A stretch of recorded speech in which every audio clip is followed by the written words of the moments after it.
Oceanoff DF. Come. A woman's scream pierced the city's silence. Duncan's heart seemed to freeze at the sound, but not his feet. He was running, even before the thought could form. He ran toward the city gates that had been closed and barred against invasion. But no. One side stood open to the road, and in its frame played a scene from the mouth of hell. A girl, a creature of love and tenderness, struggled with a man. His upraised hand gripped an odd-shaped sword.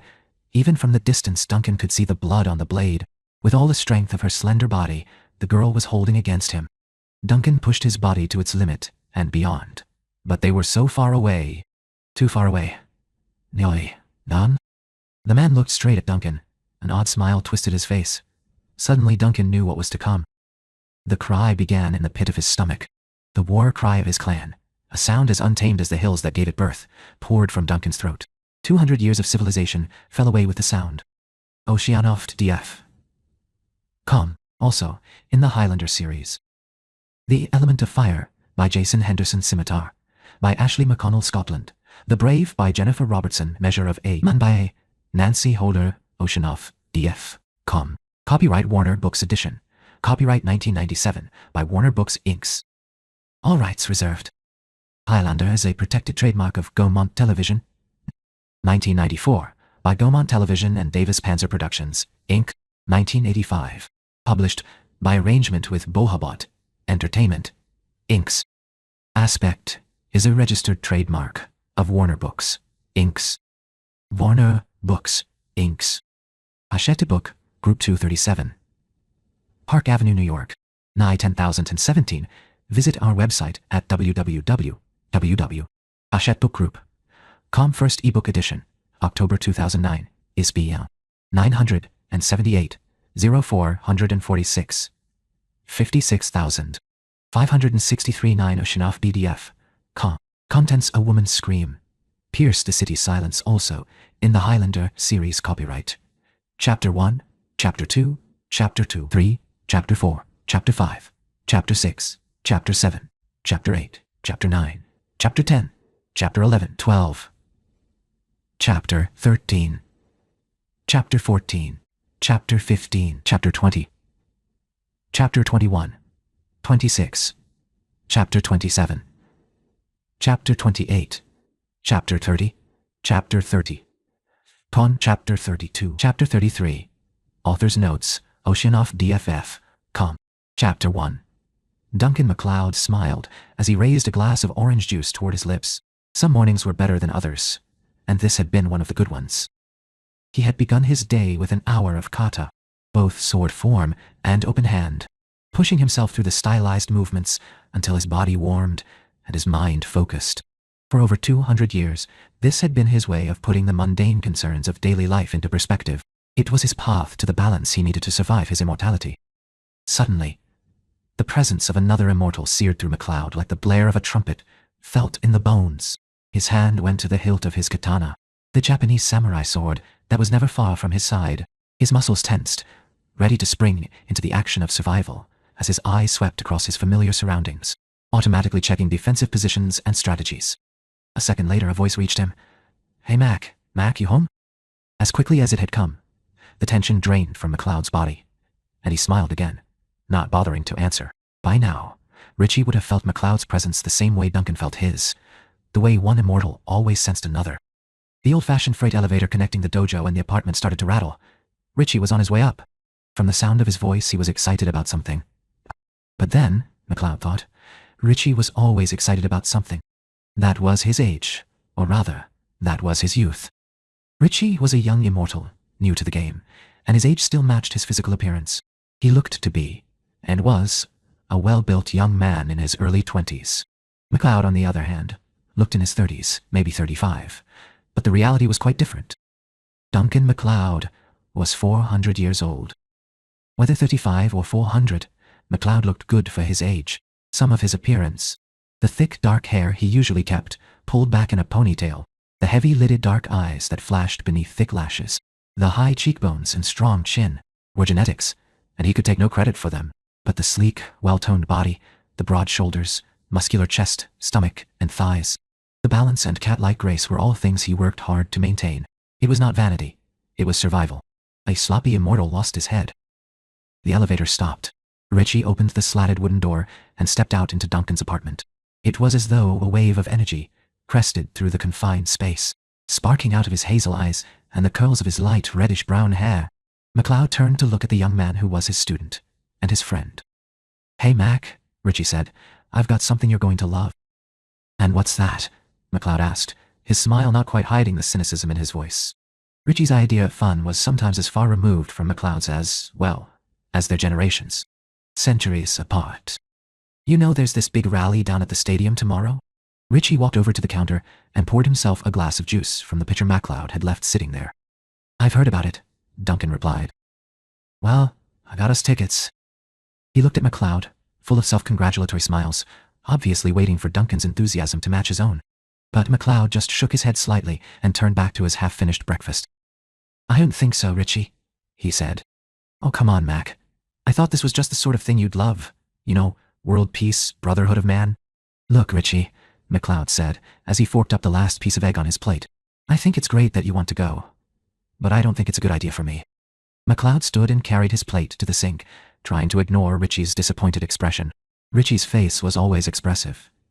It could go from one extreme to the other, and back again in an instant. McLeod had ceased letting himself be influenced by it.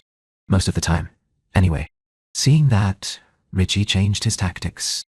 "I don't get it, Mac," he said. "I mean, the Dalai Lama's the main speaker at this rally, and even I know who he is." "Then you should definitely go hear him. But count me out." McLeod headed for the elevator. Downstairs at the back of the dojo was his office, and some paperwork he had promised himself he would finish today. And he had a new member, due in an hour. It was days like today when he most missed Charlie's deft hand at running the dojo. Duncan knew his friend was doing something he believed in. But in the 3 weeks, since Charlie had left for the Balkans, the rhythm of the dojo had changed, and McLeod found he missed Charlie's style of in-your-face caring. Richie followed McLeod into the elevator. As soon as the door closed, he started in again. "What am I missing here, Mac? You can't mean it's because of the Dalai Lama you won't go to the peace rally?" "That's right. But he's one of the great men of our time, isn't he? I mean, everyone respects him. Except, maybe, the Chinese government that exiled him. Even living in exile, he keeps working for world peace. I thought you'd want to go hear him. He talks about a lot of the same stuff you do." "If we talk about the same thing, why do I need to go hear him?" McLeod countered with a smile as they stepped off the elevator. "Let it go, Richie." It was a vain hope, and McLeod knew it even as he said it. Richie never let anything drop until his curiosity was satisfied, or he got his way. McLeod walked into his office and took the seat behind the desk. Again, Richie followed him. He paced restlessly across the small area, and back again. Then he stopped and leaned forward on the desk, looking into his mentor's eyes. "Talk to me, Mac. So far you haven't given me a single reason that makes sense. Besides," he straightened and gave McLeod one of his best, "trust me, smiles. I had to pull a lot of strings to get these seats.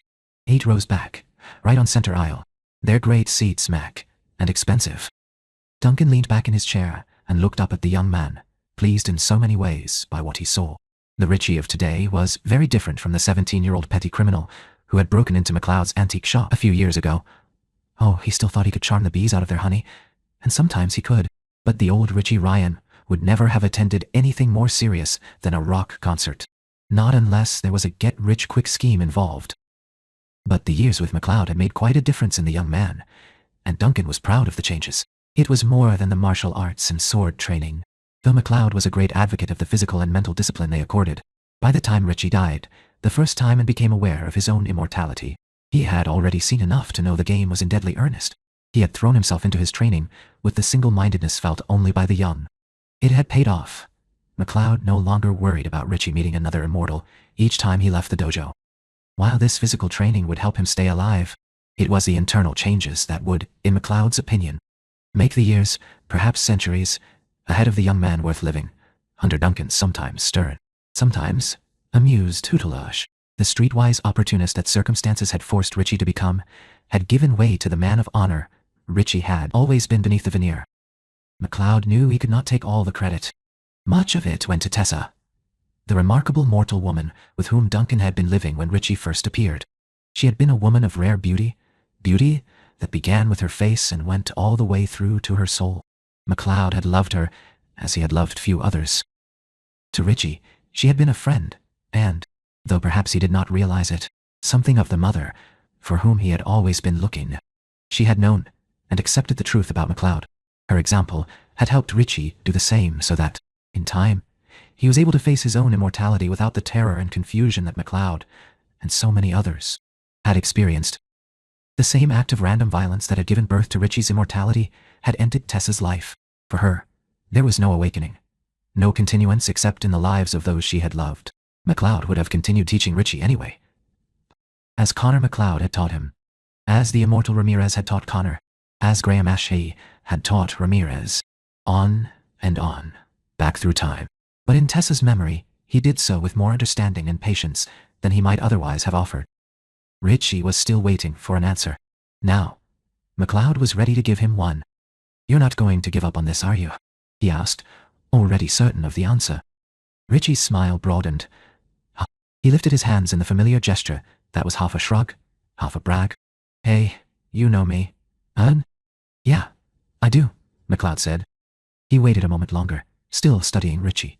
Then, mentally, Duncan gave a small sigh. He might as well get this over with, he thought as he gestured toward the chair across from him. "Have a seat, Richie," he said, "and tell me what you know about the Dalai Lama." Richie sat in the office's other chair and leaned back. "I know he's some sort of religious leader from Tibet who's been living in exile for, like 30 years, since the communists took over his government. 37 now, since 1959. What do you know about how the Dalai Lama is chosen?" "I suppose he's the most holy dude in the temple or something." "Wait a minute. Isn't there some sort of reincarnation thing involved?" "That's right," Duncan answered. "The current Dalai Lama is the 14th incarnation in a line that goes back hundreds of years." "But you don't believe that stuff, do you, Mac? I mean reincarnation. Isn't that, like, impossible? As impossible as, say, immortality?" "Good point," Richie conceded with a quick grin. "But that still doesn't explain why you won't go to the peace rally." "Richie, it's a long story." "Well, Mac," Richie said with an expansive shrug, "you keep reminding me I have plenty of time." Duncan looked down at the papers in front of him. Again, he gave a silent sigh. He knew he would have no peace until Richie had his answer. Still, the words did not want to come. With 400 years of memories, not all of them were pleasant ones. Some were filled with regrets and sorrows that he preferred to keep private. He stared for a moment more, out of the windows of the office, into the empty interior of the dojo, where everything was orderly and calm. A part of him wished life could be just as serene, but it was not.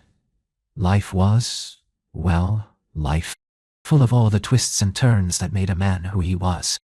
Duncan looked at Richie's expectant face and knew he would honor the young man's friendship with honesty.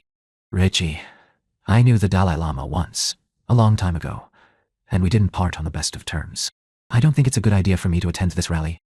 "You knew him? When, Mac? Before he left Tibet?" MacLeod could not help the quick grin that quirked the corners of his mouth. "Yes, before he left Tibet. It wasn't this Dalai Lama I knew. It was the 8th, 200 years ago." "The 8th Dalai Lama," Richie repeated. "And this guy's like the 14th, right?" "Well then, Mac, where's the problem? I mean, why would he even recognize you?" "Because one of the ways the Dalai Lama is verified in each new incarnation is the ability to recognize the people and things from his past lives.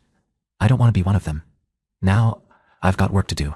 Go find a girl you can impress by your social consciousness, and take her to the rally." "That wasn't what I had in mind when I bought the tickets," Richie said, nodding. "But it might work. See you later, Mac."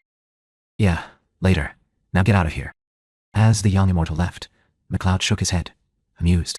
Richie would, no doubt, find a way to turn a rally for world peace and freedom into a night of romance. Oh, to be that young again. The door closed behind Richie, and, in the sudden silence, MacLeod once more stared at the papers in front of him. They were balance statements for the dojo's expenses. Minor bookkeeping that he had done hundreds of times in different jobs over the centuries. But today, the words and numbers passed before his eyes without entering his brain. There were too many memories already there. Damn Richie, for bringing all this up. MacLeod thought a bit savagely, but part of him was grateful too. It had been too long since he had thought about his time in Tibet, 2 centuries ago. Too long since he had thought about her. In 400 years, there had been many women in his life. Some were no more than brief and pleasant encounters. Some were passions lasting months, or even years. But there was one whose name he rarely spoke. He kept her name and her memory locked away, guarded in his heart like a precious jewel. Xiao Nan Shui. Even now, 200 years later, her name called up all that was best in him. Her love, given with such tenderness, had brought his heart back to life at a time when he was drowning in weariness. MacLeod put down his pen, sat back in his chair and closed his eyes. Immediately, Xiao Nan's features filled his mind. He smiled in his solitude as he saw again the softness of her skin, shining golden as polished amber, washed in the roseate blush of dawn. Her eyes, dark with all the mysteries of womanhood, yet bright with the light of love and laughter. Her lips, her smile, so artless and beguiling. But memories are fickle things, not easily controlled. And with a sudden twist, all the pain 2 centuries had not dulled came crashing in on MacLeod. The loss, the sorrow, the anger. He should have protected her better. Nor was his own anger the only one he remembered. The 8th Dalai Lama, that gentle young man who for months had been Duncan's teacher and friend, had been angry too. He had banished Duncan from the holy city and from his company, and Duncan had fled back to Europe, only to find a world about to go mad with the reign of terror called the French Revolution. Now, remembering that day from the safe distance of 200 years, Duncan saw in the Dalai Lama's face what he could not see at the time. Anger, yes, but hurt and disappointment as well. Was there a chance their wounded friendship could be healed, even after so long a time? Duncan wondered. Or perhaps, as Richie had said, it was something for the past, something that would remain forever, buried where not even an immortal could resurrect it. With that thought, Duncan knew he would go see the Dalai Lama. He did not want to carry this regret forever. Audiobook. Chapter 2. MacLeod's assessment of Richie's libido might have been correct, but he forgot about the young man's tenaciousness. Like the Airedale Terrier, his curly hair made him resemble, whose jaws closed upon prey and locked, not letting go until one of them was dead. Richie would not so easily give up his original idea. He had bought these tickets for himself and MacLeod, a gift for the teacher who had given him so much. And there was still a part of Richie that needed to prove himself to MacLeod, that needed the older man's approval. The need was less obvious than it had once been, and manifested less frequently, but it was there. So he returned to the dojo a few hours later, determined to persuade MacLeod to come with him to the peace rally. He arrived at the martial arts school just as one group of members was leaving. The dojo would be empty now for a couple of hours. Plenty of time. MacLeod was back in his office again. Richie waved at him as he hung his jacket on a peg, then walked over and drew one of the practice katanas off the wall. This, he knew, was one sure way to draw MacLeod onto the floor. He would pretend not to watch at first, but soon he would be out here correcting something in Richie's form, showing him how a slight variation in balance or swing could make it more effective, and help him keep his head. A few stretches to wake up his muscles and get the blood flowing. Then Richie began moving through the basic motions he had been taught. Guard, slice, thrust, upward cut, downward cut, diagonal left, right, different angles, entries, and parries, keeping his balance on the balls of his feet, imagining an opponent's sword, his body, his head. Soon, Richie was sweating. His taut muscles warmed and loosened. He almost forgot about MacLeod as he tightened his focus on what he was doing. Make the sword a part of yourself, an extension of your arm. In the past few years, these words had become as familiar to him as the sound of his own name. Extend your energy, your chai, to the tip of the blade. Let the sword do the work. You dropped your left shoulder on that one, said the familiar voice behind him. It left your guard open. I could have disarmed you and taken your head. Richie nearly smiled. MacLeod was just the right kind of predictable. He turned to face his teacher. Duncan stood there with a sword in his hand. It was not his own katana. He never drew that lightly. It was the other practice sword from the wall. Without further discussion, MacLeod saluted Richie, one swordsman to another, then dropped into his favorite stance with the graceful ease of a big cat stretching. His movements were always so precise they inspired and slightly intimidated Richie. He did his best to match MacLeod's position. A few seconds later, the dojo rang with the clash of blade upon blade. The sound echoed off the walls, filling the space like a miniature thunderstorm. Richie pressed his advantage every time MacLeod gave him an opening, and each time Duncan forced him back. Whenever Richie dropped his shoulder, MacLeod's blade would come up and slap him. Through it all, the older man kept smiling. It was infuriating. Finally, shoulders sore and forearm aching, Richie stepped back and saluted, signaling a halt. You're improving, MacLeod said, still smiling. Yeah, right. Then why do I still come out of these encounters with my shoulders bruised? Because you keep dropping your guard. Don't worry, Richie. Another couple centuries of practice and maybe you'll beat me. I doubt it. McLeod smiled over his shoulder as he walked to the wall and returned the katana to its holder. So how did your search for a date go? Richie shook his head. It seems that listening to the Dalai Lama isn't what most girls think of as a fun way to spend a Friday night. I guess I'll just have to eat the cost of these tickets. Unless... McLeod turned and leaned back against the wall, casually folding his arms across his chest. He was still smiling, his same infuriating, I know what you're going to do. Before you do it, smile. Unless what? He said. Unless you go with me. I already said no. I know, Mac. But I've been thinking. I know I said these are good seats. And don't get me wrong, they are. But there'll be hundreds of people there. You'll see the Dalai Lama okay from where you're sitting, clear as a bell. But there's no reason to think he'll see you. I don't know, Richie. Think about it, Mac. It's not like he's one of us who'd be able to feel your presence, right? You'll just be a face in the crowd. Same as everyone else. Okay, Richie. Muchi. What? You mean you'll go? Richie could hardly believe it. This had gone a lot more easily than he expected. Then, it hit him.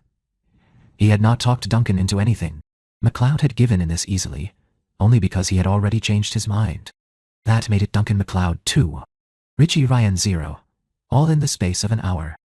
Someday, Richie thought. Someday I'll win 1. So what time does this thing start? McLeod asked him.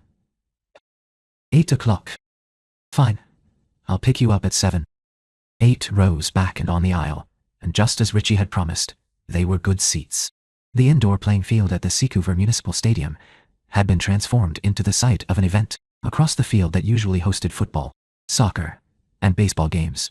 Folding chairs in neat sections and rows and a large wooden stage had been assembled.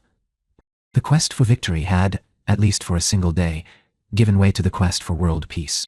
In spite of his earlier reluctance, Duncan found that he was glad Richie had invited him. The place was filling up fast. Richie turned to McLeod and smiled at him triumphantly. See, Mac, it's like I said, hundreds of people, nothing to worry about, I know.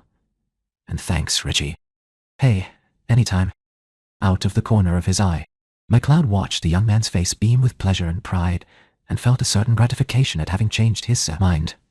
Richie, the foundling, the child of orphanages and foster homes, had had few people in his life he cared enough about to want to please. McLeod was glad he was among the few.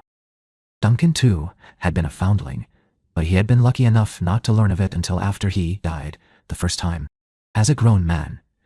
Then his father had cast him out, and the people of his clan had turned from him in superstitious fear. But they could not take from him the memories of a childhood filled with love and belonging. He was still Duncan McLeod of the clan. McLeod, and always would be. But that first winter alone, bereft of all that he had known and loved, had been one of the worst times of his life. Days and nights of cold and loneliness, belonging nowhere. Duncan could only imagine what Richie's early life had been like, when that feeling of never belonging, never being at home, was his constant existence.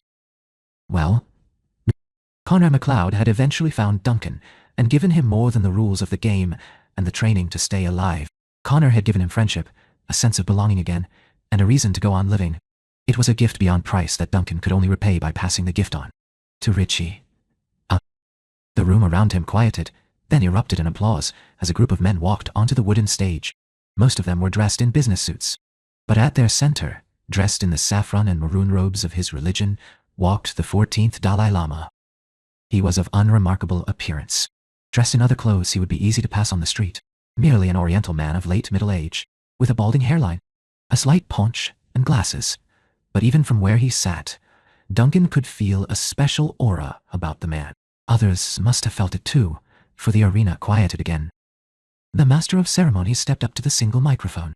McLeod recognized him at once. It was Victor Paulus, a mortal and on-a-time student of Darius. Priest, immortal, and to Duncan, a good friend. Duncan had not seen Paulus in a couple of years. Not since he had twice saved him from the immortal Grayson, who was systematically killing all of Darius's protégés in an attempt to draw the priest off of holy ground and into battle. McLeod had followed Paulus's career, and although he had not yet won the Nobel Peace Prize, there were many McLeod among them who thought he should. Paulus began to introduce the people behind him. They were civic and religious leaders from the city who, like himself, were known for their advocacy of world peace, human rights, hunger relief, and other social moral causes. It was an impressive lineup, but Duncan's attention was fixed on the man in the center, who sat with his head quietly bowed. Only once, during the long introductions, did the Dalai Lama look up. His eyes scanned quickly across the audience until they met and locked with MacLeod's. In that instant, Duncan knew he had been recognized. Up on the stage, the Dalai Lama bowed his head, but his mind was far from silent. He had felt MacLeod's aura from the moment he walked into the arena. Its strength and vibrance, so well remembered, had drawn his eyes unerringly to its owner's face. Like attracts like, the Dalai Lama knew modern science would say. With his contemporary education and world travels, he had been exposed to the laws of physics in ways his predecessors had never dreamed existed. But, in spite of the scientific knowledge he had gained over the years, he knew there was more at work here than one type of immortality recognizing another. He knew it now the same way he had known it 200 years before, when the 8th Dalai Lama, whose spirit he carried, had first met Duncan MacLeod. Once more, the holy man raised his eyes slightly, looking out through the tops of his glasses over the crowd. So many people. He could feel their collective goodwill, and from some their doubts swirling around him like warm and living breath. Over them all, the presence of MacLeod shone like a beacon through the fog. As their eyes met, the Dalai Lama gave a small internal nod. You have grown, the Tibetan leader thought, but there is still much unfinished between us. Do you feel it too, Duncan MacLeod? After so long a time, how much of Tibet do you remember? Duncan tried to keep his mind on each of the speakers. As interesting as they were, MacLeod's attention continually drifted back to the Dalai Lama. Often he found his gaze returned, but there was no expression, however small, that revealed the religious leader's emotion. Each time their eyes met, the Dalai Lama would bow his head again, leaving Duncan to wonder what he read in those dark eyes. What, if any, signal he was receiving? At last the Dalai Lama came to the microphone. In spite of his heavy accent and quiet voice, he proved to be a consummate speaker. Like the predecessor MacLeod had known, this Dalai Lama had the gift of drawing his listeners in and making each one of them feel an important part of the whole, as if their personal involvement was the key to ultimate success. It was a gift modern politicians should envy. Peace through compassion was the Dalai Lama's theme, and, for Duncan, listening to him was like going back in time.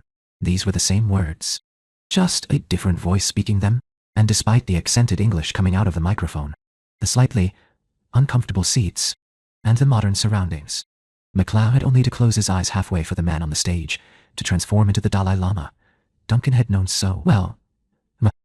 A touch on his arm brought Duncan's thoughts back to the present.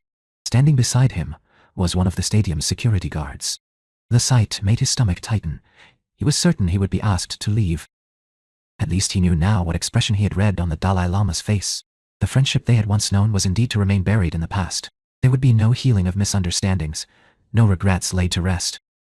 Well, Duncan would accept the Dalai Lama's wishes now, as he had 200 years ago. He was about to stand, ready to leave, when the guard handed him a note. Mr. MacLeod, it said, His Holiness the Dalai Lama requests that you come to the green room to speak with him. The guard will escort you. I did not realize you and His Holiness were acquainted, but after your help the last time we met, I find it does not surprise me. I am glad to know you are in the audience. It was signed Victor Paulus. Duncan looked up at the stage. He found the Dalai Lama watching him with the same immutable expression he had worn all evening. Duncan nodded once to the Dalai Lama, then slipped the note into the inside pocket of his jacket. The rally was close to ending, and Duncan had been to enough such events to know exactly what would happen. There would be a summing up by Victor Paulus, again in his role as master of ceremonies. Hearty handshakes all around, crowds milling in the outer hallways and lobby where books and fundraising efforts were displayed. Richie would find plenty to occupy him, while Duncan was busy. He nudged the young man. I'll be back in a while, he said. Richie looked at him quizzically, but said nothing more as Duncan stood and followed the guard. Like most security personnel, the man was taciturn and offered no conversation as he led the way up into the lobby, then around the building to the back of the stage where the mechanics of such an event took place. MacLeod ignored the milling stagehands. As he stepped around cables and amplifiers, unused lighting racks, folding chairs, and abandoned clutter, the guard's presence gave MacLeod the passport he needed through the organized chaos. Although people stared as he passed, no one questioned him, and MacLeod was glad of the silence. glad to be left to his own thoughts. This was an odd moment in his life. Few enough mortals knew the secret of his existence. There were the Watchers, of course. They'd been observing immortals for centuries before he had become aware of them. But other mortals who were still alive, from some other, when, like the members of the French resistance, with whom he had fought in World War II. Those he carefully avoided. The few who had seen him thought he was the son of their old companion, whom a twist of fate and genetics had given his father's face. Now the roles were reversed. He would see not the physical, but the spiritual descendant of the man he had known. Just what memories will this Dalai Lama carry? MacLeod wondered. Am I just a name and a face he wants to put in perspective? Will he remember the friendship, or only the reason I left Tibet? Immortality. His thoughts lingered on the word. Are our lives the same song, just danced to a different tune? He wondered. Even after 400 years, Duncan knew his own immortality was something he did not understand. It was merely a reality he confronted every day. But the Dalai Lama's life of continuing, remembered reincarnation. That was as strange a thought to him now, as it had been 200 years ago. What would it be like, Duncan wondered, to begin each new generation as a child, having to learn to walk and talk and think again, but without the question of moral and spiritual identity? That was the strongest thread binding mortal and immortal together. How did it feel to begin life already knowing who you are and what you are meant to do? Did that make it easier or harder? Well, he would have an answer soon, he thought, as the guard opened the door to the green room. After a terse, "Please wait here," the guard turned and walked away. Duncan stepped into the room, and it was like walking back in time. The floors were covered with Tibetan rugs, and scattered cushions took the place of chairs or couches. The lighting in the room was soft with the glow of golden-shaded lamps, and a faint smell of incense clung to the air. Modern artwork had been replaced by tapestries. Scenes from the Buddha's life, and depictions of the compassionate deities, smiled benevolently at him. But one tapestry directly caught and held his eyes in a shock of recognition. He went to stand before it. The once vivid colors had faded with age, but it was still the Kalachakra mandala, the wheel of time and palace of enlightenment. Looking at it, MacLeod remembered all that Tibet had meant to him. It had been 1781, a bad time, a time when immortality seemed too heavy a burden to carry, and Duncan MacLeod felt as if his whole life reeked with the stench of death. He was not certain he would have survived without the help of the Dalai Lama. Yama. Oceanov DF. Come. Chapter 3. You must go to Lhasa. The words were said kindly, with no hint of reproach or sadness over his decision to leave. Duncan MacLeod was grateful, as he was grateful for the many kindnesses he had received from this tribe of Tibetan nomads. He had come over the passes from Mongolia, and lived with them for 6 weeks now. In all of his travels, he had never met a people more gentle or more eager to be kind. Yes, you must go to Lhasa, the nomadic leader, Jayu, said again. Soon it will be the time of the Kalachakra ceremony. We cannot leave our herds. Calves are being born, and soon we must find better grazing. But you can go for us, Duncan MacLeod. You can spin the prayer wheels in the holy city for us. You can see the great Kalachakra mandala for us. You can join in the prayers for peace while keeping this people in your heart. It will be an act of great compassion. Will you do this for us, Duncan MacLeod? Duncan looked at the faces around him. Their usually merry expressions had turned pensive as they awaited his answer. He did not care where he went, Lhasa or elsewhere. It was all the same anymore. But these people had been kind to him. They had welcomed him into their tents and their lives, shared with him their food and their warmth, and helped him to laugh at a time when his heart ached with the lack of joy. To them, it mattered, and for them, he would go. Yes, he said aloud. I will go to Lhasa. I will do all that you have asked with this people in my heart. You will be blessed by this action, Duncan MacLeod, Jayu added sagely. Your karma will benefit from your compassion. As you say, Duncan answered vaguely. Karma was something the nomads spoke of a great deal, and they could not understand either MacLeod's ignorance or indifference. His ignorance they set about to rectify, teaching him as they would a child about samsara and its cycles of birth, death, and rebirth, and about the great mandala, the wheel of time.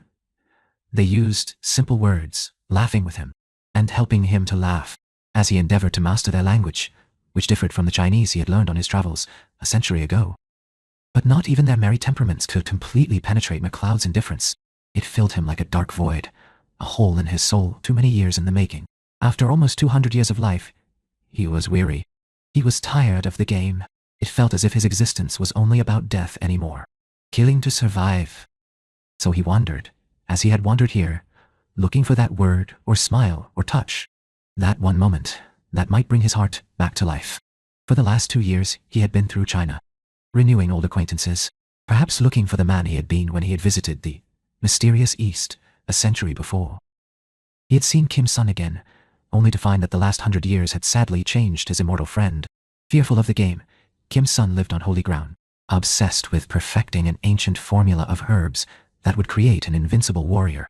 He thought it would protect him when the time of the gathering finally arrived, but in his search for the preservation of his life, he had ceased to truly live.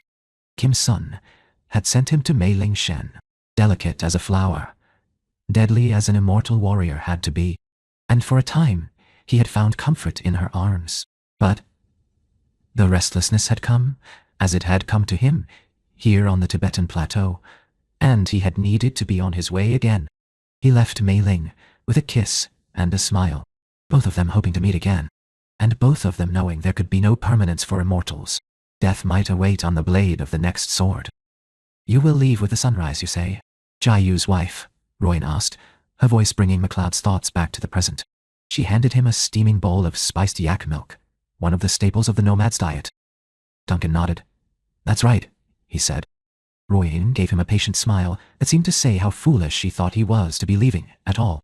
Then she went to sit beside her daughter, a new mother who was nursing her infant son.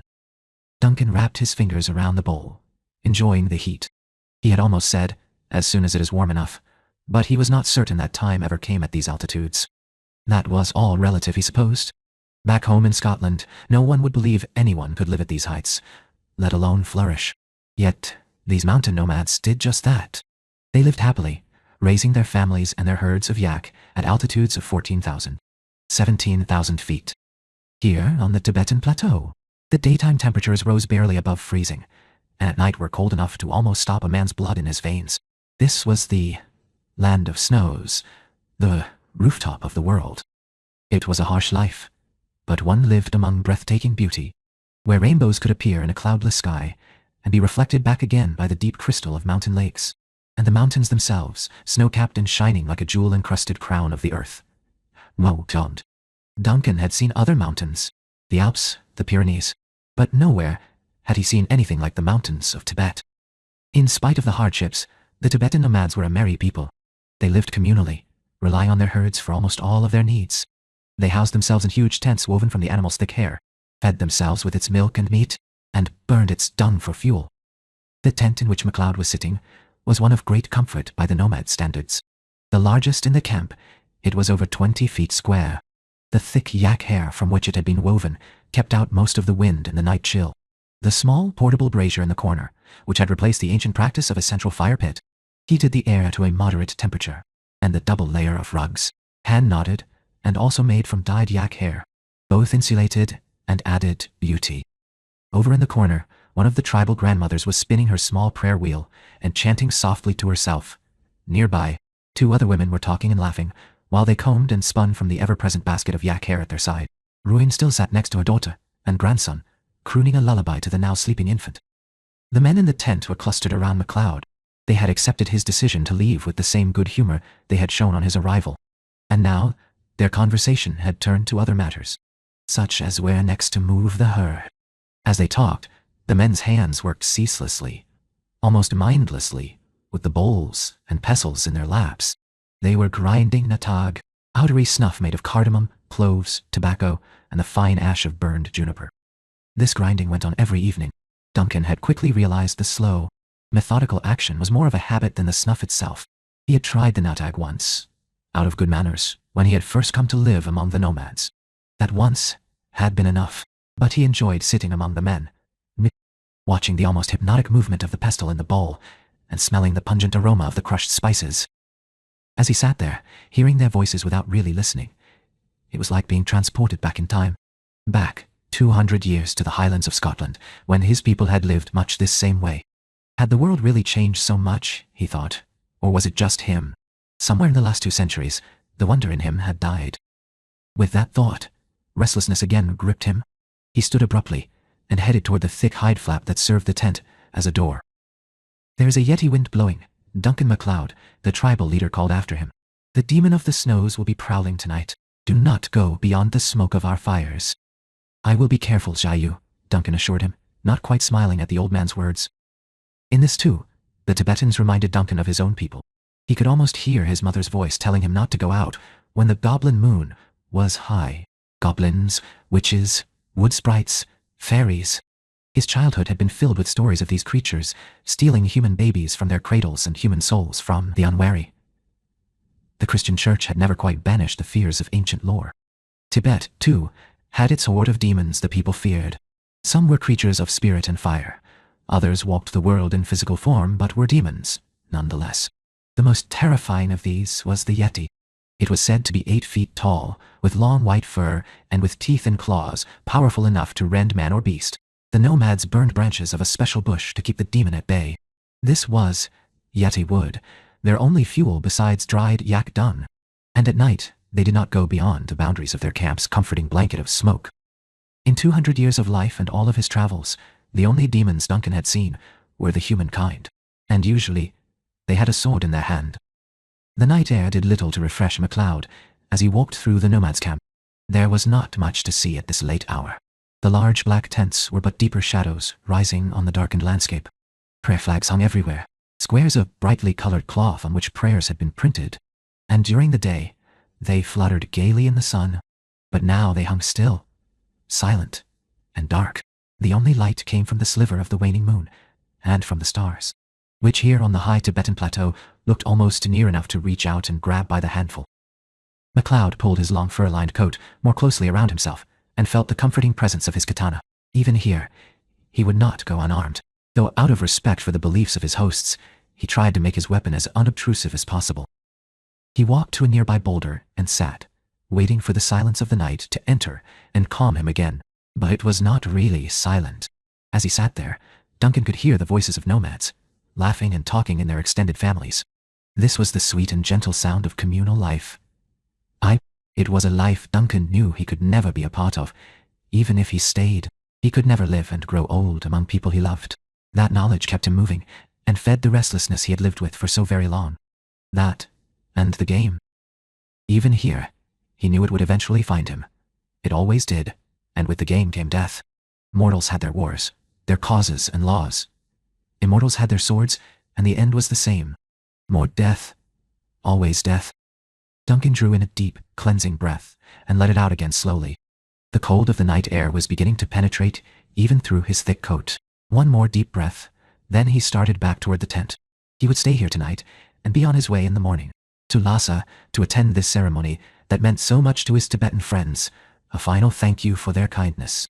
After that, Duncan gave a mental shrug. Who knows? He thought, does it really matter? Many miles to the south, on the other side of the massive Himalayas, the kingdom of Nepal was a land of ancient splendors and ancient sorrows. It was a land of warrior kings and fierce, bloodthirsty gods, where a man's fate was decided before his birth by the caste into which he was born. But 300 years was enough to overcome any stigma of birth, if one was determined and ruthless enough. Nasiruddin Satish was both.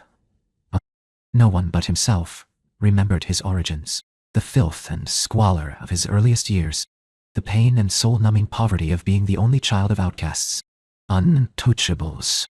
His parents had died of hunger and disease when he was only 8 years old, and he had watched their maggot-ridden corpses decompose because no one cared enough to bury them, and he was too small to do the work himself. Even at that age, something in him had been fierce enough to stand against fate. He vowed that he would not die forgotten and alone. He would find a way out of the caste into which he had been born. Now, Nasiruddin Satish stood at the pinnacle of power. Over the centuries, from the time of his first death at age 29, he had fought and clawed and killed relentlessly to get here. He had died countless times. With each reawakening, he had renamed himself into a higher caste, gathering the strength and skill, the training and knowledge, and the wealth to back up his claims. He paid homage to the gods only when their will coincided with his own and otherwise ignored them, as he ignored or overrode the will of any who stood in his way. Nasiruddin was not the king. He was something far, far better. Nasiruddin was the leader of the Gurkhas, the royal army of Nepal. 10,000 men vowed to fight and die at his command. Only the king had greater power, at least in name, and to Nasir ad-Din's most elite troops, the 500 men he had picked and trained himself. Even the word of the king was not enough to alter their allegiance. He would soon use those troops to gain a kingdom. Tonight he stood alone on the rooftop of his grand home, a dark silhouette against the star-filled sky. At nearly 6.5 feet, he would have been tall among any people, and among his own, he was a giant. The turban on his head, like the clothes that covered his muscular body, was of the finest silk, with a large ruby burning at the crosshatch of the wrappings. Other jewels sparkled on his restless hands, and a large brooch of diamond and sapphire pinned the cloak he wore against the cold. Boots of leather and lamb's wool encased his feet like clouds of warmth. Below him, the whitewashed walls of his many rooms were hung with silk brocades and tapestries. Slaves waited to serve him on gold-washed plates and with jewel-encrusted goblets. Concubines were ready to give themselves for his pleasure. He had only to make a gesture, mention a desire, and it would be fulfilled. But his mind was on none of these things. In truth, they bored him. Tonight, standing in the cool, crisp air under the light of the waning moon, he faced north toward the mountains and beyond, toward Tibet. His plan was already in place, and his spy, his instrument of betrayal, already living among the people in the Tibetan capital of Lhasa. The information he had already sent, maps of the city and of the roads, reports on population, water, and food supplies, had helped Nasir ad-Din firm his plans. There would be more reports coming, as Nasir ad-Din readied his troops. And there was one, in particular, for which he was waiting. He must know when the Dalai Lama was again in Lhasa. No conquest of the country could be complete without the Dalai Lama's death.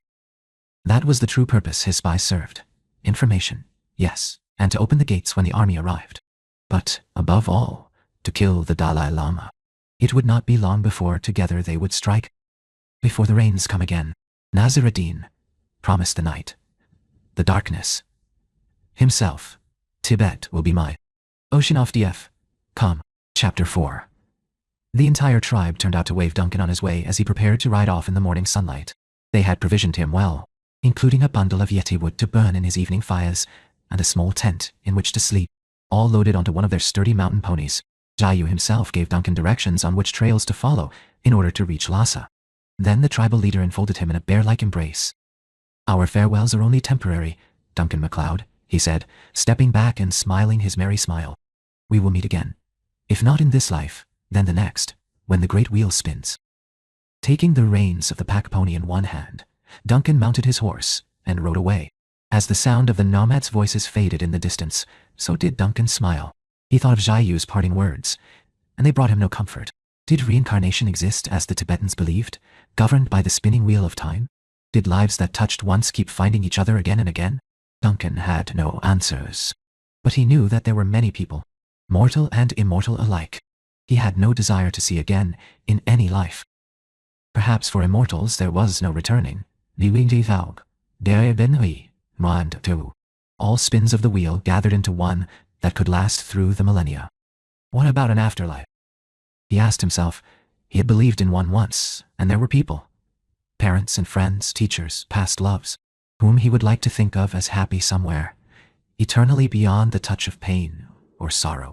He would like to believe he would see them again. The silence in his heart was the only answer he needed. It seemed that all such simple and comforting beliefs had died with his mortality. Duncan rode throughout the day in a solitude more profound than he had ever known. The eternal silence of the mountains. It was different than being alone in the hills of his homeland. Highlander wished of his homeland. There the wildlife rustled and twittered, and the trees, gorses and heather were in constant motion from the winds. It was different, too, from the solitude of the ocean, where whales and dolphins danced among the waves and the waters below teemed with life, where seabirds would light upon the sails to rest from their travels, and the ship's creaks and groans were overlaid by the voices of crew and passengers.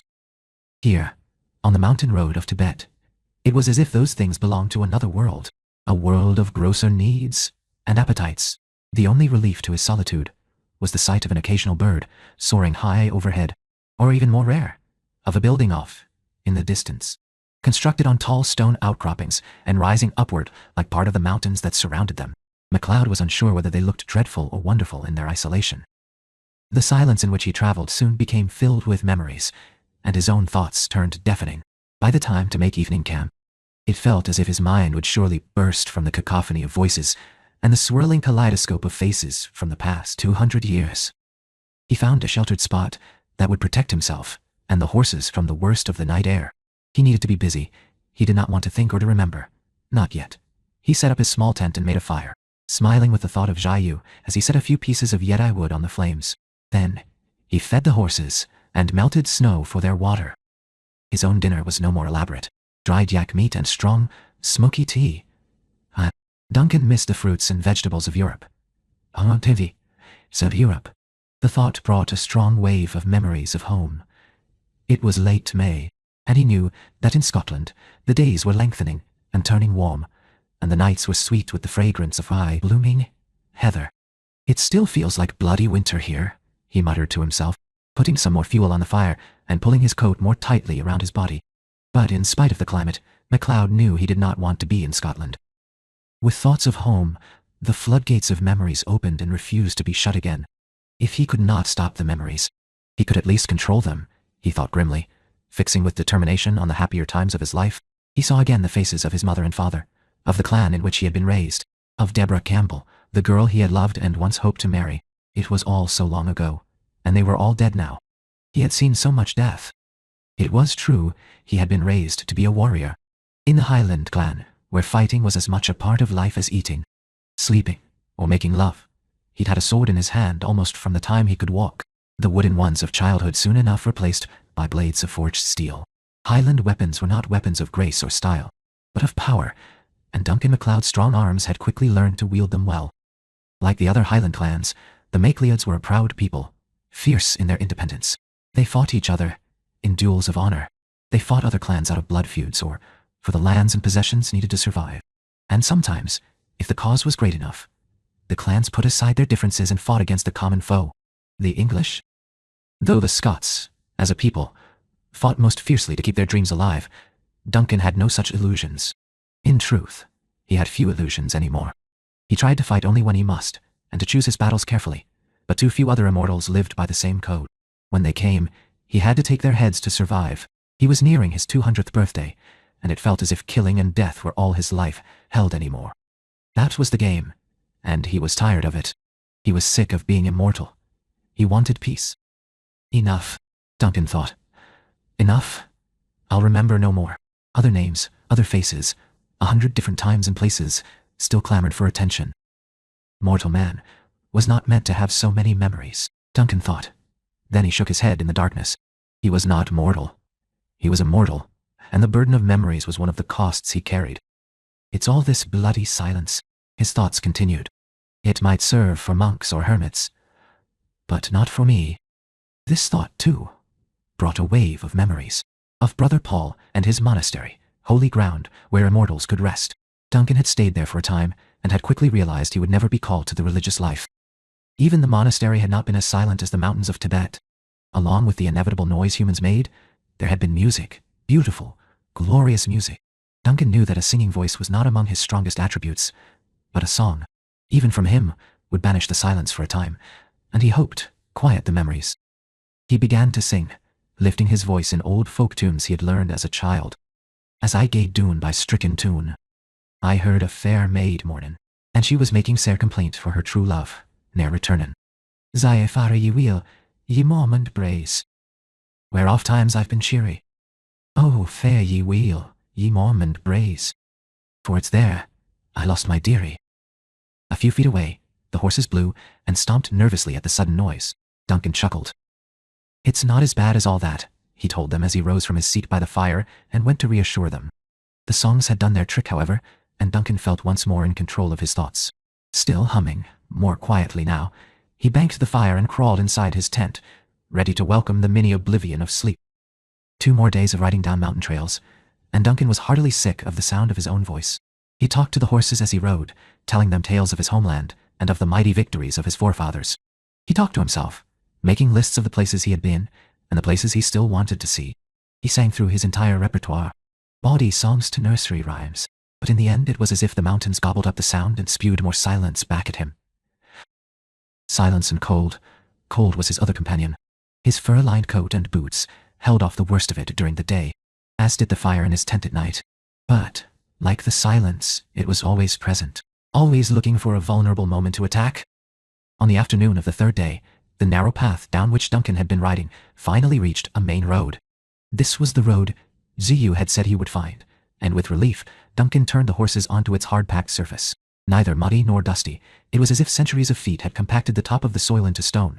The horses picked up their pace, eager for the place of rest and food that might be ahead. Duncan wanted a warm fire and a hot drink to chase the chill from his bones.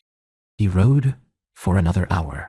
Finally, as he neared the crest of one of the road's many rises, Duncan began to hear voices.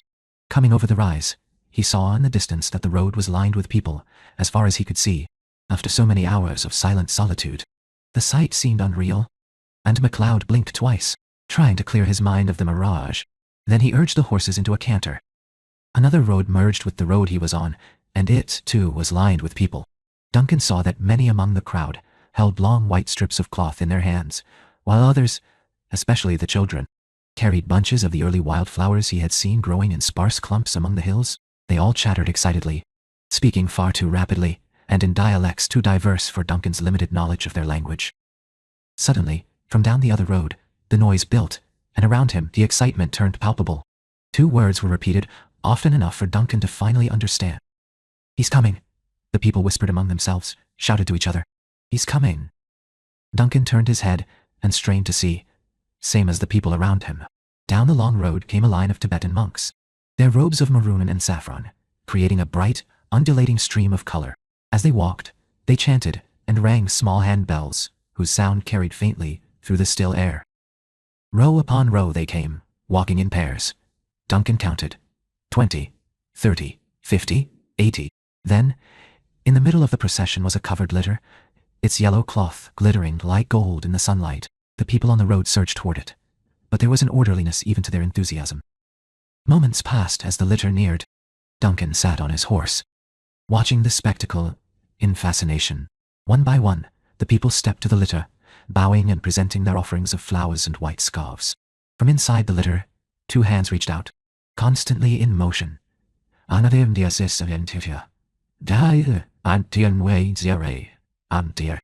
seemed to flutter like a bird's wings as they touched the foreheads of the children in blessing, accepting their gifts or lifting the white cloths from the outstretched hands of the adults, draping them over reverently bowed necks.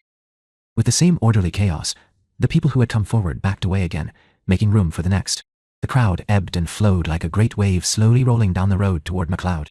He stayed, seated astride his horse, too entranced to ride on. The rows of monks were passing now as the golden litter drew near. MacLeod could see that the bright yellow cloth had been intricately embroidered with tiny figures of birds, flowers, trees, rivers, lakes and mountains, all outlined in threads of gold and silver that flashed in the springtime sun. A few words were spoken, and the monks carrying the litter slowed. Another word, and they stopped in front of MacLeod, setting the litter upon the ground. The people around him gasped as the monks quickly moved to help the person inside disembark. MacLeod was not sure what he expected, but he was surprised as a young man, certainly no more than 25, and dressed no differently than the monks around him, emerged from within the bright cloth. He waved any assistance away and sprang swiftly to the roadway. Then, dark eyes twinkling in his smooth, unremarkable face, he looked up at the tall stranger on a horse and smiled. With that smile, the young man's face filled with radiance.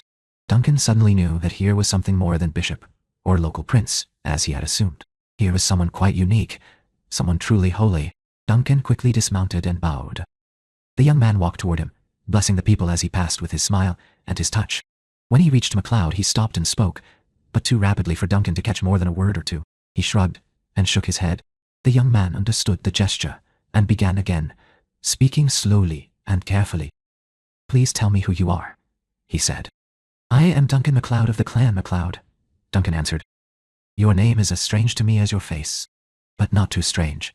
Are you also a missionary, as the others of your kind who live in my city?" Duncan was startled to hear the Western word on the other man's tongue. "Missionary," he repeated. "It is their word, Jesuit and Capuchin also. But no, I do not think you are as these men." The young man stopped and cocked his head to one side, looking deeply into MacLeod's eyes. In a strange sensation, Duncan felt as if his soul were suddenly laid bare and being read. You carry a great burden, I think, the young man continued after a moment. You must come to Lhasa, to the Patala, and live among my household. We have something to teach each other, I think. Duncan bowed again, acknowledging the young man's words and his invitation. But Duncan was not certain he had understood correctly. What could he, whose knowledge was of swords and warfare, of how to stay alive in the game, possibly teach such a person? The young man turned away and was walking back to his litter, obviously expecting MacLeod to follow. Before Duncan remounted his horse, he turned and spoke softly to the Tibetan native nearest him. Tell me this young man's name, so that I may address him correctly, he said as quickly as his limited language would allow. All those who heard his words turned and looked at him in wonder. How could anyone not know? Their faces seemed to say. That is Jamdipal Ryamcho, one of them answered. His Holiness, the Dalai Lama. The Dalai Lama, the ocean of wisdom. Duncan had heard that title spoken with reverence among his nomad friends. The Dalai Lama was both temporal and spiritual leader of this land. The priest king, an enlightened one, who embodied the path of peace. Well, peace. Peace of mind, peace in his soul, was what Duncan MacLeod needed right now. He remounted his horse, and, gathering up the reins of the pony, who carried his possessions, slowly guided them to the back of the procession. Oceanof DF, com. Chapter 5. Duncan rode behind the procession for 8 more miles. Everywhere the crowd stared at him as he passed, the great white stranger towering over the litter of their Holy One. Some even drew back in fear. It did not take long before MacLeod was wishing for some other means of travel, some form of anonymity. But despite the number of people he saw, not once did he feel the presence of another immortal. Perhaps, he told himself as he sat a little straighter in his saddle, and tried in vain to ignore the staring eyes. That is anonymity enough. Finally, another crest in the road, and Lhasa, the holy city, capital of Tibet, appeared like a city out of a fairy tale, filling the valley before them. The lower city where the people lived, where they worked and loved and played, was enclosed behind a high stone wall. Even from astride his horse, MacLeod could see little of it. But what he glimpsed gave the impression of a pleasure garden, a place cultivated to please the senses and calm the mind. Rising at the back of this beautiful city stood the Great Patala, the home of the Dalai Lama. It was a religious house and royal residence combined. And, like the other Tibetan monasteries MacLeod had seen, it had been built atop a tall stone outcropping. There was to this building a special grace. However, an impression of airiness given by the many windows and archways, as if the stone was trying to melt into the sky, and its whitewashed walls made it gleam like a palace of silver. The altitude was lower here, a mere 12,000 feet, and the vegetation, which had been so lacking where the nomads wandered, was rich and lush. The hills leading down to the city were a carpet of green, dotted with the whites, pinks, purples, yellows, and blues of wildflowers. And there were trees, not just the stunted stands of alpine willow and glang ma, whose long branches the nomads used to weave their intricate basketry, or the twisted bush that provided the yeti wood for their fires, but around Lhasa were forests of spruce and fir, pine and spreading yew, black and white birches, oaks and poplar. MacLeod had not realized how hungry his eyes were for the sight of real trees until he saw them. It was as if something inside of him relaxed and felt at home. More people lined the road in a thick mass. The population of Lhasa had turned out to welcome their spiritual leader home.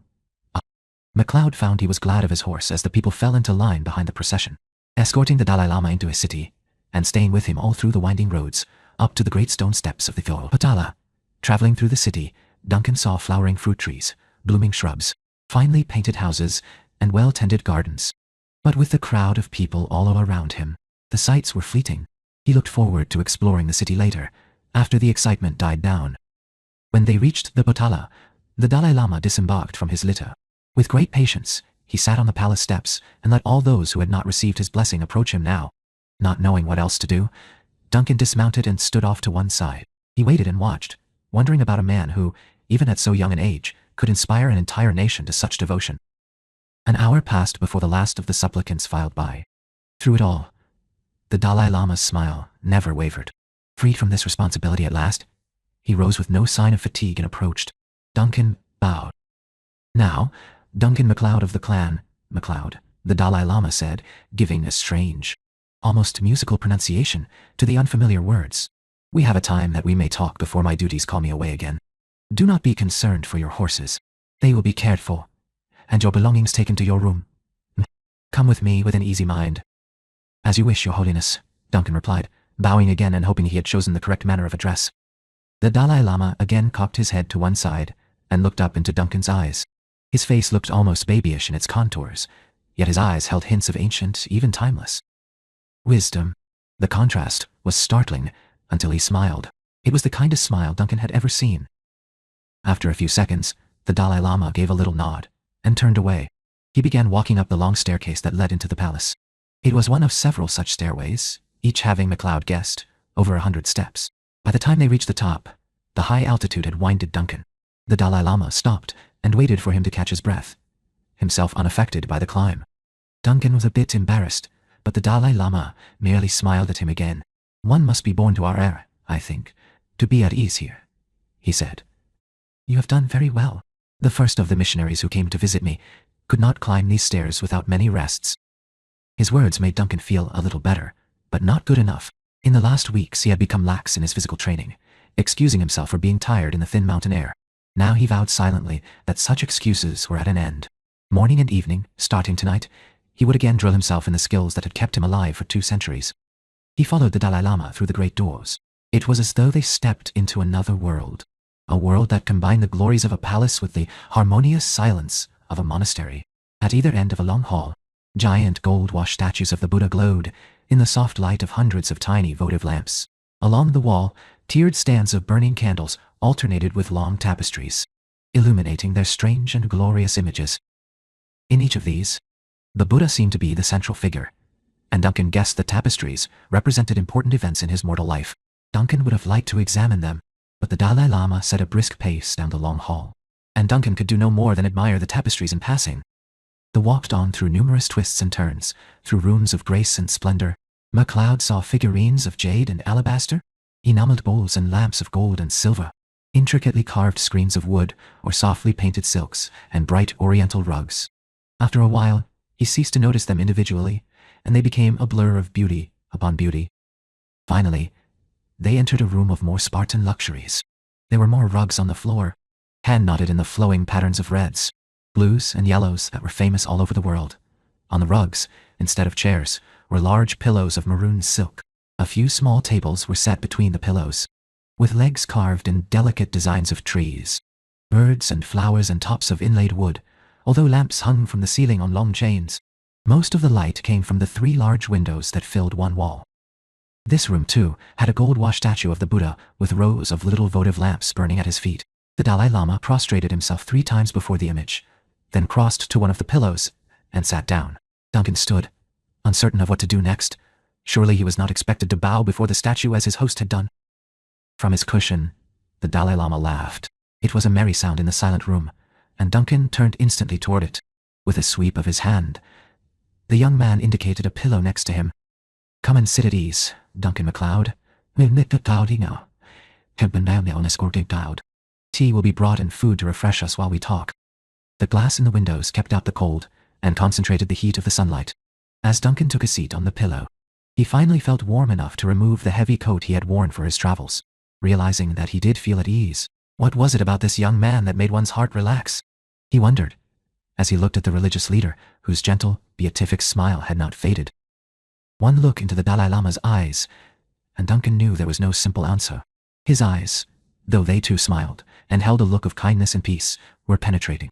Here, as on the road outside the city, Duncan felt as if the young man's gaze held the power to reach in and read his soul. Now, Duncan MacLeod of the Clan MacLeod, the Dalai Lama said, you must tell me of your homeland. It is very far away, I think. It is, Your Holiness, very far away. The land of my home is called Scotland. Scotland, the Dalai Lama repeated, trying out the word. It is a big country? No, Your Holiness, it is not, except in the hearts of its people. It is part of an island far to the west, on the edge of a great ocean. Islands I have seen in mountain lakes, where birds nest in the summertime. It is difficult to picture an island large enough to be a country. An ocean I have never seen. Teach me of the ocean, Duncan MacLeod. Before Duncan could speak, the tea and food arrived, carried by silent monks, who put the trays within reach of their leader, then bowed and backed away. After they had left, Duncan did his best to describe the ocean to the Dalai Lama, speaking of winds, currents, and waves. of seabirds and great mammals, of ships that rode upon the waters, and the life that swam within it. When he had finished, the Dalai Lama smiled again. You have seen great wonders, Duncan MacLeod, but I think they have not made you happy. He stopped and cocked his head to one side, his smile fading as he stared into Duncan's eyes in silence. You are a strange man, Duncan MacLeod, he said at last. Your face is a young man's, but your eyes have the look of the very old who have seen too much suffering. Are you then, like they, ready to give up your life? The Dalai Lama's words shocked Duncan.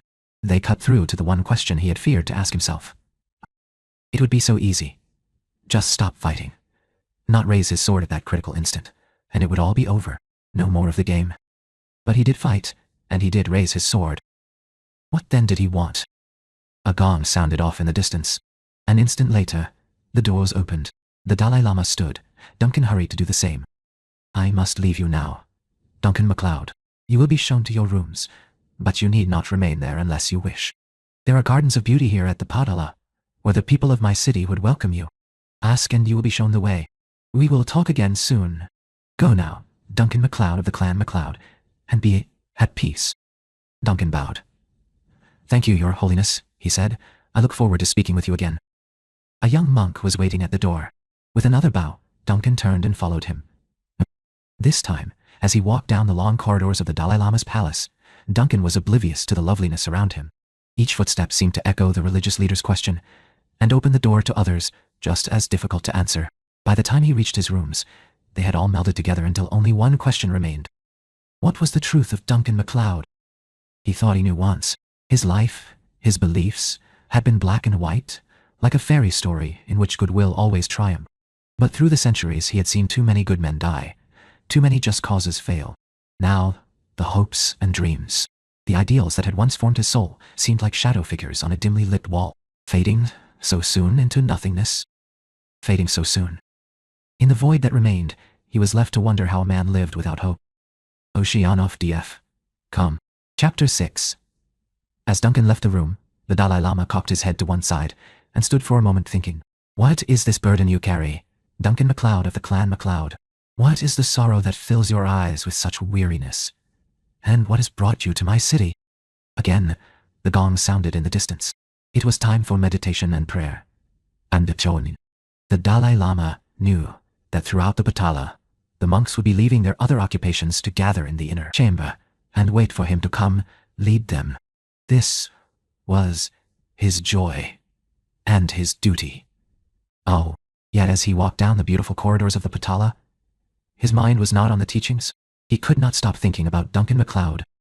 All Westerners are strange, he thought, but this one is different. He has none of the arrogance of the others in my city, the missionaries. They speak humble words, but do not have humble hearts. This one, this Duncan MacLeod, has the humility of a burden carried too long in silence. He is a man who has lost his path. How can I help him? The Dalai Lama wondered as he entered the meditation chamber and sat in his accustomed place. His small brass handbell, the darja, and string of prayer beads sat on the floor in front of his cushion. Before him, the monks sat in long rows facing each other, ready to begin chanting the subtle triple tone that was the sound of the universe at harmony with the soul. The expectation on their faces slowly turned to patient puzzlement when he made no move to pick up the handbell. The Dalai Lama bowed his head and waited for either inspiration or silence to enter his mind. Although in this life he was a young man, only 23, he had lived through 7 previous enlightened incarnations, and he had the memories of those lifetimes to guide him. Suffering was something he thought he knew in all its forms, but never had he seen eyes as haunted as those that looked at him today. It was as if each word spoken brought back memories too painful to be borne. And what of the age I saw in those eyes? The Dalai Lama wondered, head still bowed in silent contemplation. How many lifetimes has Duncan MacLeod lived, and by what spin of the great wheel has he come to this place? The Dalai Lama raised his eyes and looked out at the rows of monks still awaiting his signal, old and young alike. He knew he had only to ask, and each one of them would try to lighten his burden with their compassion and advice. But helping MacLeod was something the Dalai Lama knew was his karma alone. Suddenly, into the expectant silence, came the inspiration he had been seeking. They were teaching so basic to his beliefs he had looked past them, searching for some more esoteric words that would both inspire MacLeod and give answer to the complicated questions he felt surrounding this strange Westerner. Ah, foolish man, he chided himself. It is from simplicity that truth arises. He picked up the handbell. Duncan did not visit the Potala Gardens, as the Dalai Lama had offered. Neither did he go into the city of Lhasa. After his weeks in the nomads' camp, and his days on the trail, being inside a building with walls and windows, heat and light was a luxury. He was given a room of simple elegance, where spaciousness felt like part of the decor. The furnishings were few: a bed, a chest, a small table, but each one was a work of beauty. There was a chimneyed brazier in one corner, and 2 oil lamps, one on a long chain from the ceiling, one on the table, that had been lit and filled the room with warmth. More light came in through the long, narrow window. There were rugs upon the floor, 2 large pillows to sit on, and a privacy screen in the far corner. Above all, there was room, space to move, to think with his body. Alone in his room, Duncan removed his shirt, his fur-lined boots, and stockings. The warm air on his bare skin was a sensual pleasure. He felt his body breathe. Going to the center of the room, he began to stretch, muscle by muscle. Feet, ankles, knees on up through his arms, shoulders, neck. He stretched out the stiffness of his long ride and the weeks of inattention. From the stretches, Duncan moved into kata, the precise series of movements used to train the body, focus the mind, and control the breath. They flowed together like a ritual dance. This was a practice he had begun in Japan under the tutelage of Hideo Koto, a mortal and one of Duncan's greatest teachers. Was it really only 3 years ago? Duncan thought, wondering at the twists of time that made some things, especially actions of his youth, feel as if they happened only an instant before, while other events felt distant, belonging to another person, or a different life. Perhaps it was not time, but pain that kept them separate. Duncan realized as his body warmed. Memory is stored in the muscles. Kim's son had once told him, and as Duncan kicked and lunged, struck, turned, and parried, images of the months he had spent in Japan emerged. He saw again Hideo Koto's face as he had first seen it, eyes shining, sword in hand. Every inch the proud and fierce warrior MacLeod came to know and respect. His death had been a hard blow. Harder still was the knowledge that his death had come for MacLeod's sake. The samurai had known about the law forbidding the harboring of Westerners, of barbarians, yet when MacLeod had found himself alive once more on the shores of Japan, still surrounded by the flotsam of his destroyed ship, Koto had taken him in as the honorable thing to do for the stranger who had saved his life. Honor governed every moment of Hideo Koto's life, and it had governed his death. To save his family's name and honor, he had chosen seppuku, the ritual suicide, rather than execution for his disobedience of the law. It had been one of the most difficult acts of MacLeod's long life to stand as Koto's second, one of the hardest blows he had ever had to strike, to use Koto's own katana to sever his head and end the ritual. At that moment, and at this, MacLeod hated death. He'd had enough of memories, too much. He pushed away the image of Koto's lifeless body, pushed his own body harder, until all he could think of was controlling his breath in the thin Tibetan air. Soon his blood was pounding in his ears, his body bathed in sweat. He did not want to remember. He had come here to forget. Forget. That single word became a mantra of his own making. He breathed it in and held it deeply. It fed his soul like the oxygen that sustained his body. Forget. He pushed the memories out with his breath, exhaling them like poison. He struck at them with his hands, kicked at them with his legs. Forget it. The past is a darkness filled with ghosts. Put them to rest. The future is a chasm, a void unseen. Forget. Forget.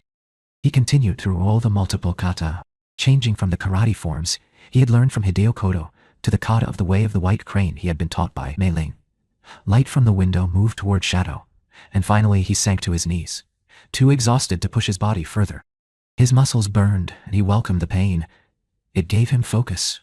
For a moment, the voices were silent, the faces withdrawn. For this instant, there was nothing more than here and now. A gong sounded somewhere in the Potala. Duncan tried to ignore it, but it shattered the delicate silence in which he was existing. Reality crashed back in upon him. Duncan sighed and reached for his shirt. I wonder how they feel about baths in this place, he thought, as he began to wipe the sweat from his torso. Frequent bathing was also a habit he had picked up in Japan. It was difficult to maintain during his travels, and had been close to impossible while living with his nomad friends. Maybe here in this great palace, there would be the chance of hot water. I'll ask, he told himself. All they can do is think I'm as crazy as I probably am. With a wry grin, he stood and looked around for where they had put his bag with his change of clothes. He would like to wash before he put on clean things, but he could not run half naked through the palace trying to find a tub. It took him a few minutes to find his possessions, neatly folded and stacked behind the privacy screen. He left a small tent and blankets, the water pouch, and the sack of food, and carried the long, narrow bag that held his few traveling clothes to the bed. Unlacing it quickly, he lifted and shook out each of the 3 silk shirts he had brought with him from China, the extra pair of wool pants, and finally, the long robe that he had carried from Japan. In the bag were a pair of soft-soled sandals, also from Japan, and a lighter pair of boots. His favorite of the shirts was a deep, almost iridescent blue. He picked it up and fingered the soft cloth, wondering again about the chance to wash before putting it on, when there was a faint knock on his door. A young monk entered and bowed. The Dalai Lama wishes for you to join him at his evening meal. If you are willing, someone will guide you in 1 hour. Aye, Duncan agreed. I'll have dinner with His Holiness. The monk bowed again and started to turn away. Wait, Duncan called. Is there a place where I can wash first? I'd like to bathe. You wish to go to the lake? The monk asked, his voice cracking with youth and incredulity. No, Duncan answered quickly.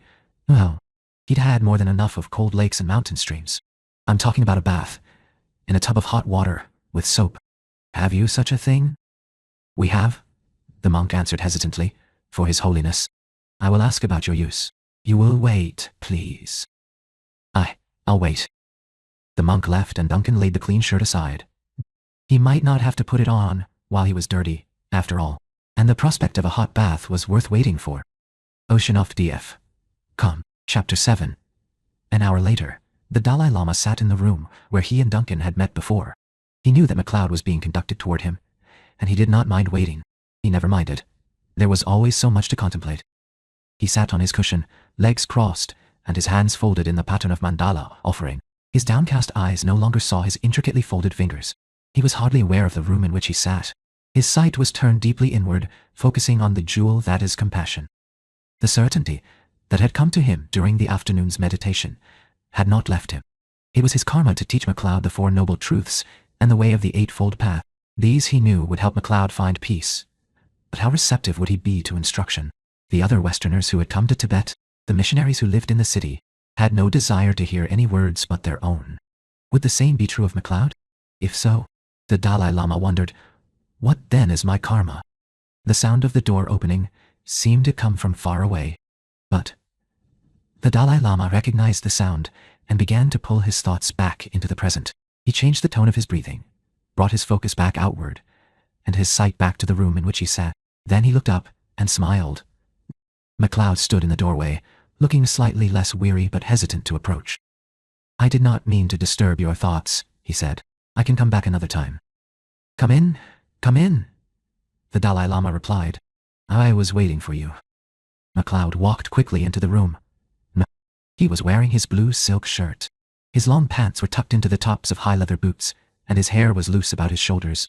As he neared, the Dalai Lama could smell the clean scent that surrounded him. You have then enjoyed your bath? The young man asked as Duncan sat on the cushion next to him. Oh, aye, though I think I shocked a few of your people by asking for one. The Dalai Lama chuckled.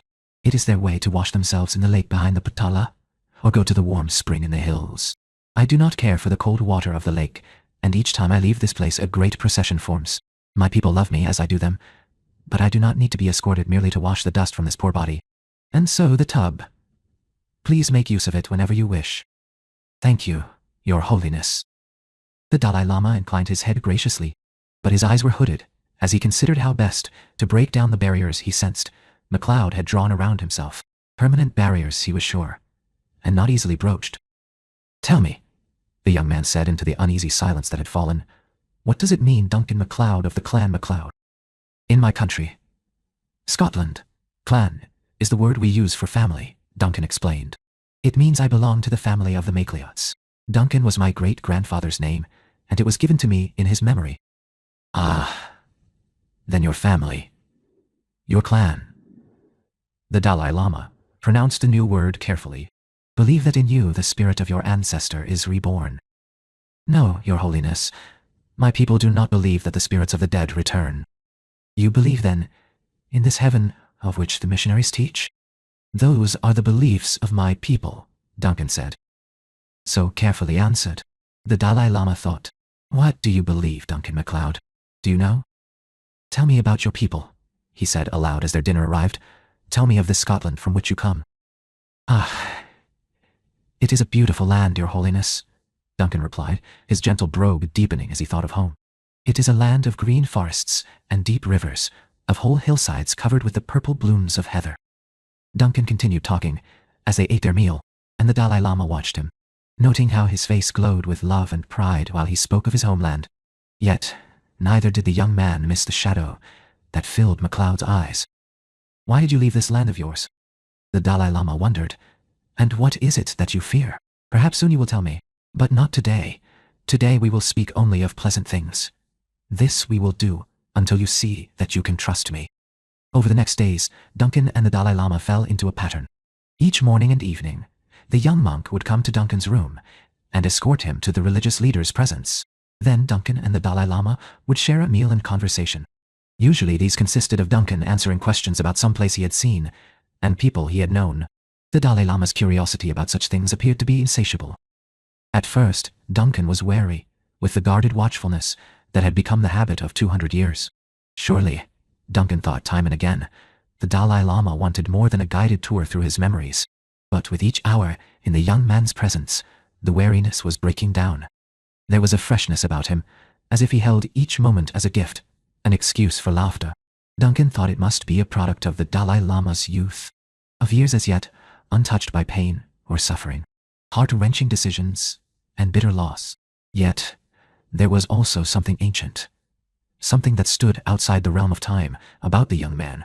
It shone from his eyes and from the look of utter compassion that so often graced his features. Slowly, it was setting MacLeod's heart at rest. During his first few days, Duncan spent his afternoons exploring the Patala and its grounds. Despite its beauty and its 1,500 rooms, it was more of a monastery than a palace, filled with countless prayer wheels of every size, from a few inches tall to twice the height of a man. Set in individual niches, they lined the walls in corridors and stairwells or outside walkways. They were the central figures in gardens and meditation rooms. Some were plain and made of brass. Others were brightly painted in reds, yellows, and blues. All were filled with thousands of invocations that when spun would leave to ascend to the compassionate heart of Buddha. MacLeod often spun them as he passed, each time remembering his nomad friends and the promises he had made to them. The gardens behind the Patala contained a sight Duncan had not thought to see at this high an elevation. Here, several fruit trees, stands of peach and walnut, apple, pear, and apricot grew in happy cultivation, along with poppies and tiger lilies, marigolds, hydrangea, hollyhocks, and carnations, all carefully tended by the monks as part of their contemplative duties. The gardens were places of serene beauty, enhanced by the presence of the lake created by excavating the materials to build the massive structure of the Patala. The lake was fed by underground springs and runoff from the mountains. Out of curiosity, Duncan put his hand in the lake and came away shaking his head, wondering how anyone, even a Tibetan monk, could bring himself to bathe in such frigid water. On the afternoon of his 5th day at the Patala, MacLeod decided to venture down into the city of Lhasa. The day was bright with sunshine and the air about 45 degrees, a warm spring day for Tibet. Duncan left the Patala with no more destination than a pleasant walk in mind. The streets of the city were not laid out with the orderly progression of a European city. They curved and meandered like a strolling path in a woodland park. The entire city had a park-like air with small, brightly painted houses bordered by flowering shrubs and well-tended gardens. Everywhere they could be hung, prayer flags fluttered in the breeze, gay as banners on a parade ground. The people, too, wore colorful clothing, predominantly shades of blues and greens, white, pink, and coral, with black bands and trims that made the lighter colors appear all the more vibrant. Here, as among the nomads, men's clothing was darker, and married women wore the 5-colored aprons that denoted their status. Occasionally Duncan saw someone wearing yellow, orange, or red. These, he knew, were religious colors, marking someone who had taken a vow. He was careful to respectfully bow to any such person who passed him. The people of Lhasa showed no fear of the tall white stranger walking their streets. Children ran to him, calling out their greetings and squealing with delight when he answered them. Adults paused in their work to smile at him. It was like walking through the Garden of Paradise, and Duncan found himself more warmed by the people than by the sun.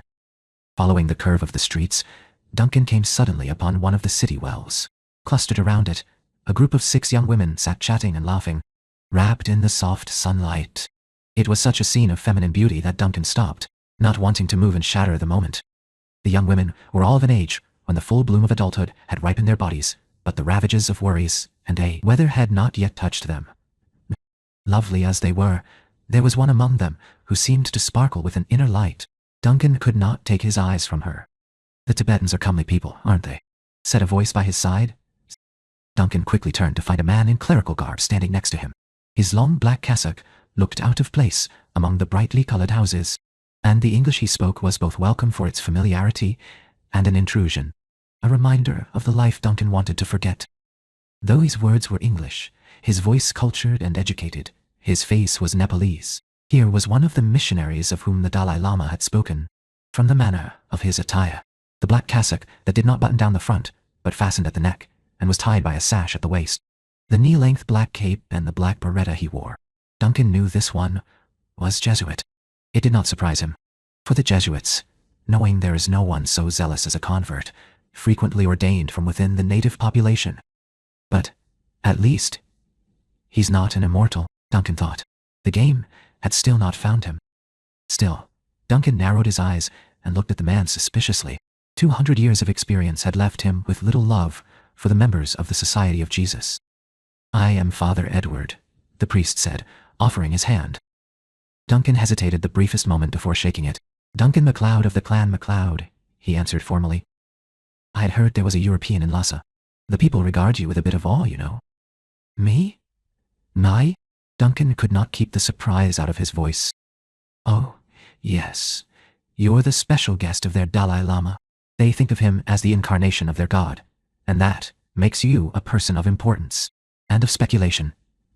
Father Jacques, the other of my order who lives here, and the 3 brothers of the Capuchin Order of St. Francis are the only Europeans most of these people have ever seen, and we do not live at the Potala. Indeed, we would not, even had we been invited. All those heathen images." The priest shuddered expressively. "Don't you find them offensive, Mr. MacLeod?" Duncan was beginning to find the priest's presence offensive. He spoke with a pomposity Duncan did find irritating. "No," MacLeod answered quickly. "Many of them are quite beautiful." "Of themselves, perhaps," Father Edward agreed, "but not of what they represent. Indeed, it is their heathen beliefs and practices that keeps this place from being a true paradise, and these people from being among the most sanctified." "And you're here to change all that, I suppose," Duncan said, irritation turning to anger. "Should God grant me that grace," Father Edward replied, but his tone was fierce, not meek. "Well, you'll get no help from me." Duncan turned on his heel and strode off, leaving the priest staring after him. Duncan walked quickly, letting the movement vent his anger. His own religious feelings were ambiguous at best, but intolerance was the one thing that even as an immortal, he did not have time to practice. MacLeod, intent upon distancing himself from the priest, had not seen the change that came over the man's face when MacLeod left him, standing on the street of Lhasa. Black eyes narrowed, following Duncan's movements, calculating stance, balance, and strength. Here, he thought to MacLeod's retreating back, is a threat to plans so carefully laid. "I must watch this one," he thought. "When the time comes, he must not be allowed to interfere." Oceanoff DF. Com. Chapter 8. Thoughts of Father Edward stayed with Duncan for the rest of the afternoon, casting a shadow over the brightness of the day. Did the Dalai Lama know anything about these priests living in his city? Duncan wondered about the type of men they were and the opinions they held. Did he know of their plans to convert and control the people? Duncan shook his head. How can he, young as he is? He's never really seen anyone from the world away from Tibet. He needs to be told that not all men have generous hearts, no matter what they profess. Duncan thought, accepting the responsibility and age experience laid upon him. I'll tell him this very evening. His Holiness must learn the truth about these Jesuits. Even his thoughts spat the word. He had seen too many atrocities for it to be otherwise. The Inquisition, the witch hunts and burnings, all in the name of their religion. They may call themselves missionaries, but I call them fanatics and murderers. It was the Jesuit activities in Japan that had led to the law forbidding the harboring of Westerners, and that in turn had led to the death of Hideo Koto. Duncan MacLeod had little cause to love men like Father Edward. The priest's presence and his words worked like a slow poison in Duncan's mind as he sat in the Patala garden and watched the afternoon slowly pass toward evening. They ate away at the fragile peace of mind that MacLeod had felt slowly descending upon him. Once more, wariness surfaced. The missionaries had not been invited to live here in the Dalai Lama's palace, Father Edward had said. So why had he? Duncan wondered. What was it the young man wanted from him? Duncan knew he needed to have his answer, and, if possible, he meant to have it tonight. He hurried back to his room to await the Dalai Lama's summons. Await the Dalai Lama's summons. It was not long coming. Duncan had barely had time to remove his coat when the young monk appeared at his door. With a silent bow, he turned, and Duncan followed him. As they walked down the long corridors, MacLeod tried for a conversation, hoping to gain some insight into the Dalai Lama's feelings about the missionaries. Before he reached the young man's presence, the Dalai Lama was, after all, a ruler, and in Duncan's experience, rulers tended to keep their true feelings hidden behind the veil of necessity. I went down into Lhasa today, Duncan said pleasantly. 'Tis a beautiful city. Do you go there often? When my duties allow, the monk answered. Have you met the other Westerners then? The priests who live in the city? Out of the corner of his eye, MacLeod watched the monk's face, looking for any subtle change of expression that might reveal the young man's feelings. The monk's face remained impassive as he gave a barely perceivable shrug. I've met them, he said. They are just men like any other, and so in need of compassion. In need of. MacLeod swallowed back the retort that nearly sprang from his lips. Do many people in the city visit the priests? He asked instead. Naam. Everyone visits them. MacLeod was surprised by the answer, and immediately anxious for the welfare of this gentle people. Does His Holiness know? He asked. The monk smiled faintly. The Dalai Lama knows everything, he said, in a tone that ended the conversation. Aye, Duncan thought. I'm sure he does it that. He has his spies everywhere, no doubt. Are you one, my young monk? Is that why you're the one who comes for me each day? MacLeod found the thought of royal spies was, in an odd way, comforting. He had been in courts around the world, been friend, advisor, and sometimes lover, to all manner of nobility. All of them had an intelligence system, a means of keeping their ears and eyes on the actions of their people. How else could they rule effectively? It seemed the Dalai Lama, at least in this respect, was no different. It made Duncan feel that he had a better idea of what he was dealing with now, and how to act accordingly. They reached the room Duncan had come to think of as the audience chamber. Without another word, the young monk bowed and turned away. Duncan watched him go. Their conversation had only firmed his resolve to make certain the Dalai Lama was told the truth about the Jesuits. He might know his people visited them, but that did not mean he understood their zeal for conversion, or the havoc their condemnation could incur. Duncan knocked once on the door, and then entered. As always, the Dalai Lama sat on his cushion, smiling serenely. Come in, Duncan MacLeod. He called his customary greeting. Come and sit so we may talk. As Duncan moved to obey, he wondered how to keep the conversation off his past travels and bring up the subject of the missionaries. For once, however, the Dalai Lama had no questions about foreign lands. You went down into my city today, I hear, the young man said. Was your visit enjoyable? Much of it was, Your Holiness, Duncan replied, but not all. Tell me, Duncan MacLeod, what troubled you? Were my people unkind? Oh no, Your Holiness. It was not your people. Duncan stopped and took a deep breath, then plunged ahead. No, I met Father Edward today. One of the missionaries, the Dalai Lama said with a nod. But why does he trouble you, Duncan MacLeod? Because I have known others like him, and have seen what their presence can do. You should banish them from your city, Your Holiness. No, Duncan MacLeod. But do you know what their purpose is? Duncan could hear his voice becoming gruff, his tone curt as he tried to find the words that would make this young man listen to what experience had taught him. The price of those lessons was something MacLeod did not want to see the Tibetan people have to pay. Do you know that your people visit the priests? He asked more softly. Of course, my people visit them. The Dalai Lama replied with a smile, his eyes calm and unperturbed. How else may compassion be shown? I know that these missionaries have come here to speak the words of their God to my people. We do not fear their words. The compassionate Buddha taught that all words of truth, whoever speaks them, are the words of Buddha. Let your mind be at peace about these missionaries, Duncan MacLeod. They will bring no harm to my people. Duncan wished he could believe it. There was more, much more he wanted to say, but he recognized the tone of royal command. Father Edward and his intentions were a closed subject. Since he was a visitor to this city, Duncan would accept the Dalai Lama's wishes, but he would also watch carefully. If his fears were indeed groundless, he would say nothing more. But if Father Edward or the others did anything that might harm the people of Lhasa, Duncan would not be so easily silenced again. MacLeod cleared his throat. There was another question he still wished to pursue. Your Holiness, he began, keeping his tone respectful, even humble, as past experience with royalty had taught him to do. Why did you invite me to stay here? The Dalai Lama put down the bowl from which he had been drinking and turned toward Duncan, looking at him in silence.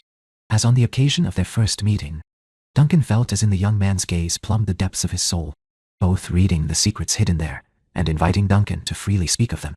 It was an unsettling feeling, but odder still to see eyes suddenly filled with such ancient awareness in such an inexperienced, unmarked face. Are you unhappy here, Duncan MacLeod? The Dalai Lama asked. Is there something more needed for your comfort? No, Your Holiness. I am most happy here, and you have been very kind. But I know that you did not invite the missionaries to live in the Potala when they were strangers in your city. That is true. The Dalai Lama again nodded, his voice remaining patient and undisturbed. When they came to the Potala and asked if they could live in my city, their eyes said they found no beauty here. They have room in their hearts for no words but their own. So why waste the words of invitation? Your eyes said you needed to be here, and so you are. The wheel spins and brings all to where it should be. Duncan felt the conversation slipping away from him. It was not a sensation he particularly enjoyed. There were things he needed to understand. Perhaps for his own peace of mind. Perhaps only to impose the familiarity of Western logic on the evasive explanations of Eastern thought. In an effort to once more gain control, he tried another question. On the road outside Lhasa, why did you stop to talk to me? The young man seated next to him cocked his head to one side and smiled. Every soul, Duncan MacLeod, has its own aura, and yours is very strong. I felt it reaching out to me as we approached, so I stopped. I found that your aura is also wounded and in need of rest. You are here to rest, and, I think, to heal. Now, Duncan MacLeod, what part of your travels shall we speak of today? There was no mistaking the tone of finality in the young man's voice. Once again, MacLeod was reminded that in spite of the Dalai Lama's apparent youth, he was the leader of his country. MacLeod knew he would receive no more information, and no explanation of the meaning behind the Dalai Lama's words. They raised more questions than they answered, and perhaps, Duncan realized, that was exactly what was intended. He thought. He's a crafty young fox. He knows that sooner or later I'll have to ask him to explain. 2 hours later, Duncan took his leave of the Dalai Lama. After the door had shut behind him, the young man folded his hands and closed his eyes. He let the silence of the room envelop him with its peace. I said you have a strong aura. Duncan MacLeod of the clan MacLeod, he thought, into the silence. And today, in your agitation, it boiled around you, filling this room like a fire. I know you were angry that I would not let you speak your words against the missionaries. You fear for my people. But I fear for you. You carry so much pain. I could not let you speak and give it more strength, more power over your soul. You must let go of your pain and your anger. They are passing. They are insubstantial. The Dalai Lama opened his eyes and stared at the tapestry on the wall across from him. There was no Buddha figure in this one. No figures of fierce or compassionate deities. No saints or monks or body tree. No obvious symbols of enlightenment. But this tapestry was enlightenment itself. It was of the Kalachakra Mandala, the wheel that is time. During his 5th incarnation, the Dalai Lama had it hung in this room, where so many came to him for counsel, to remind himself that all existence is fleeting. It was one of his most clear memories from that life. The reminder was often indispensable to his peace, for it helped ease the burden he too often felt as he opened his heart to compassion for those who came to him. And somehow, the Dalai Lama felt that helping Duncan MacLeod was going to be both his greatest challenge and greatest necessity. As the Dalai Lama stared at the tapestry, at the brightly colored designs flowing clockwise, His thoughts again returned to the age he felt surrounding MacLeod. It puzzled him. An old soul that had seen many other lifetimes, perhaps. But that was not the only answer. It was too simple. And the Dalai Lama knew there was nothing simple about Duncan MacLeod. Tomorrow, my friend, the Dalai Lama thought. Tomorrow, I think we will cease this game we have been playing. Tomorrow, we begin to walk the path of deeper truth. Are you ready? The only way to walk that path is to release your secrets and the pain they cause you. What is a man except his secrets? And his pain? Down in the city of Lhasa, the man known as Father Edward was also thinking about Duncan MacLeod. The other Europeans in the city? His companion, Father Jacques, the 3 Capuchin brothers, posed no threat. But MacLeod worried him. The way he carries himself. He must be a soldier. Maybe a mercenary, Father Edward thought as he wandered through the rooms of the house that served as both home and church, tugging with irritation at the stiff white collar around his throat. He hated it, just as he hated the European clothes and the long black cassock he was forced to wear. He wanted to be back in uniform again, riding beside the invincible Nasiruddin, leader of the Gurkhas. He wanted to be sword in hand against the foe. Any foe. Instead, he was stuck here, pretending to be a priest, because he had been educated by European missionaries. He spoke their language, and knew the things they said about their God. He had hated the missionaries in the school when he was a child, and he hated them now. He smiled into the silence as he remembered the real Father Edward, how easy it had been to walk up to him, speaking a greeting in his own language, how the priest had smiled a welcome. A smile that turned to a scream when the sword pierced his heart. That sword, the one that had killed the priest, the spy had had to leave behind when he assumed Father Edward's identity. He missed his weapon, but its discovery would have been a threat to his mission. Soon he would find another one, or something that would serve, and he would use this identity he had assumed to get within striking distance of the Dalai Lama. He, too, would soon fall by Edward's hand. Nasiruddin, himself, had been pleased by this plan. The Gurkha leader wanted Tibet. He wanted to rule this city as he wanted few other things. And if it could be delivered to him, the rewards would be well worth the current discomfort. This thought brought the false priest's mind back to MacLeod. What was he doing here? Are you a scout for some advancing army? He wondered. Or a fortune hunter on your own? What is your secret? Duncan MacLeod, whoever you are, I will not let you stop me. The other Jesuit, Father Jacques, was already in bed. He would be up before dawn, full of energy, and ready for the day ahead. But the Nepalese man he knew as Father Edward preferred the night. The darkness and the silence set his mind free, and gave him solitude for his real work.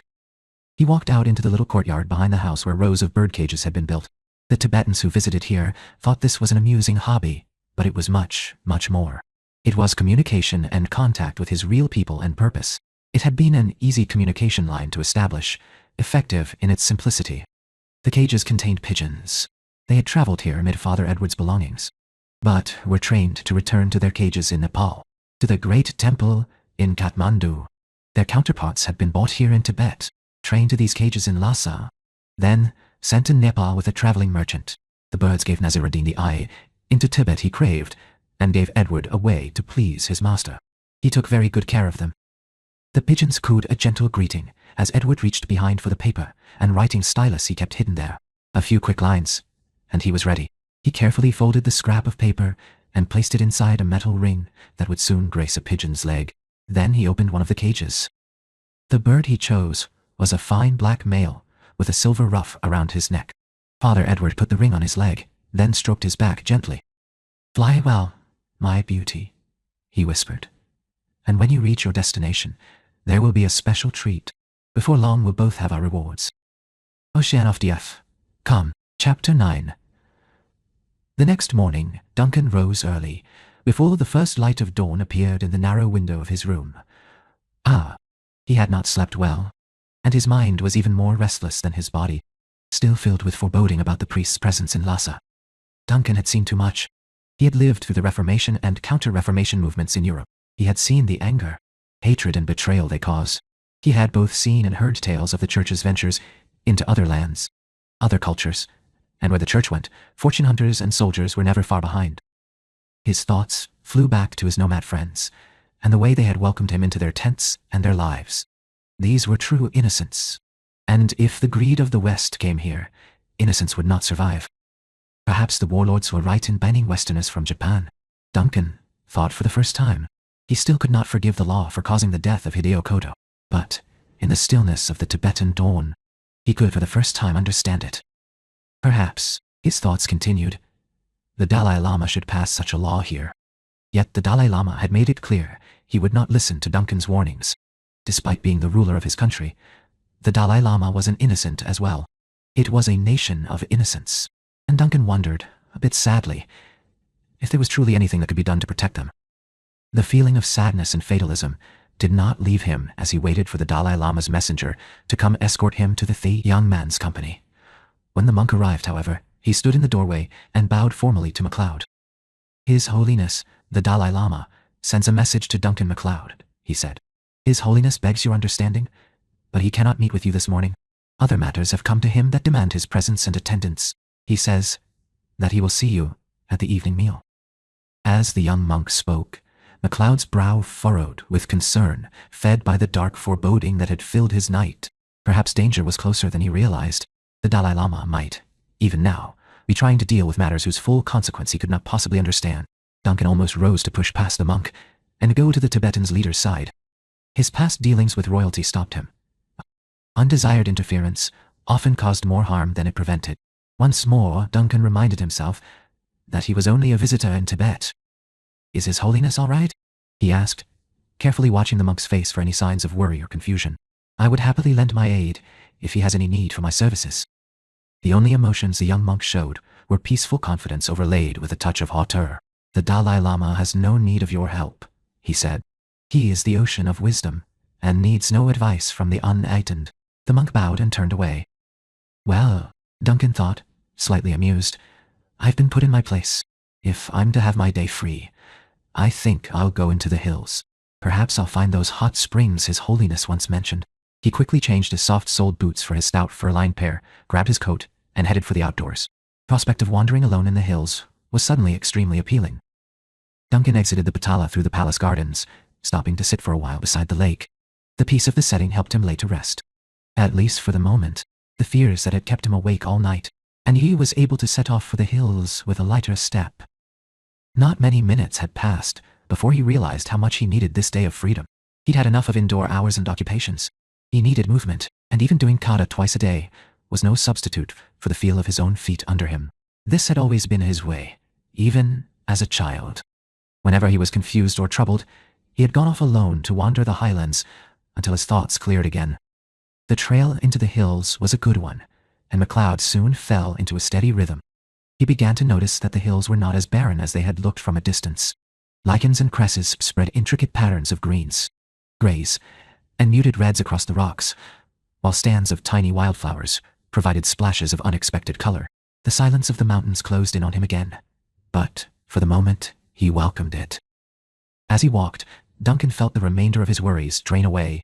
Instead of feeding his loneliness, as the silence had done on the trip into Lhasa, today, it was as if the mountains absorbed all troubles of the heart and mind, and by their massive existence made human concerns insignificant.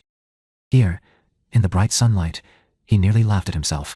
200 years has turned you into a clucking old hen, he thought, seeing predators where none perhaps exist. But that has kept you alive, another part of him whispered. He continued walking, slowing his pace as the trail steepened, letting the combination of movement and fresh air soothe him. It took a few minutes for him to become aware of the sound he heard growing in the distance. It was a gentle sound, the sound of women's laughter. Duncan slowed his pace again. Whoever the women were, whatever they were doing, he did not want to frighten them away. In all his long life, he had never seen anything more miraculous than a woman. Old or young women were, in his opinion, the true glory of creation. The vegetation was thicker here, indicating the presence of water, and the chatting, laughing voices were louder. Coming around a bend in the trail, he was met by a sight that filled him with wonder. Whatever he expected from the hot springs, it was not what he saw now. The pool was surrounded by wild flowering shrubs, tall enough to provide a sense of privacy, but not so tall as to block the sun. The rocks provided ledges and gentle steps down into the water that was deep and wide enough for the women in it to splash and swim with ease. And the women themselves, MacLeod realized he was staring and quickly backed away, but not before the sight of two naked bodies, shining with water and sunlight, imprinted itself on his memory. He stood for a moment, fighting the desire to steal into the bushes and quietly watch them at their ablutions. Perhaps it was only good manners that kept him from the impulse, perhaps a sense of chivalry and honor, but it was enough.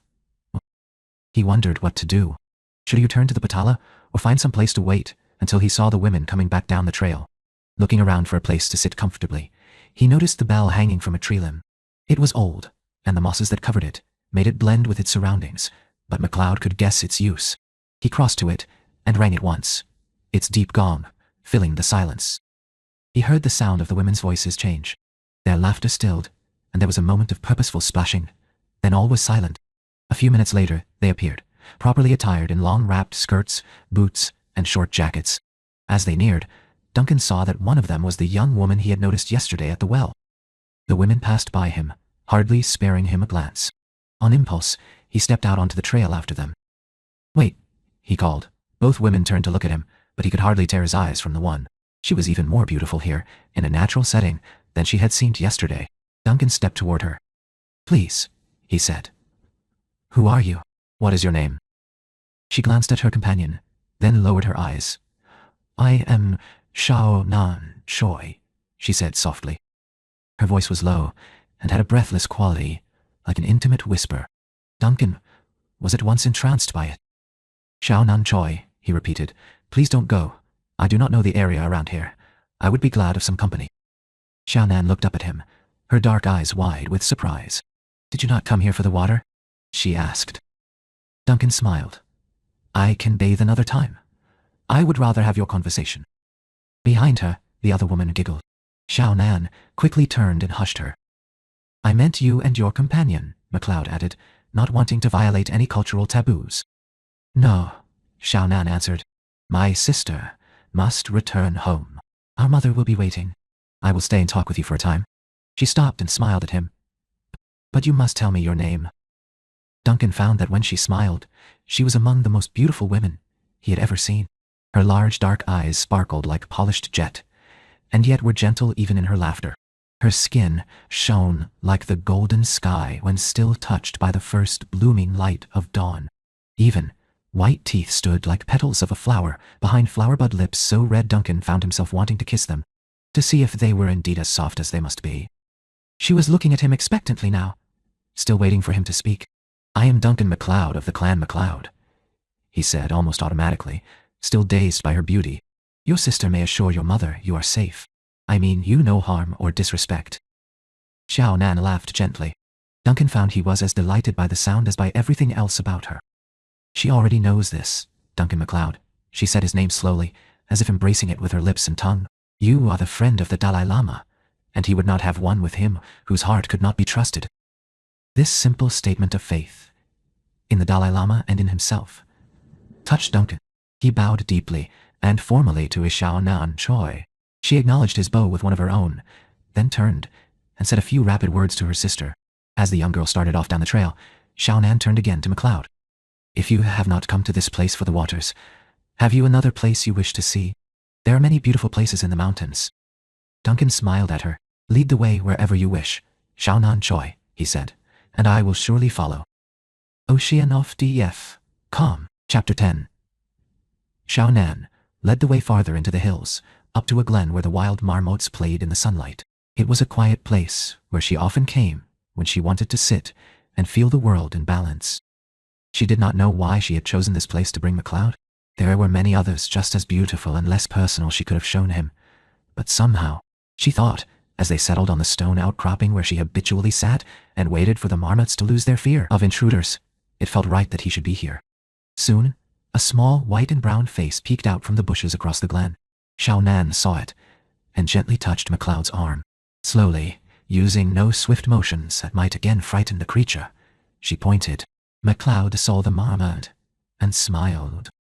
It is a good smile, Shao Nan thought.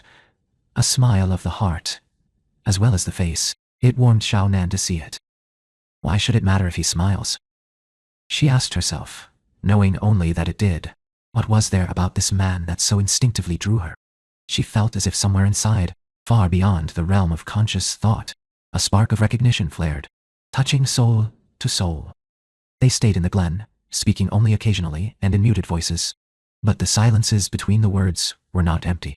Unlike many people whom Xiaonan knew, even the most quiet moments seemed to ring with his calm, unfrenzied strength. Oh, unfrenzied strength. The marmots soon accepted their presence. McLeod watched them as they scampered in the sunlight, and Xiaonan continued to watch him out of the corner of her eye. She would not be so impolite as to stare, but she liked the way his white teeth shone against the weathered tan of his skin when he smiled. Of the soft waves in his dark hair, so unlike her own, which fell in a straight black cascade to her waist. And she liked the look of his strong fingers as he absently twirled a leaf he had found on the stone next to where he sat. His look pleased her, but it was his company that affected her most deeply. She felt comfortable and safe, and again she asked herself, why? Had they known each other in some previous life? She wondered. Or had they always been searching for each other, wandering through the circles of existence until the great wheel should bring them together? It was something only time could answer. When Duncan returned to the Batala several hours later, he felt better than he had for many weeks. Xiaonan's company had worked on him like a patent medicine, guaranteed to lighten the heart and brighten the eyes. It was not anything she said that so affected McLeod. Her conversation had, in fact, been limited, but her smile had been eloquent, and her gentle laugh of delight had said more than words ever could. Laughter came easily to Xiaonan. It was the laughter of true innocence, like a child at play, unafraid of adult censure. Nor did that laughter come at anyone's expense. Instead, it was the feel of the breeze lifting her long hair from the back of her neck, the sight of the marmots they had watched, and the birds flying their intricate mating ritual that brought joy to her lips. From her lips to Duncan's heart, she fascinated him, and even as he left her at her parents' door, he knew that he must see her again. Duncan had barely reached his room in the Batala when the familiar young monk appeared at his door. "His Holiness has sent for you," he said solemnly. "Then let's not keep him waiting, lad," McLeod answered, his voice loud and full of life. He walked over and gave the monk a good-natured slap on the shoulder, nearly laughing aloud at the wide-eyed look of surprise that spread over the young man's face.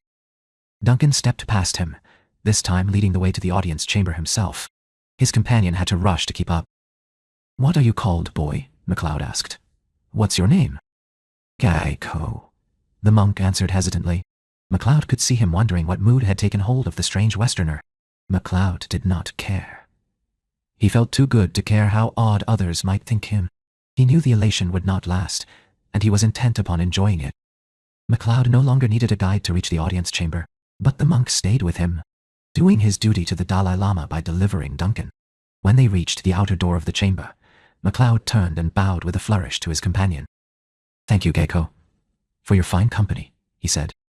The monk again looked startled as he returned McLeod's bow. Once more, Duncan clapped him on the shoulder, then turned away, knocking once on the chamber door before entering. From the moment he stepped into the room, he could see that the Dalai Lama was weary. The young man's shoulders were slumped, and although he greeted Duncan with his usual smile, the merriment was lacking from his eyes. McLeod felt some of his own joviality fade in response. With a small wave, the Dalai Lama gestured toward Duncan's habitual seat. "Come and sit," he said. "Tell me of your day while we wait for the meal to arrive. I am sorry I could not speak with you this morning, but other matters arose." "Aye, so Geico said," Duncan answered. He tried to keep himself from frowning as he crossed the room and sat upon the cushion, but the feeling of sadness and worry that emanated from the Dalai Lama made Duncan immediately want to offer his sword in the young man's defense. Other courts in other lands, however, had taught Duncan that such offers had to be made carefully.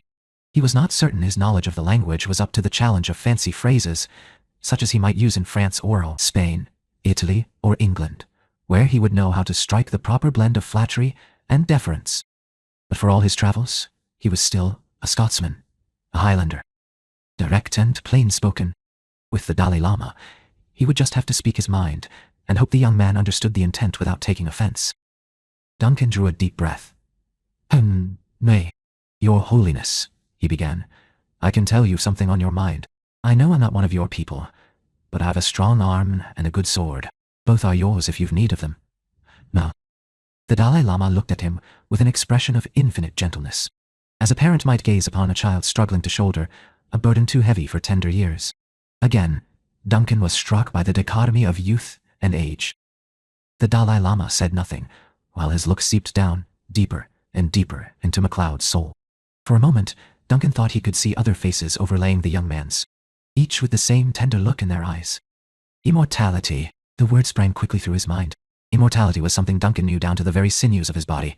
It was the reality of every breath he took. And yet, as he looked at the young man before him, Duncan could not help but think how much akin, and how very different their types of immortality must be. Duncan had not chosen his long life, though he did choose survival.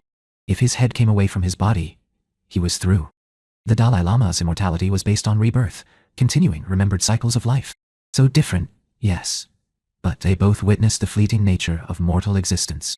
They both saw time, that unstoppable river, carry away loves and hopes and dreams, changing forever the landscape of the soul. They both lived with the lessons only the centuries could teach. This was the connection between them. It was as slender and as strong as a silken thread. The Dalai Lama smiled, and the vision faded. "Thank you, Duncan MacLeod," he said gently. "I know your words are well meant, but the answer for my people is not found on the point of a sword." "Is there something else I can do then?" Duncan asked. "I want to help you, if I can." "I want to help you," the Dalai Lama repeated softly.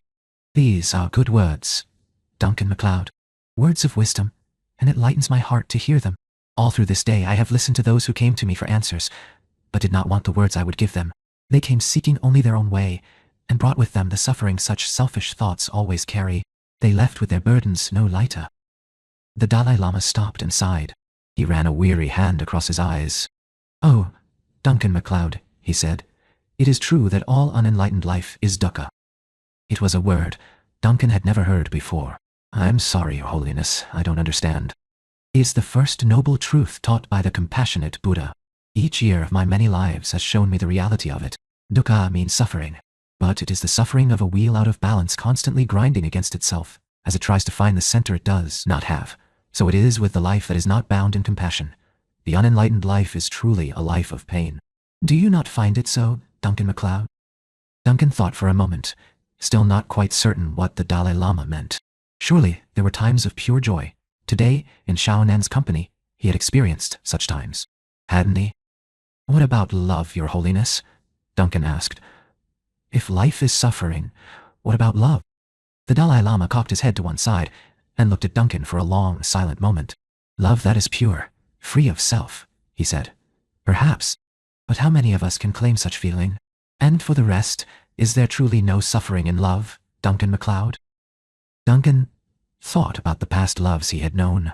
They had filled his life with joy, yet amid the joy was pain, the uncertainties and misunderstandings, the needs of heart and soul that love alone awakened, the union that, no matter how perfect, only accentuated separateness, the separation that is death. Yes, love also contains suffering.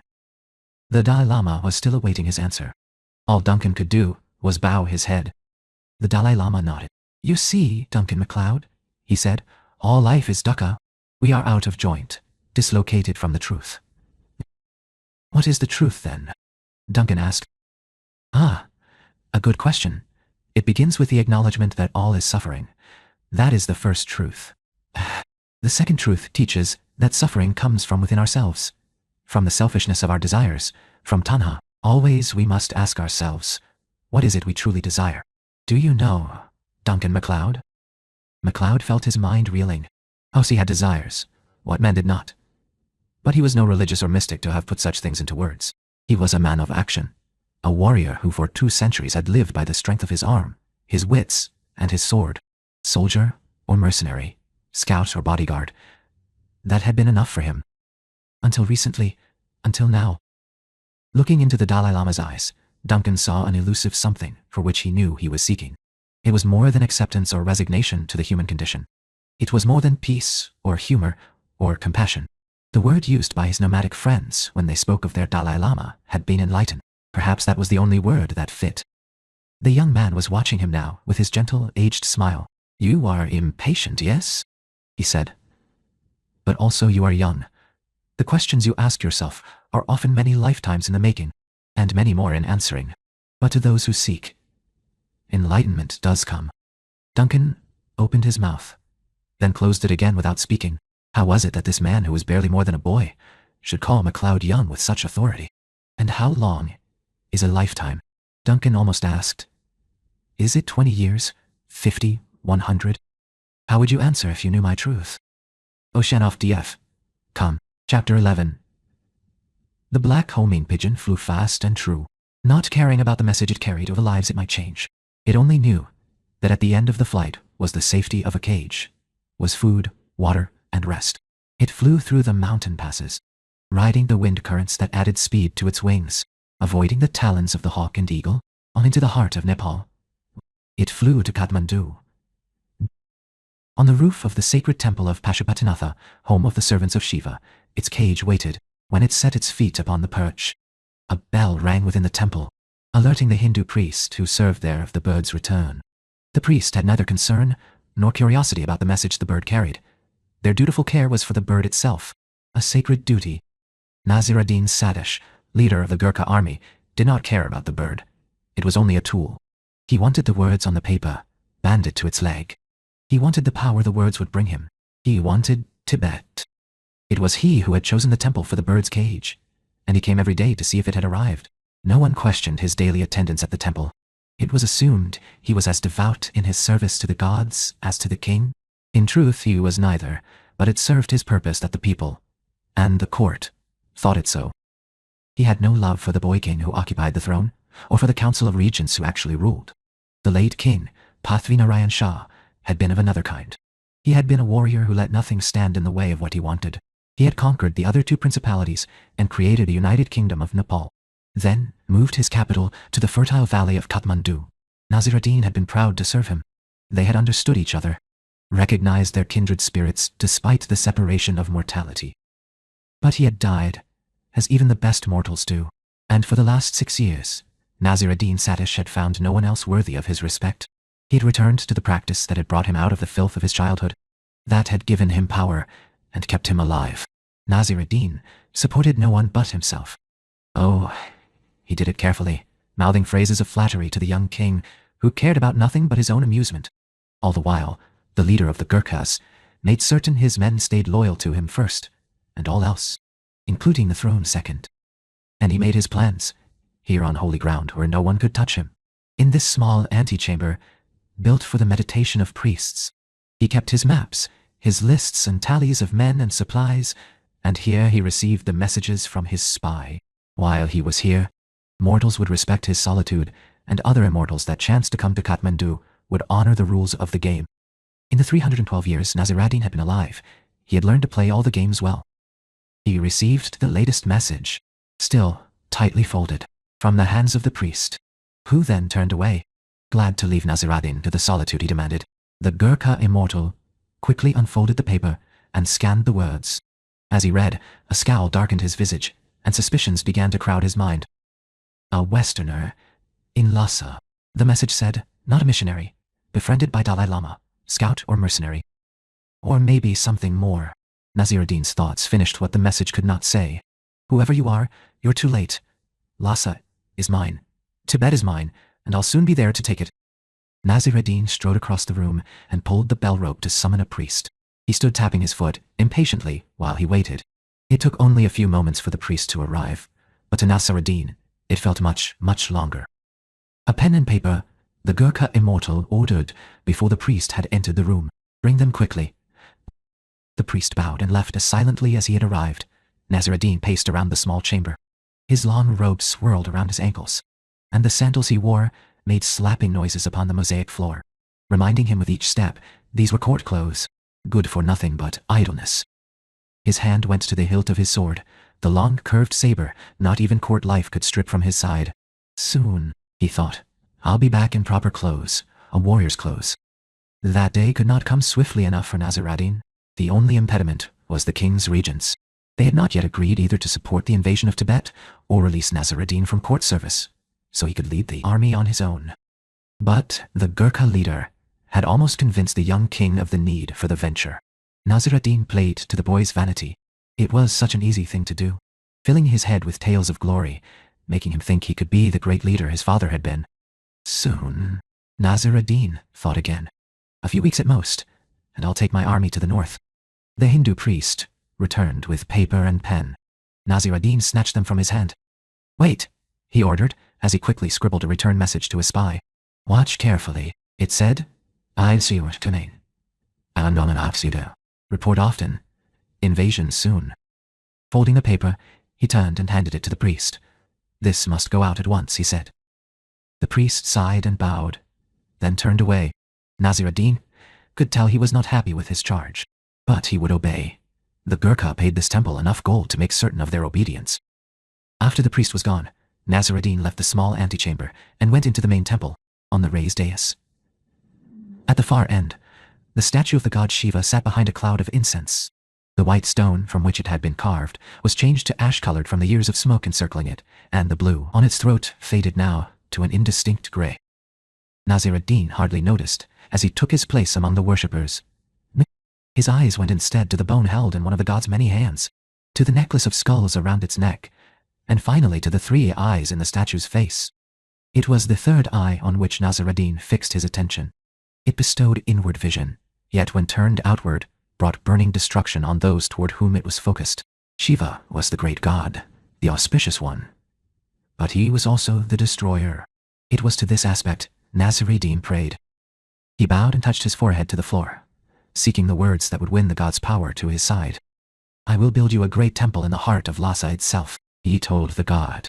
The holy city will become your city. I will destroy all who will not worship you, and you will drink the blood of their sacrifice. Be my aid and my strength, great Shiva, and nothing will stand before us.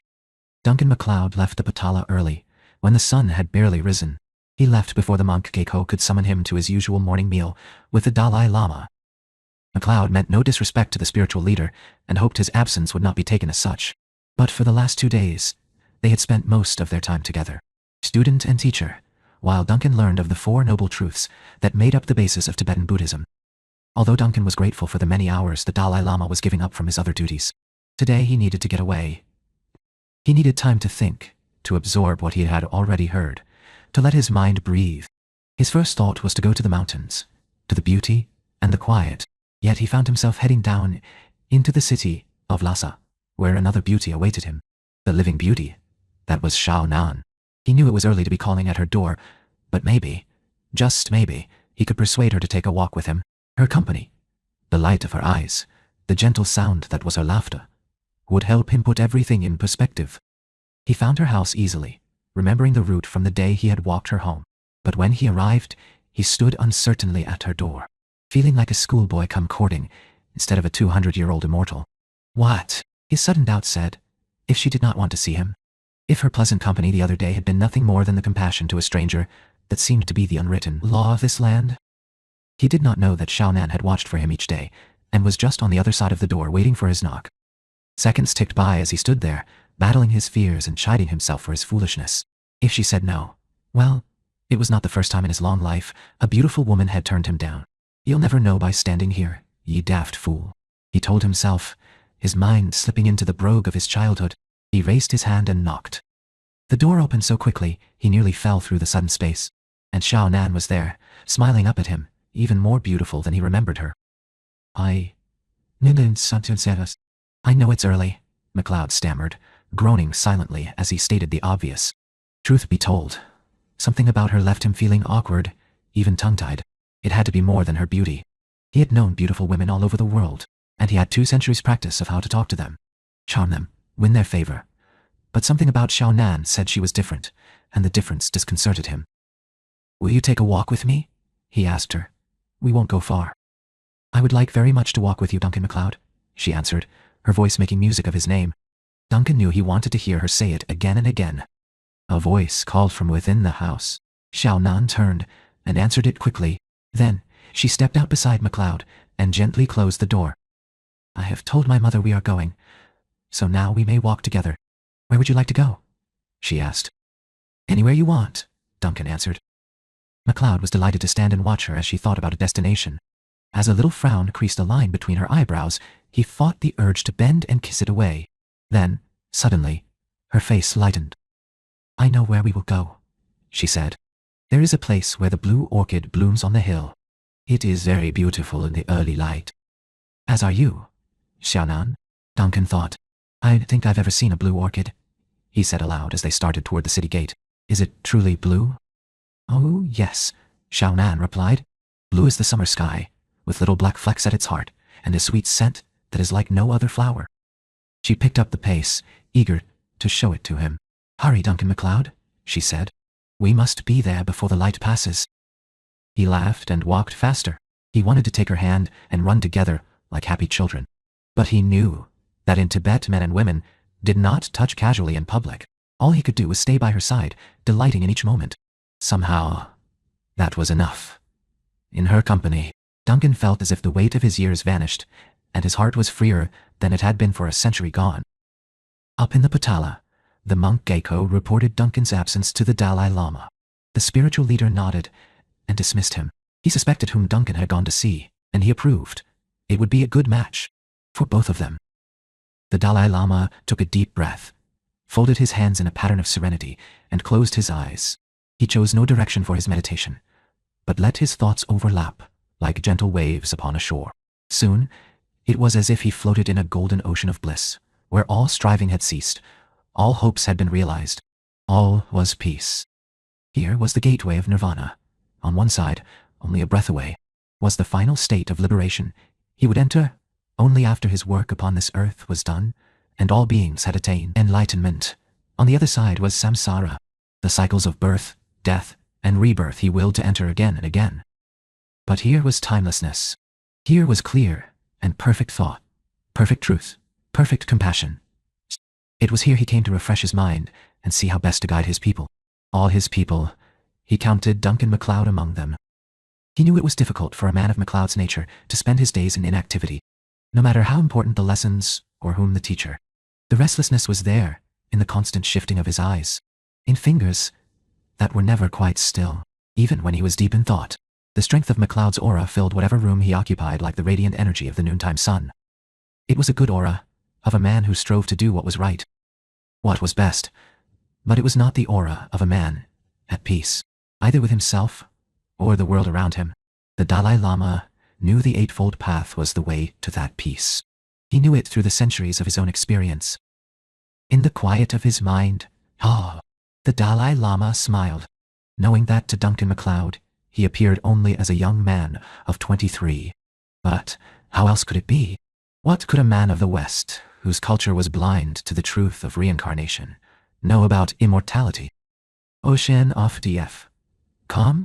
Chapter 12. MacLeod and Xiaonan wandered together into the hills. With each passing moment, he found himself more charmed by her.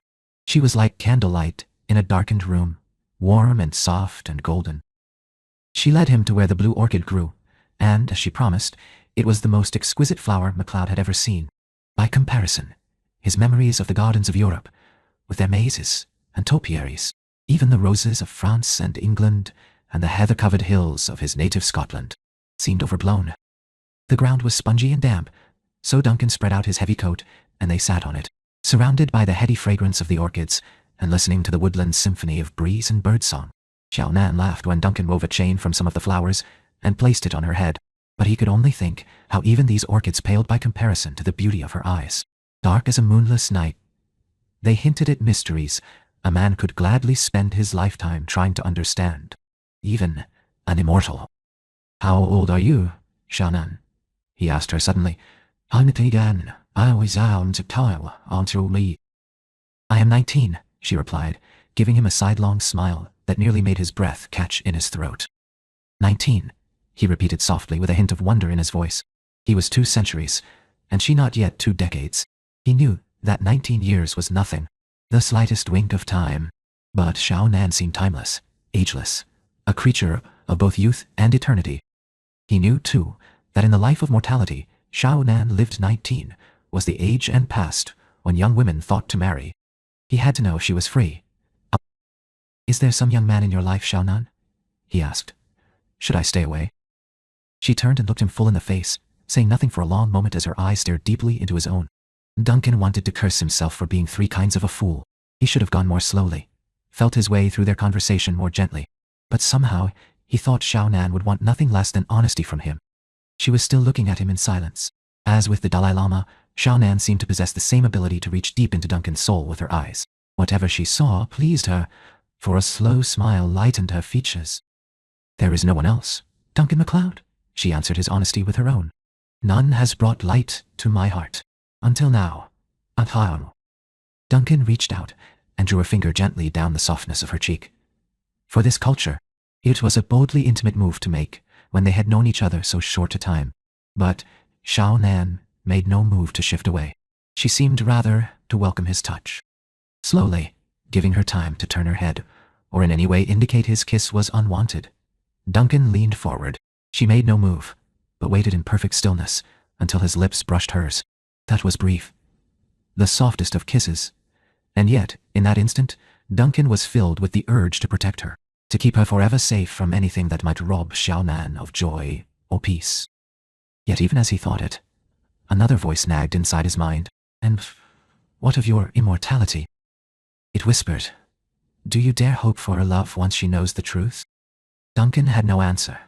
He did not want an answer yet. He wanted this day free of anything but Xiao Nan's smile. He stood and held out his hand to her. When she took it and rose to her feet, it was only to flow against him, graceful as a cat, warm and soft as living water. Once more he kissed her, and she returned it without fear or hesitation. She kept her eyes open as they kissed, and MacLeod felt that if he could look into them long enough, he would find the answers wise men had sought throughout the ages. Perhaps here, at last, was the woman to whom he could truly open his heart. Hunger drew them back to the city. Duncan would have left Xiao Nan at her door and gone back to the Patala to find a meal, but she insisted he come inside with her. My parents will be honored by your presence, she told him. Please, Duncan MacLeod. How could anyone tell her no? He wondered, knowing he could not. He went with her into the little yellow house. That was her home. Both her parents came to greet them, their kind words of welcome quickly setting to rest any uncertainties Duncan had about how they would respond to the stranger who had spent all morning with the daughter. The house, though small by Western standards, was elegant and furnished with the deceptive simplicity of the Oriental mind. Duncan saw a single flower floating in a crystal bowl that was somehow more lovely than a full vase would have been. There was a sculptured screen, inlaid with ivory, and placed where the soft light of the window would sweep across it to highlight the carving of cranes in flight. The house smelled of ginger and jasmine. Duncan was taken through to the courtyard out back, where the garden was just beginning to bloom. Stone benches had been set beside a small fountain. Water trickled slowly over stone in the sound of serenity, to gather in a pool where white water lilies blossomed. Xiao Nan made sure Duncan was comfortably seated, then disappeared back into the house. She returned a few minutes later with a tray of food, sitting on the stone bench and putting the tray between them. You must eat now, Duncan MacLeod, she said, giving him a smile sweeter than the fruits and cakes she had brought. Some things on the tray Duncan recognized and others he did not, but it did not matter what he ate. Sitting here with Xiao Nan, MacLeod knew he was happy. They say the love of a good woman can heal a man's heart of many things, Duncan thought. Yet, the burdens his heart carried were very different from those of ordinary men. Men whose lives lasted a few score years. If they were lucky, would even the love of someone as precious and rare as Xiao Nan be enough to heal his heart for long? He wondered, what is happiness or joy? The Dalai Lama had said to him more than once in the last few days. And what also is sorrow? What is suffering? They are nothing, passing as the wind that blows in one direction, then another. It matters only what is done with these emotions. It matters only if by them compassion grows. In compassion only is found peace for the weary heart. You are frowning, Duncan MacLeod. Xiao Nan's gentle voice broke across his thoughts. You are displeased by something. Oh no, Xiao Nan. Everything is wonderful. I was just thinking about something His Holiness said. Sometimes his words are difficult. But you must try to understand Duncan MacLeod, she said, looking at him with her serenely serious eyes. He is Bodhisattva. Always he speaks the highest truth. Bodhisattva? Duncan repeated the word slowly. I don't understand. Bodhisattva is one whose inner being is perfected in wisdom. Nirvana awaits him, but he chooses rebirth, that he may teach others the path. Our Dalai Lama is such a one. He is the ocean of wisdom. My people will travel many days to see him, to hear him, sometimes to ask him a single question. That he teaches you is a great gift. You must listen to him, Duncan MacLeod. I will listen, Xiao Nan, he assured her. And you must hear, not only with your ears, but with your heart. I will try. Just then, Xiao Nan's sister came bounding into the garden, erupting into the small space like a personal volcano. She threw herself onto the ground by their feet, and snatched a plum cake off the tray. Mingxia, Xiao Nan said sternly, we have a guest. Behave with respect. He's your guest, not mine, she replied. Besides, he's not a stranger. We met the other day on the trail from the warm pool. She turned and smiled at Duncan, and he saw at once that though she looked much like Xiao Nan in facial structure, she was as different from her sister as the sun and the moon. She was also younger than Duncan had supposed when he met her on the trail, maybe 13 or 14. The time when childhood and womanhood are mixed in both mind and body. Where were you? Xiao Nan asked her. And what have you been doing? Your hands are filthy. Mingxia shrugged, indifferent as only a teenager can be. Old Hulan needed some help with her garden. You know her daughter-in-law is worthless with such things. Mingxia, Xiao Nan said sharply, that was unkind. Someday, when you are 8 months pregnant, you will probably be worthless in the garden too. Mingxia stood, snatching another treat from the tray on her way up. I'll never be 8 months pregnant, she said.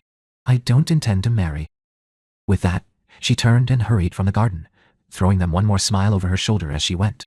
When her absence finally settled back over the place, it seemed twice as quiet as before.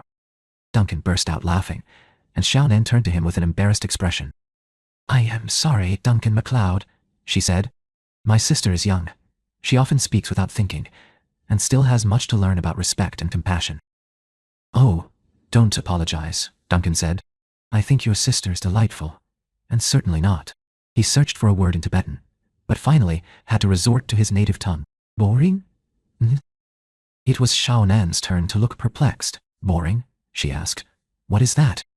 Boring is, well, it's everything Mingxia is not, he replied. Xiao Nan still looked a bit confused, but she smiled anyway. You are very kind, Duncan MacLeod, she said, to forgive my sister her poor manners. Duncan did not want to talk about Mingxia anymore, just wanted Xiao Nan to go on smiling at him. Xiao Nan, he said, among my people, it is not necessary to say a person's full name each time. Once you know them, one name only is used. Please, call me Duncan. Duncan, she repeated, her smile turning gently pleased. What does it mean, this Duncan? Duncan shrugged. It means dark chieftain, he said. But that's not why we give names among my people, or not the only reason. She reached out and softly touched his hair. Still, she said, it suits you. Are you truly a chieftain? I was the son of a chieftain, he answered, but another leads my clan now. Your eyes say this makes you sad. Why do you not lead your people, Duncan? It is a long story, Xiao Nan. Perhaps someday I will tell you. Someday, she agreed. There is much time ahead for us. I hope so, Xiao Nan, Duncan said. He took her hand and gently kissed her palm. I truly hope so. Oceanofdf.com. Chapter 13. Duncan left Xiao Nan and walked back through Lhasa, whistling softly under his breath. He smiled at every person he saw, stopping often to bow at them and happily receiving their bow in return. In his current state of mind, the whole city, with its brightly painted houses, fluttering prayer flags, and well-tended gardens, seemed a place of transcendent beauty. MacLeod was unaware that his every movement was being watched with unfriendly eyes. Father Edward, the Gurkha spy posing as a priest, had seen MacLeod and Xiao Nan return to the city. He had seen them go together into the woman's family home, and noted how long it took MacLeod to emerge again. So, the Westerner has taken a lover, he thought to himself. How fortuitous. It will keep his mind off invasions while the great Nasruddin, my master, prepares. He will want to have this information. It would also keep MacLeod from giving the Dalai Lama his full attention and protection. The spy's thoughts continued almost gleefully. The impediment he feared MacLeod might present to his plans was fast becoming nothing more than a crumbling wall, easily broached. I will go visit the Choi household, Edward thought, and find out the depths of Xiao Nan's involvement with MacLeod. That would certainly be in keeping with his role as priest.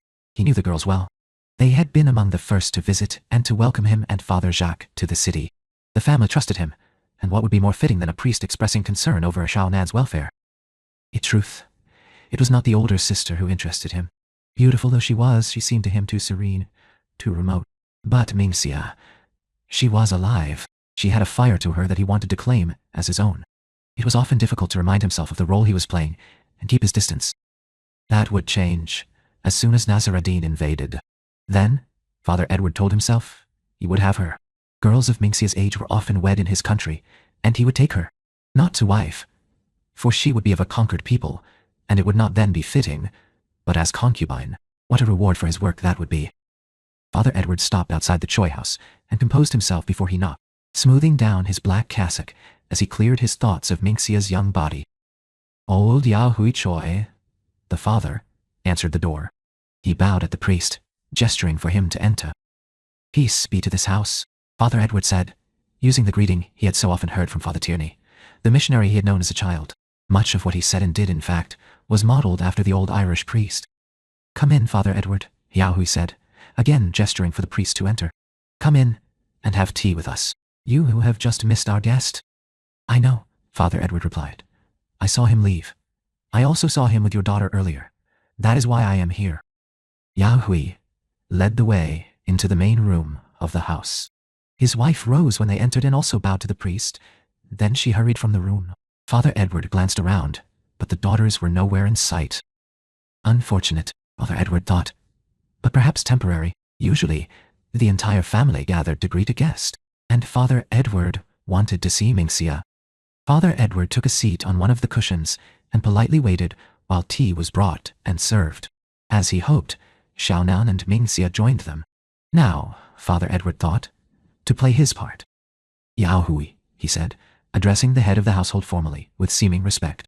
I know you care for your family and want the best for your daughters. You and your family have been very kind to myself and Father Jacques since we arrived in Lhasa. I also care that no harm come to this family, to your daughters. Therefore, I respectfully ask you what you know of this Duncan MacLeod. He is a good man, Father Edward, Yao Hui replied. How do you know this, Yao Hui? My daughter has told me, and I have no reason to doubt her. Young girls' hearts are often fooled.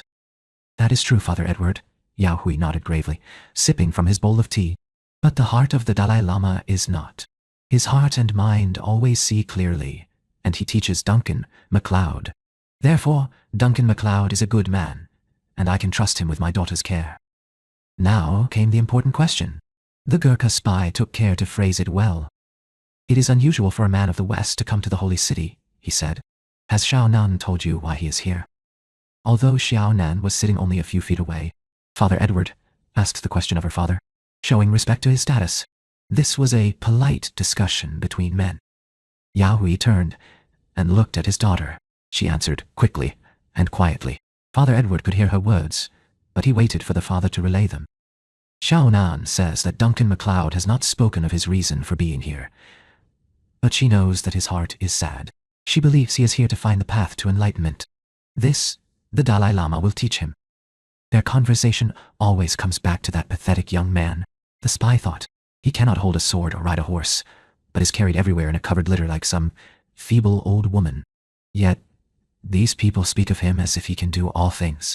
When the great Nasruddin comes, he will show the people what a true leader is. The people will tremble before him, and the Dalai Lama will be returned to the dust from which he was made. Thought gave Father Edward pleasure, and he smiled. He covered the expression by taking a sip from the bowl of tea in his hands. I'm sure that if your Dalai Lama accepts this Duncan MacLeod, you are right to do likewise, he said pleasantly. It is only my concern for this family that has caused my questions. Yao Hui bowed to the priest, impostor. You bless my house with your compassion, he said. Father Edward stood. He bowed to Yeohu and to each of the family, letting his eyes linger ever so slightly on Minxia. Then he turned and took his leave. He had a message to send. As he walked back to the house, he shared with Father Jacques. His thoughts turned again to the invasion and the prizes he would claim after its success. Gold. Yes, he wanted gold. And wine and fine foods to make up for the life he was now being forced to live. And he wanted silks to wear, instead of this black cassock. Mostly he wanted women, starting with Minxia. I'll take Xiaonan too, he thought. They'll both be my concubines, fire and ice for my pleasure. And if they please me, I'll let their parents live, as my servants. The threat to her parents' lives was, he knew, the only way he would bring Xiaonan to his bed. Not that he cared about her willingness, only her obedience. That he would have, that, and her fear.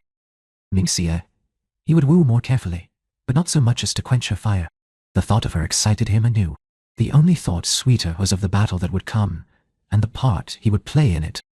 He would kill Father Jacques himself. He would kill all missionaries if he could, but Father Jacques would do.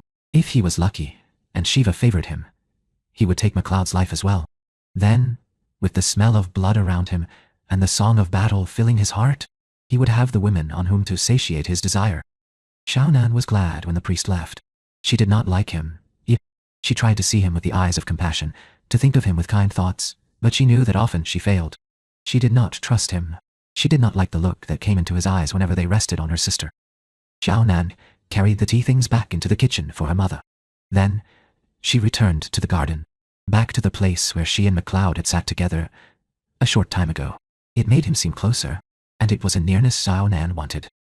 She was glad she had not needed to lie to her father's question earlier. She truly did not know what reason had brought MacLeod to Tibet. It was his karma to come here, she thought. That is enough. But she would have lied if she needed. Not to her father, but to Father Edward. He is like a cat who waits at the mouse hole, she thought, sitting on the little stone bench where MacLeod had sat. And we are the mice. Some day soon, he will bare his teeth and show us his fangs. Xiaonan bent forward and trailed her fingers in the water, softly stirring up the fountain's pool. The white lilies bobbed on the gentle waves, serene and untroubled, riding on top of the disturbance. Xiaonan told herself that she should likewise rise above the turbulent thoughts Father Edward caused her. Father Jacques, the other priest, created no such misgivings. He was a kind, soft-spoken man, with eyes as gentle as a doe's. Father Jacques did not walk the path of enlightenment as her people did, and that made Xiaonan sad for his sake. But his wit was sharp, and Xiaonan often enjoyed stopping to talk with him.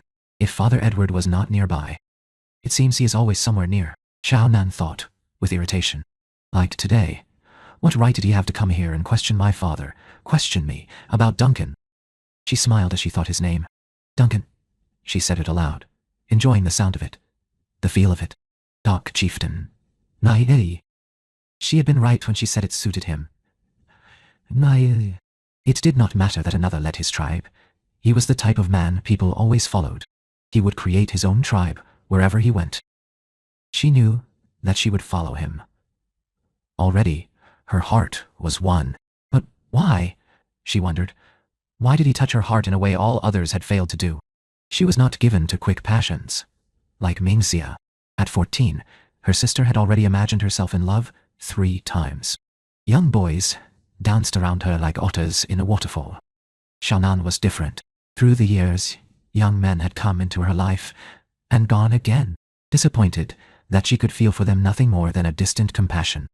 She had even entertained the thought of leaving the world and withdrawing into the life of seclusion, of Samga, and to seek enlightenment as a Buddhist nun.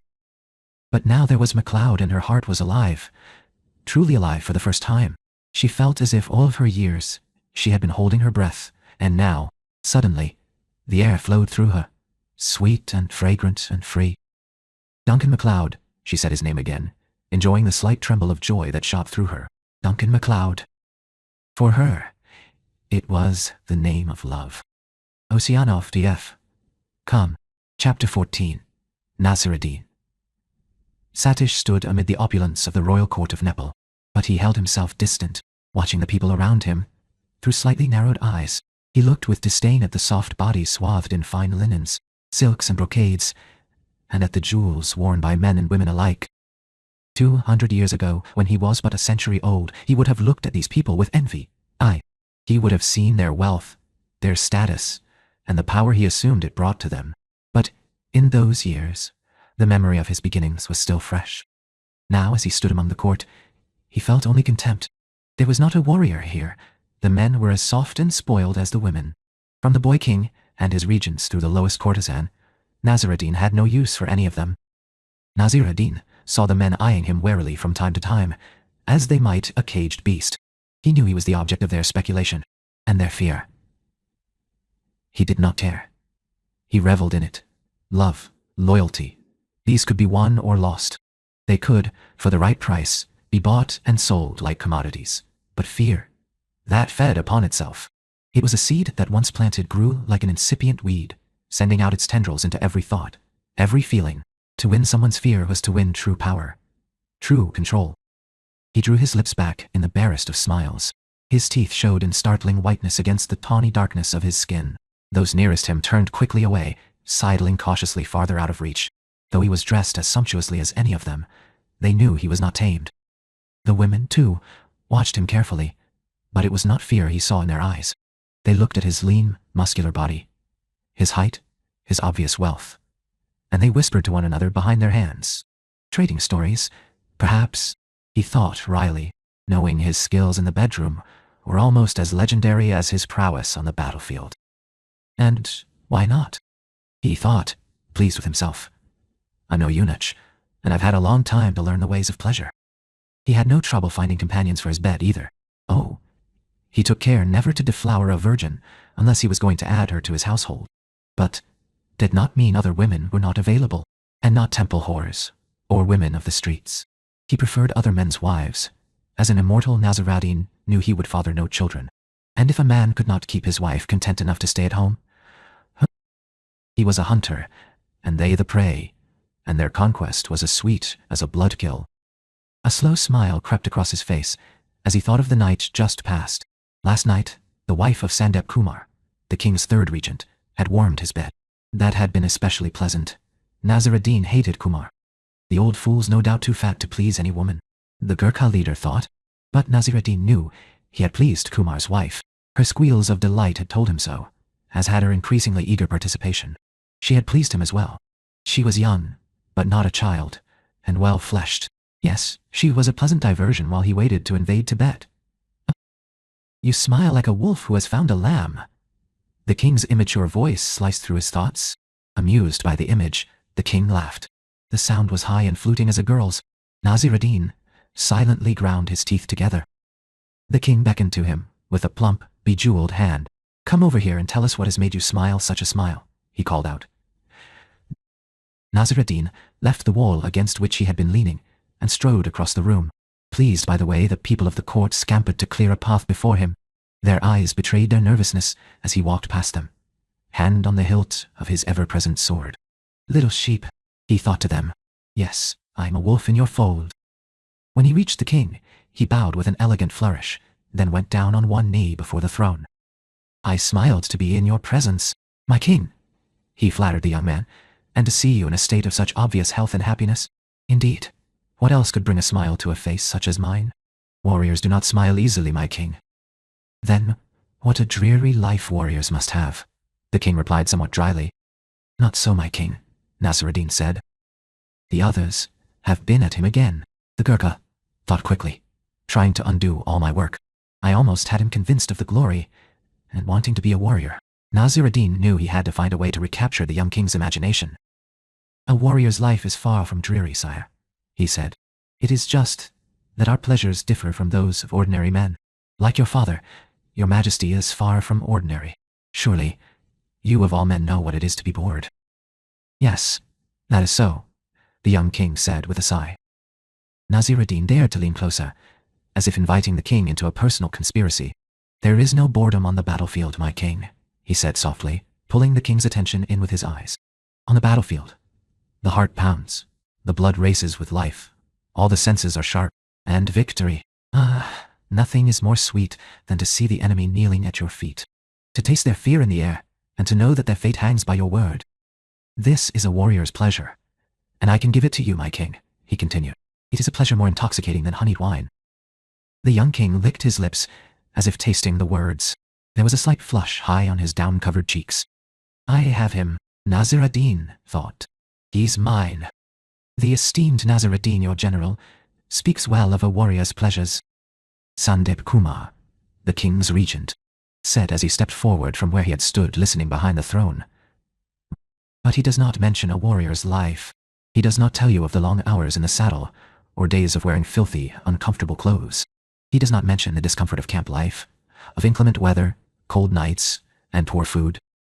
Nasruddin shot a look of loathing at the regent. There speaks an ordinary man, my king, he said, concerned only with ordinary comfort and ordinary pleasure. What can he know of glory? But you, my king, once more Nasruddin lowered his voice to a conspiratorial whisper, you are not an ordinary man. In you, the blood of Pathavi Narayan Shah runs true. Like your father, you are called to greater things than ordinary men. But Kumar's words had done their work. Although the boy still listened to Nasruddin, his attention wandered, and his eye scanned the room as if looking for the next diversion. Nasruddin was furious with Kumar. though a part of him acknowledged a strategy well played. The immortal let his voice trail off, then bowed himself out of the king's presence. The boy looked slightly relieved to see him go. I will not wait on your whims much longer, Nasir-ad-Din thought, as he returned to his place by the wall where he could watch the court without having to participate. Soon I will invade Tibet, whether or not I have your support, and the army will follow me. If you refuse to be my ally in this, then, when I have conquered Tibet, you will learn what it means to have Nasir-ad-Din as an enemy. As for Kumar, the immortal's gaze shifted to the corpulent regent still standing by the king's side, gloating at his victory over the Gurkha. I will enjoy exacting my revenge. I already have his young wife in my bed. After I win Tibet, I will find a way to claim his fortune as well. With that thought, Nasir-ad-Din smiled again, and those nearest him backed farther away at the sight. The Dalai Lama and Duncan MacLeod were at that moment sitting in the Patala Gardens discussing that day's lesson. The sun was shining through the trees, and they sat in a pool of dappled light. The Dalai Lama watched Duncan fondly as he pulled bits of the grass on which he sat, twirling them between his fingers as he concentrated on what he was hearing. The Dalai Lama knew he felt a deepening affection for this man, and marveled that this feeling had developed so quickly. No, Duncan MacLeod, he was saying, in answer to MacLeod's last question. Nirvana is not like the heaven of which the missionaries speak. It is not a place one enters upon death, although for the enlightened, there is a final liberation from samsara. But Nirvana is a state of the soul, yes, but also of the mind. And it is not only for certain people. Anyone can achieve Nirvana. If it is a state, as you say, then can it be attained here on earth by those still living? The young man smiled. Rarely in all of his incarnations had he been blessed with a student so astute or so challenging. The answer to your question is both yes and no, he said. Nirvana is both an emptying and a filling, where nothing exists and all exists. It is for the present, and it is for the eternal. Your Holiness, you talk in riddles, Duncan said, throwing down the blades of grass between his fingers. How can an ordinary man ever hope to understand such things? By laying aside old thoughts and teaching the mind a new way. It takes training, yes. It is not easy, the path to enlightenment. But you have trained your body in the use of your sword, have you not? The young man laughed at the look on Duncan's face. Oh yes, Duncan MacLeod, he said. I know of the sword you keep among your belongings. I know also about the movements you do each morning and evening. You do these to keep your body strong and supple, do you not? Yes, Your Holiness, Duncan answered. So it is that we train our minds to follow the Eightfold Path. The lessons take only a short time to say, perhaps a few hours, but the training, the mastery, that can take many lifetimes. Your Holiness, Duncan said. The other day Shaunan said something I did not understand. She said that you are, how did she put it, perfected in wisdom. Does this mean you no longer know the suffering of human life, or dukkha, to use your word? The young man sighed. Again, Duncan MacLeod, the answer to your question is both yes and no. Let us consider the three types of suffering. First, there is the suffering called misery, which is the physical or mental pain, such as illness or injury.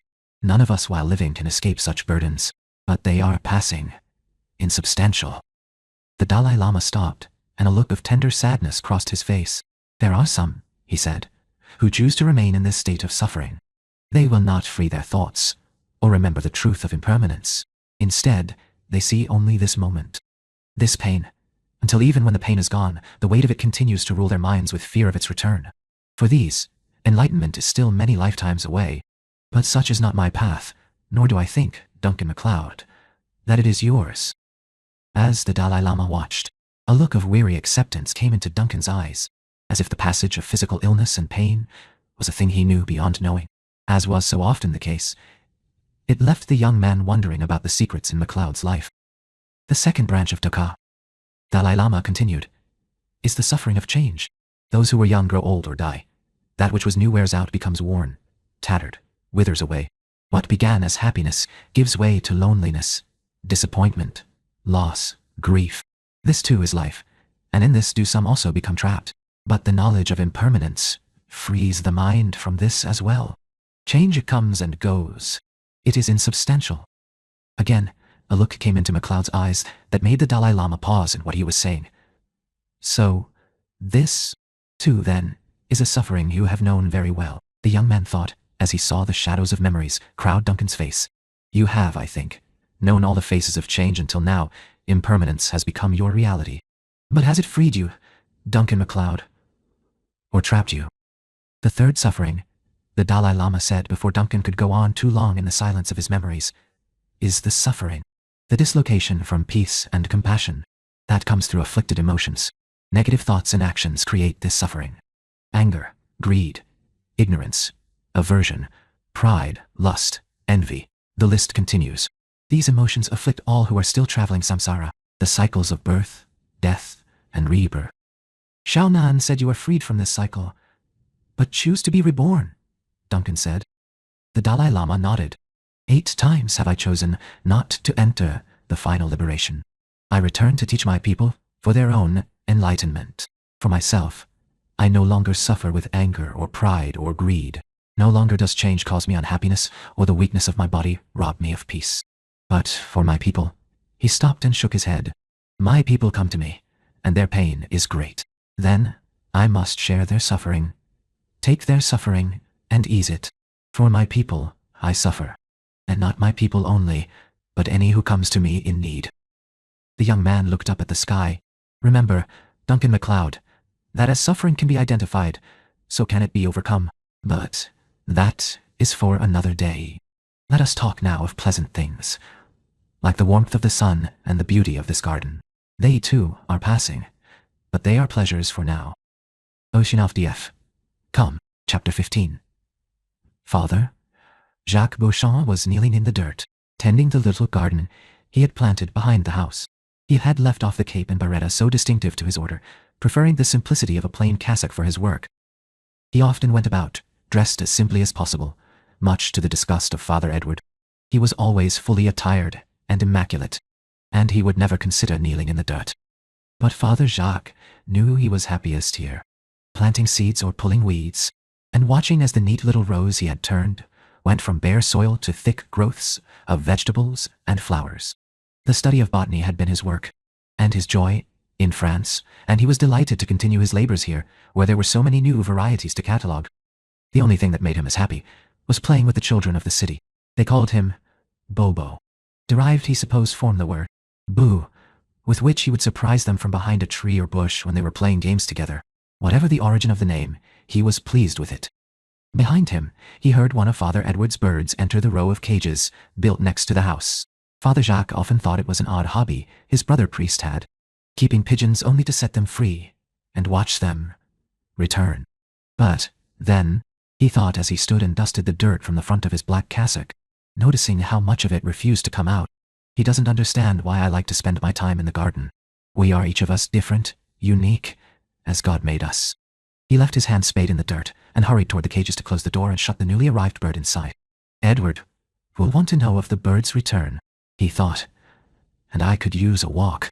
Not stopping to change into a clean cassock or add the cape and biretta, he headed out through the side gate in the garden wall. As he walked down the city streets, people called out greetings, and he waved to them as he passed, occasionally stopping to ask if anyone had seen Father Edward. Before long, a group of children, all about 6 or 8 years old, had gathered around him. Come and play, Bobo, they said, their happy voices chattering like the squirrels that filled the trees in his native France. No, not now, he told them. Later. I'm looking for someone now. Who, Bobo? They asked, skipping and running round and around him. He often thought that children of this age were like spinning tops, either madly active or utterly at rest. I am looking for Father Edward, he told them. Then he patted the pockets of the trousers under his cassock and felt the lumps of candy he habitually kept there. Run and find Father Edward for me, he said. And when you come, tell me where he is. Each of you will get a sweet. Delighted, the children ran off, leaving Father Jacques in a sudden pool of silence. He watched them until they were out of sight. Then, with a smile, he resumed his walk, shaking his head at the wonderment of childhood, when every activity is a game and an excuse for happiness. He had only taken a few steps when he saw MacLeod turn onto the street a few yards ahead. Father Jacques had heard talk of another European in Lhasa. He was, they said, a friend and student of the Dalai Lama himself. Father Jacques was glad this sudden opportunity had presented itself. He was eager to meet this other man of the West. He began to walk faster, hoping to catch up to MacLeod, but it soon became evident that he was no match for the youth and vigor of the man ahead of him. Wait, he called out in French, panting slightly in the thin Tibetan air. You, sir? Please wait. MacLeod turned at the sound of the French words behind him. Father Jacques saw the slightly startled expression on his face, the way MacLeod's eyes looked up and down the front of his cassock, and he grinned sheepishly. He knew he was a disheveled sight. Father Jacques harbored no vanity about the type of figure he cut, even at the best of times. He knew that his wispy hair, once the color of straw, had faded to an indeterminate gray, and that he was thin as an old dog, with narrow shoulders that were permanently hunched from years of bending over a shovel or a book. Ah, he sometimes thought the Vicar General had sent him to the mission field, just so he would no longer have to look at him. I should have joined another order, he thought, not for the first time as he hurried to catch up to MacLeod. I think the Franciscans would have found me easier to accept. But his father had wanted him to be a Jesuit, and Jesuit he was, if one of unusual sensibilities for the elite order. Bonjour, monsieur. He greeted MacLeod, enjoying the treat of speaking his native French again, and hoping this obviously well-traveled European understood. Other than Tibetan, and Latin of course, it was the only language Father Jacques knew. I am pleased to finally meet you. I am Father Jacques Beauchamp. How do you do, Father? I am Duncan MacLeod of the clan MacLeod. Father Jacques was relieved to hear him speaking such good French. Even if some of the words were spoken with a trace of a Scottish brogue, MacLeod was still looking at the priest with an amused expression, and Father Jacques made another swipe at the dirt, encrusting his cassock, where he had knelt on it. Yes, I know your name, he said. I think everyone in Lhasa does by now. I heard it from my brother priest, Father Edward, whom I believe you've already met, and from Shaonan, of course. Father Jacques saw MacLeod's back stiffen slightly at the mention of Father Edward, and he inwardly sighed. His fellow priest was not an easy man to like even for himself, though out of duty and Christian charity he tried. You're another Jesuit then, MacLeod was saying. From your habit, I wasn't sure. Father Jacques laughed. No, I don't suppose you were. Yes, I am a member of the Society of Jesus, though not, I'm afraid, a very pristine representative. Bobo. The children came running back in a crowd, dancing like mini whirlwinds around him. Bobo, we've found him. Come and see. You found him already? Father Jacques at once turned his attention from MacLeod to the children, switching easily to the language of Tibet. Then, you shall each have the sweet I promised you. Let's see. He quickly counted the children. 8 of you. Yes, I'm sure I have that many. He reached into his pocket and brought out his hoard of candy. The children again squealed with delight as he handed them around. Father Jacques found he had 2 pieces left over, and he offered one to MacLeod. When the Scotsman shook his head, Father Jacques shrugged, popped one candy into his mouth, and returned the other to his pocket. Come, Bobo. The children resumed their calls, now speaking around the hard sweets in their mouths. They pulled on his hands and cassock with sticky fingers. Come with us to Father Edward. Then come play with us. Father Jacques smiled at them. You lead the way, and I'll follow. Go on now, I'm right behind. That satisfied the children, and they ran off again. The priest turned back to his adult companion and the pleasantries of his native tongue. Will you walk with me a little, Monsieur MacLeod? He asked, once more in French. I don't often get to speak my own language, and you would be doing me a kindness. Certainly, Father, for as long as we go in the same direction, MacLeod answered. I have to say, he continued, as they resumed their walk, you seem little like the other Jesuits I have known. Father Jacques laughed. No doubt they would be pleased to hear that. Have you known many of my order? A few, MacLeod answered, his expression turning shut and hard. And you did not like them? Father Jacques thought. Ah, well, there have been many I did not like either. Have you traveled much, Monsieur MacLeod? He asked, thinking it best to change the subject. Aye, Father, Duncan answered, but his expression remained shut, as if this too was a subject he preferred not to discuss. Are you running from something, Monsieur MacLeod? Father Jacques wondered. Or from yourself, perhaps? You said Shaonan had spoken of me, MacLeod said, as if offering a safe subject. Do you know her well? Oh, yes, the priest answered quickly. He understood the offering, and was grateful for it. She comes frequently to see me. She is truly one of God's sweetest children. They all are in this land. It is a haven of innocence, trust, and kindness. Aye, Father, that it is. And I would not like to see anything, or anyone, try to change it. Father Jacques could not miss the edge in MacLeod's voice. Do you think that is why we are here, Monsieur MacLeod? He asked softly. Isn't that what your kind do? MacLeod answered. Don't you come to foreign lands to convert the people, to change them from their own culture and beliefs into your own? We come to tell them of God's love for them. That is true, Monsieur MacLeod. I would never force others into a belief they cannot share or try to change them from who they are. Then, Father Jacques, you are indeed different than the others of your order I have met. As their paths continued in the same direction, with MacLeod making no move to turn down a different street, Father Jacques could guess where he was going. The Choi house was only a quarter-mile up the road. How much farther he was going he did not know, but he would be sorry to lose the Scotsman's company.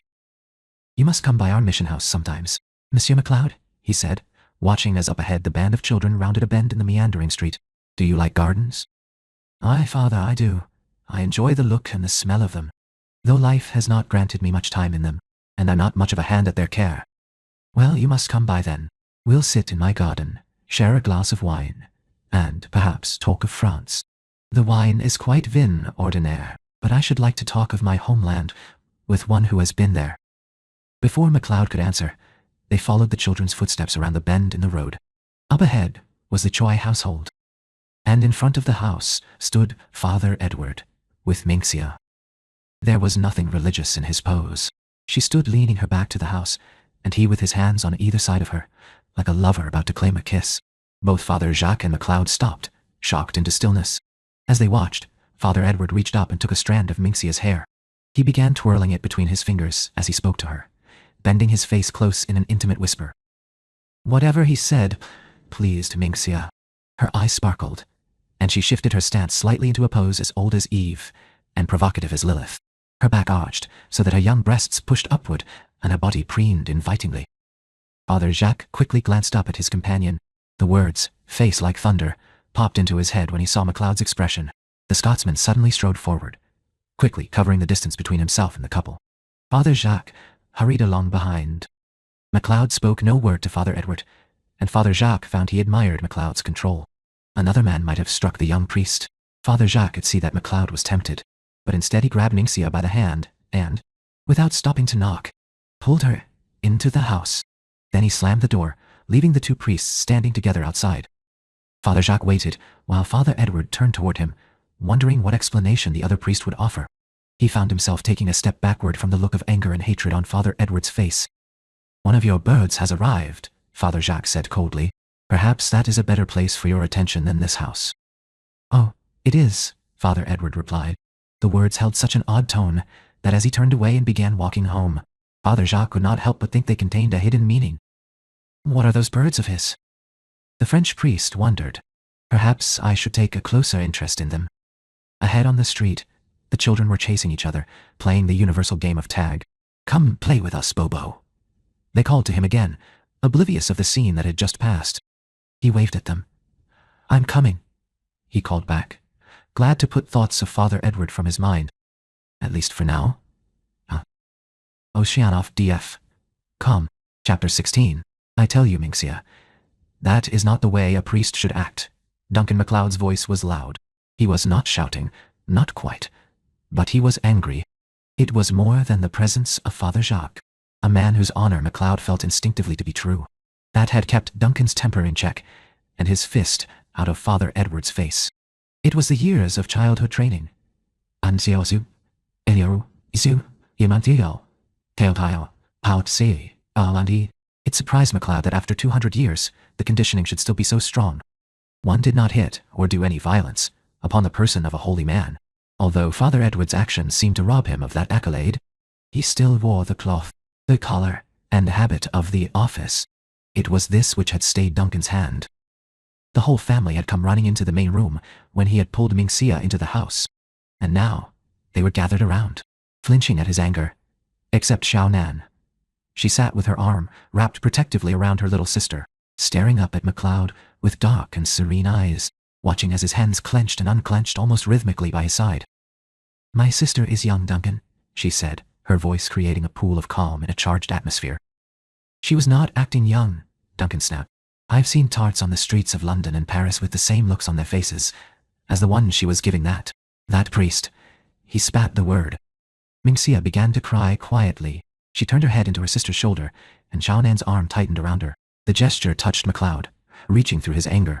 He took a deep breath, and then another, each time concentrating on exhaling his anger with the air. Then he sat down next to the girl. "Listen to me, Mingxia," he said, his voice quieter now. "Priests of Father Edward's church take vows, sacred vows, never to be well, as a man is with a woman. Think of Father Jacques. He would not act as Father Edward did." Still sniffling, Mingxia turned to him. "Father Jacques is old," she said a little defiantly. "That does not matter, Mingxia," Duncan continued. "Father Edward's actions today were wrong. If he does not keep the vows he has taken, then he is a false priest and a man without honor. Either way, you must not encourage him. Do you understand?" Mingxia turned her head back into her sister's shoulder, but she nodded. "She understands, Duncan," Xiaonan said. "She will stay away from the priest." "I'm only trying to protect you, Mingxia," MacLeod told the young girl. "I know more about such men than you do. Please trust me." When Duncan sat down, Xiaonan's mother had slipped silently from the room. Sensing the worst of his anger was spent, she returned now carrying a tray with tea and drinking bowls. As she set it on the table in the center of the room, Yahui Choi came and sat near his daughters. He looked at Duncan with the same calm expression Xiaonan wore. "The matter is over, Duncan MacLeod," he said. "My daughter will obey your words, and mine." "Thank you, Yahui," Duncan replied. "And I ask your pardon for disrupting the peace of this household. You sought only my daughter's well-being, and you have blessed us by your act," Yahui said, his hand waving a dismissive gesture into the air. Xiaonan looked at her father in a silent request to speak. To continue the subject he had all but closed. He gave a barely perceptible nod, and she then turned to MacLeod. "As you have said, Duncan, we know little of these men and their ways, so I must ask you, what about the other men of the Western faith in our city? Are we not to trust them or to show them compassion through our friendship? Must we punish all because of one false action?" MacLeod smiled tenderly at her, his own heart gentled by the beauty of hers. "No, Xiaonan," he said. "I met Father Jacques this day, and although I bear no love for the religious order he follows, I believe he is a kind and honorable man. I have not met the brothers in the city, but if you think they are also honorable, then I'm sure they are. You have a mind and a heart that sees clearly." Xiaonan's mother passed the tea around, and, as they drank, the silence put a seal on the conversation. MacLeod's own unnamed suspicion of the priest had notched a bit higher, but for now all that needed to be said had been said. Mingxia and her family had been warned.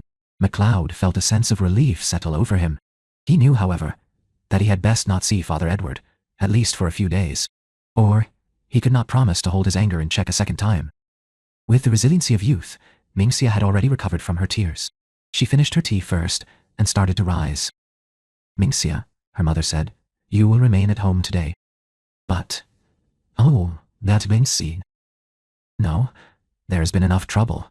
You will remain at home." Mingxia turned and fled into the garden. As he stared after her, MacLeod was sorry to see the young girl so unhappy.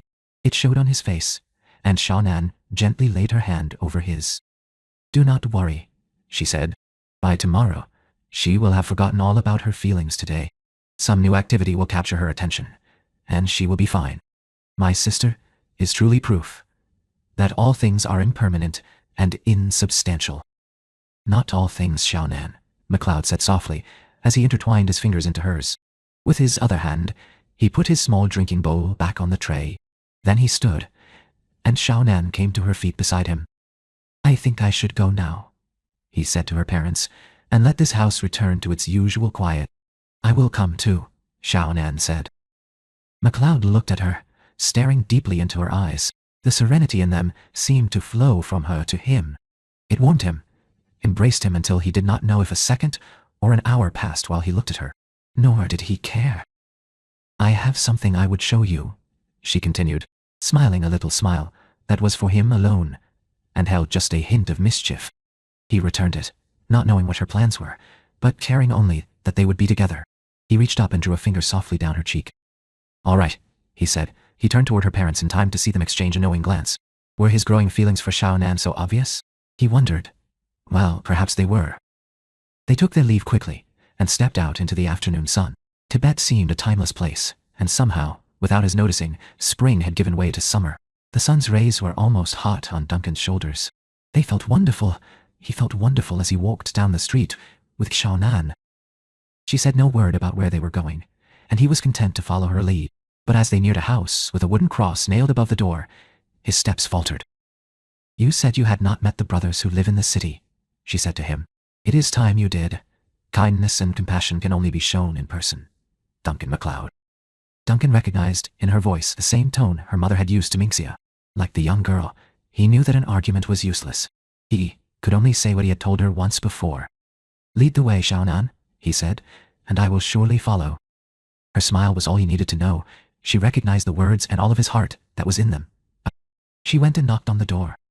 Duncan and Xiaonan spent over an hour with the Capuchin brothers, and Duncan had to admit he liked them. They were quiet, gentle men who radiated the spirit of kindness and of devotion. He understood why Xiaonan had brought him here. Of the three of them, Highlander, Brother Thomas, Brother Peter, and Brother Michael, MacLeod felt he had the most in common with the latter.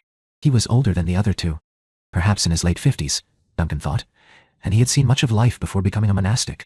It showed in the tolerance he had toward human foibles and in his wry sense of humor.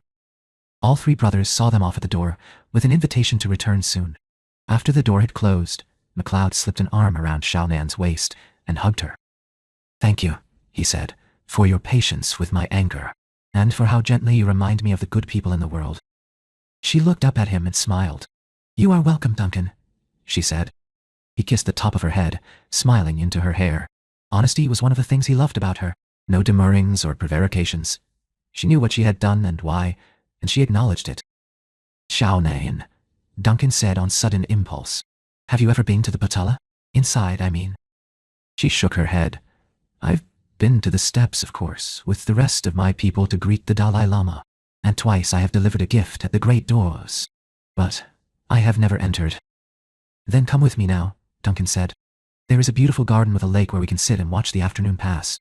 Will you come, Xiaonan?" She laughed, delighted by the eagerness in his voice. "Yes, Duncan MacLeod," she said. "This time you will lead, and I will follow." Duncan's usual wont, when he walked down the streets of Lhasa, was to go slowly, savoring the happy sights and sounds of the city. But now his stride was purposeful, as he and Xiaonan headed for the Potala. It was, at least for the present, his home, and he wanted to share with her the beauty of the monastic palace. He wanted to share all things he found beautiful with her. He was beginning to realize he wanted to share the rest of her life with her. When they entered the Potala, Xiaonan became very quiet, but the look of joy on her face was eloquent. MacLeod did not hurry her, and she stared with awe at the huge gold-washed Buddhas and beautiful tapestries that lined the long front hall. He led the way through the maze of corridors. Xiaonan spun each prayer wheel that they passed, her long fingers often pausing to trace the delicate etchings or brightly colored designs before they turned. Duncan stopped briefly at his room to get a blanket to spread on the grass so Xiaonan could sit at ease. As with everything else, she was delighted to see where he slept. "It is a place of wondrous beauty. Duncan," she said to him, her arms held out wide as if she wanted to embrace the entire building. It surely must be easy to fill one's mind with compassionate thoughts in such a place. "Compassionate thoughts come from a compassionate heart," he told her. "A heart such as yours." She came to him and hugged him then, resting her head in the hollow of his shoulder. "I am glad you live in such a place," she said. Duncan took her into the Potala garden. He expected to see the various monks who tended to the care of the trees and flowers, but he was surprised to find the Dalai Lama still sitting where they had spent the morning. The young man sat in an attitude of meditation. His head was slightly bent, and his eyes were closed, but the fingers of his right hand were busily counting through the long strand of prayer beads he so often wore around his wrist. He looked up when Duncan approached. "Ah, Duncan MacLeod, my friend," he said, his eyes twinkling merrily. "You have returned quickly today, and you are not alone, I see." His glance shifted to Xiaonan. "This, your holiness, is Xiaonan Choi," Duncan said. Xiaonan stepped forward and bowed very low. She was about to kneel and prostrate her bow in a sign of ultimate respect, but the Dalai Lama stopped her with a gesture. "Xiaonan Choi," he repeated her name, as if searching for its place in his memory. "Have you not been here twice before with a gift of incense for the temple?" "Yes, your holiness," Xiaonan answered softly, obviously surprised that the Dalai Lama should personally know of her actions. For a moment, Duncan was surprised, too. Then, grinning slightly, he realized that nothing should surprise him about this young man. The Dalai Lama held out his hand to Xiaonan. Come sit beside me and tell me about yourself, he said to her. A few minutes only. Then I will go inside and leave you two to each other's company. Oh, please, Your Holiness, Duncan said quickly. We did not mean to disturb your thoughts. We can go to another part of the garden. No, Duncan MacLeod, he said. I have been too long here already. In the pleasure of the sunshine, I have neglected other duties. And I think, he added, patting Seanann's hand, there are times when people are best left alone. Is this not so, Duncan MacLeod? Duncan smiled openly at the look of merriment on the young man's face. Aye, Your Holiness, he said. Perhaps it is. Ocean off DF. Calm. Chapter 17. Father Jacques spent a happy hour playing with the children, but finally he knew he had to return to the mission house and the unfortunate duty that awaited him. He found Father Edward sitting in the garden, staring at his bird cages. The older man knew that though he was loath to do it, there were words that must pass between them. He hated to enforce discipline. It should, he had always thought, be a matter of personal conscience.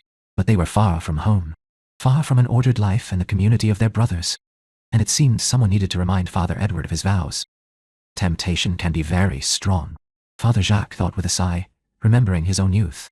There had been one young woman, Annabelle, Father Jacques thought, smiling gently at her memory, toward whom he had felt a very unpriestly attraction. Well, nothing unseemly had happened then, and he was going to make certain nothing happened here now. He took a deep breath and stepped out into the garden. The younger man did not bother to look at him as he approached. Edward, Father Jacques said, we need to talk. No, we don't, Father Edward replied, still staring at his birds. I'm afraid we do. Father Edward started to rise from the garden bench on which he was sitting, but Father Jacques went and stood before him, blocking his departure. The older priest put on a stern expression that was usually foreign to his features. I know I am not the Vicar General, he said, but I'm senior priest here, and in charge of this mission. You will listen to me. The Nepalese man sat back down and resumed staring straight ahead. Father Jacques sat next to him. He sighed again as he looked at the stony profile. Then he gentled his voice and continued. Edward, he said more softly, please believe me when I say I do understand what you're feeling. You are a young man, and Mingxia is very charming. I know you are fairly new to the church, and that you did not grow up in a country where the life of other priests was an example you saw every day. For that reason your discipline will not be as harsh as it might be. You are not to talk to anyone from the Choi household, especially Mingxia, for the next month, and you will make a retreat here in the mission house. Your fast during this retreat need only be moderate. Sunrise to sundown, and I think you do not need to make the full 40-day penance. The short retreat will be enough while you contemplate again the meaning of your vows. Father Edward's head slowly turned, and Father Jacques found himself staring into eyes as cold and angry as any he had ever seen. Then, without a word, the younger man rose and walked toward the house. Father Jacques had no choice but to follow him. Edward, he called, hurrying to catch up. I must insist on your obedience in this matter. Otherwise, I will have no recourse but to write to the Vicar General to have you replaced and sent home. The discipline there will not be so simple. Father Edward stopped and turned toward him. Again, Father Jacques was shocked by the coldness in his eyes. I'll make a retreat, if that's what you want, he said, and I'll not speak again to anyone of the Choi house. But you understand nothing. Come now, Edward, Father Jacques said, once more speaking gently, conciliatorily. I, too, am a man. And, like all men, I have known temptation. Even our Lord knew temptation. Think on that during your retreat. It may bring you comfort, as it did me many years ago. The Nepalese man stared at him a moment longer. A little grin twisted one corner of his mouth, and a cruel light flashed in his eyes. You know nothing, he said again. Then he turned and walked out of the house, letting the door slam behind him and leaving Father Jacques uncertain of what he had just witnessed. Despite his words to Father Jacques, the Gurkha spy known to Lhasa as Father Edward could not bear to remain in the mission house. Not at that moment. Soon he would go back to the game he was playing.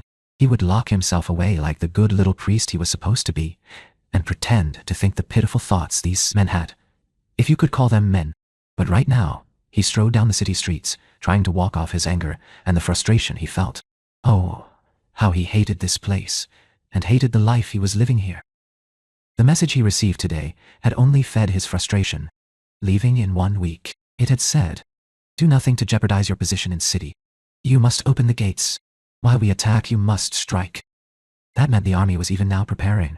It was gathering arms and provisions, choosing the best horses, sharpening the swords, and he was stuck in this role, pretending to be a man with no blood in his veins. But his blood ran hot and full, he thought as he reached the city gates, still open to the day, and looked down the road on which the army would arrive. He'd almost had her. Minxia had been ready, eager for his kiss. He had seen it in her eyes. Another few minutes, and he would have known the feel of her young body pressed against him. Then he came. MacLeod, the Nepalese man thought, no longer even trying to keep the anger from his face. He ruined it. But not for long. I swear by mighty Shiva, I'll kill MacLeod for his interference. That thought made him smile, the same cruel smile Father Jacques had seen in the garden, as he pictured MacLeod on his knees, beaten, begging for his life. After I have killed the Dalai Lama, I will kill MacLeod. And then, the priest, he thought, with anticipation.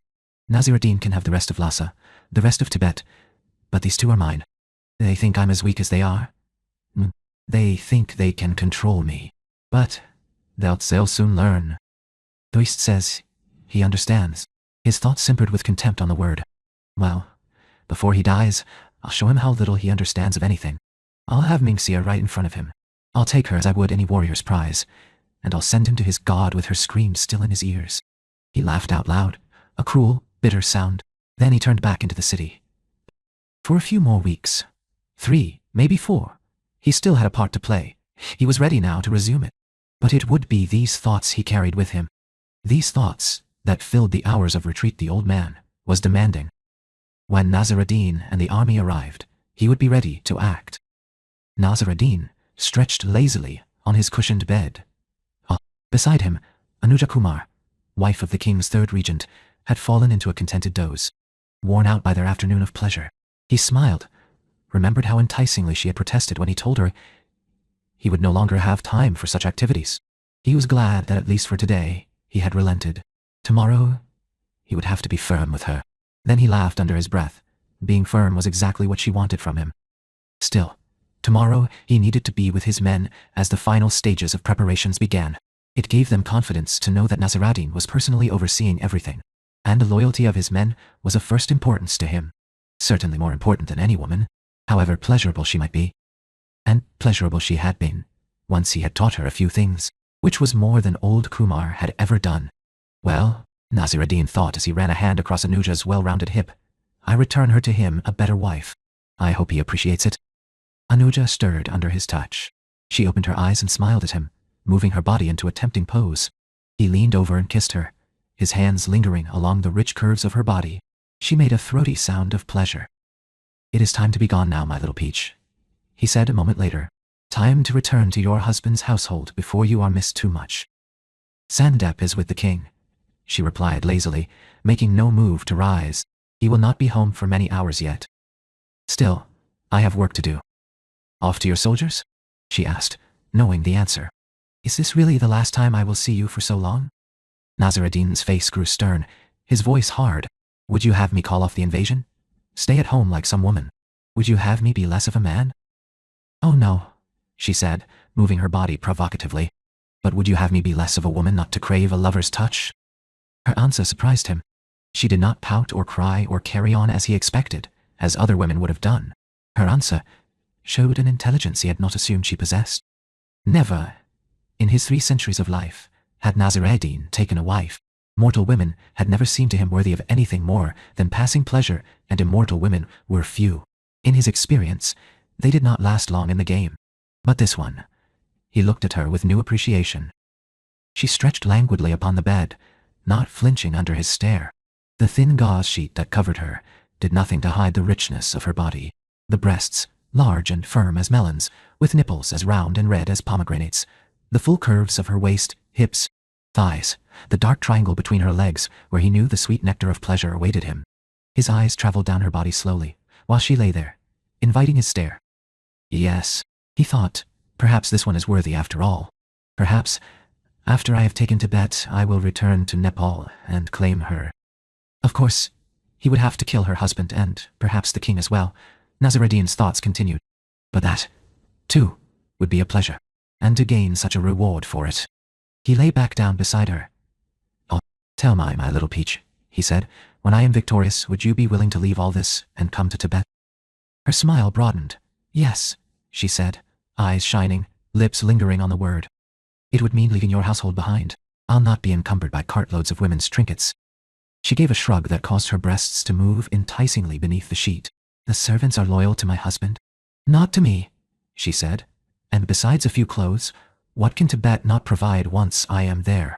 When you are victorious, you will be ruler, and all her wealth will be for your taking. I have no fear you will be miserly with me. So far, she had said nothing to change his mind. She was, in fact, showing herself possessed of a spirit wasted in a woman, Nasr ad-Din thought. What of your husband? He asked. Are you willing to leave him? To accept the scandal? Your family will disown you. You will never be able to return. Think well, Anuja. Ah, she said with disgust. This marriage was arranged with my father. It has never been my desire. I did not know what desire was until you taught me. You showed me how it could fill every hour. She turned on her side and looked him full in the face. Her eyes were calm and serious. She knew the full meaning of her next words. Sendep will not let me go without a fight, she said. I am his possession, and he is very greedy. He does not love me, but that will not matter. And if I kill him? Nasr ad-Din asked. Then I won't be leaving him. Anuja replied evenly. I will be a widow, and free in my choices. I do not choose, Sati. I will not throw myself on my husband's funeral pyre. Yes, Nasr ad-Din thought. She will do. A woman who can understand a warrior's heart is a rare thing. One who thinks with a warrior's heart is rarer still. This one has the body of a goddess, and the mind worthy of a man.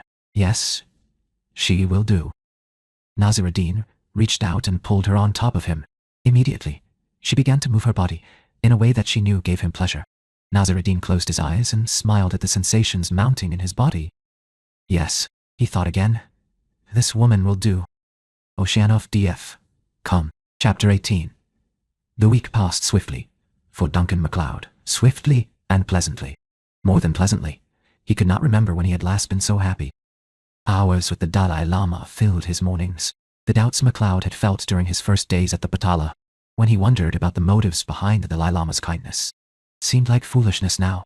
Duncan could only attribute them to his deep weariness when he arrived in Tibet. The weariness was passing. The memories were healing.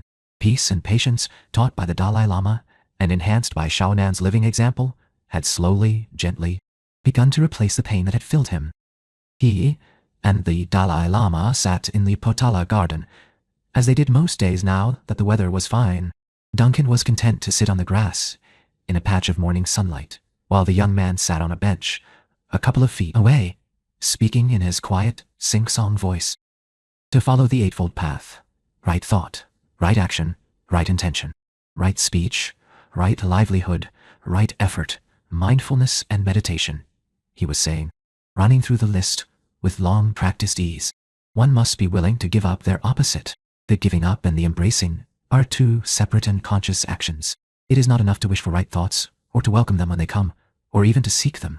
There must be the willing and active abandonment of all unwholesome thoughts, and of the actions they generate. Do you understand this, Duncan MacLeod? I understand the words, Duncan answered, and their intent. But how can a man govern his every thought?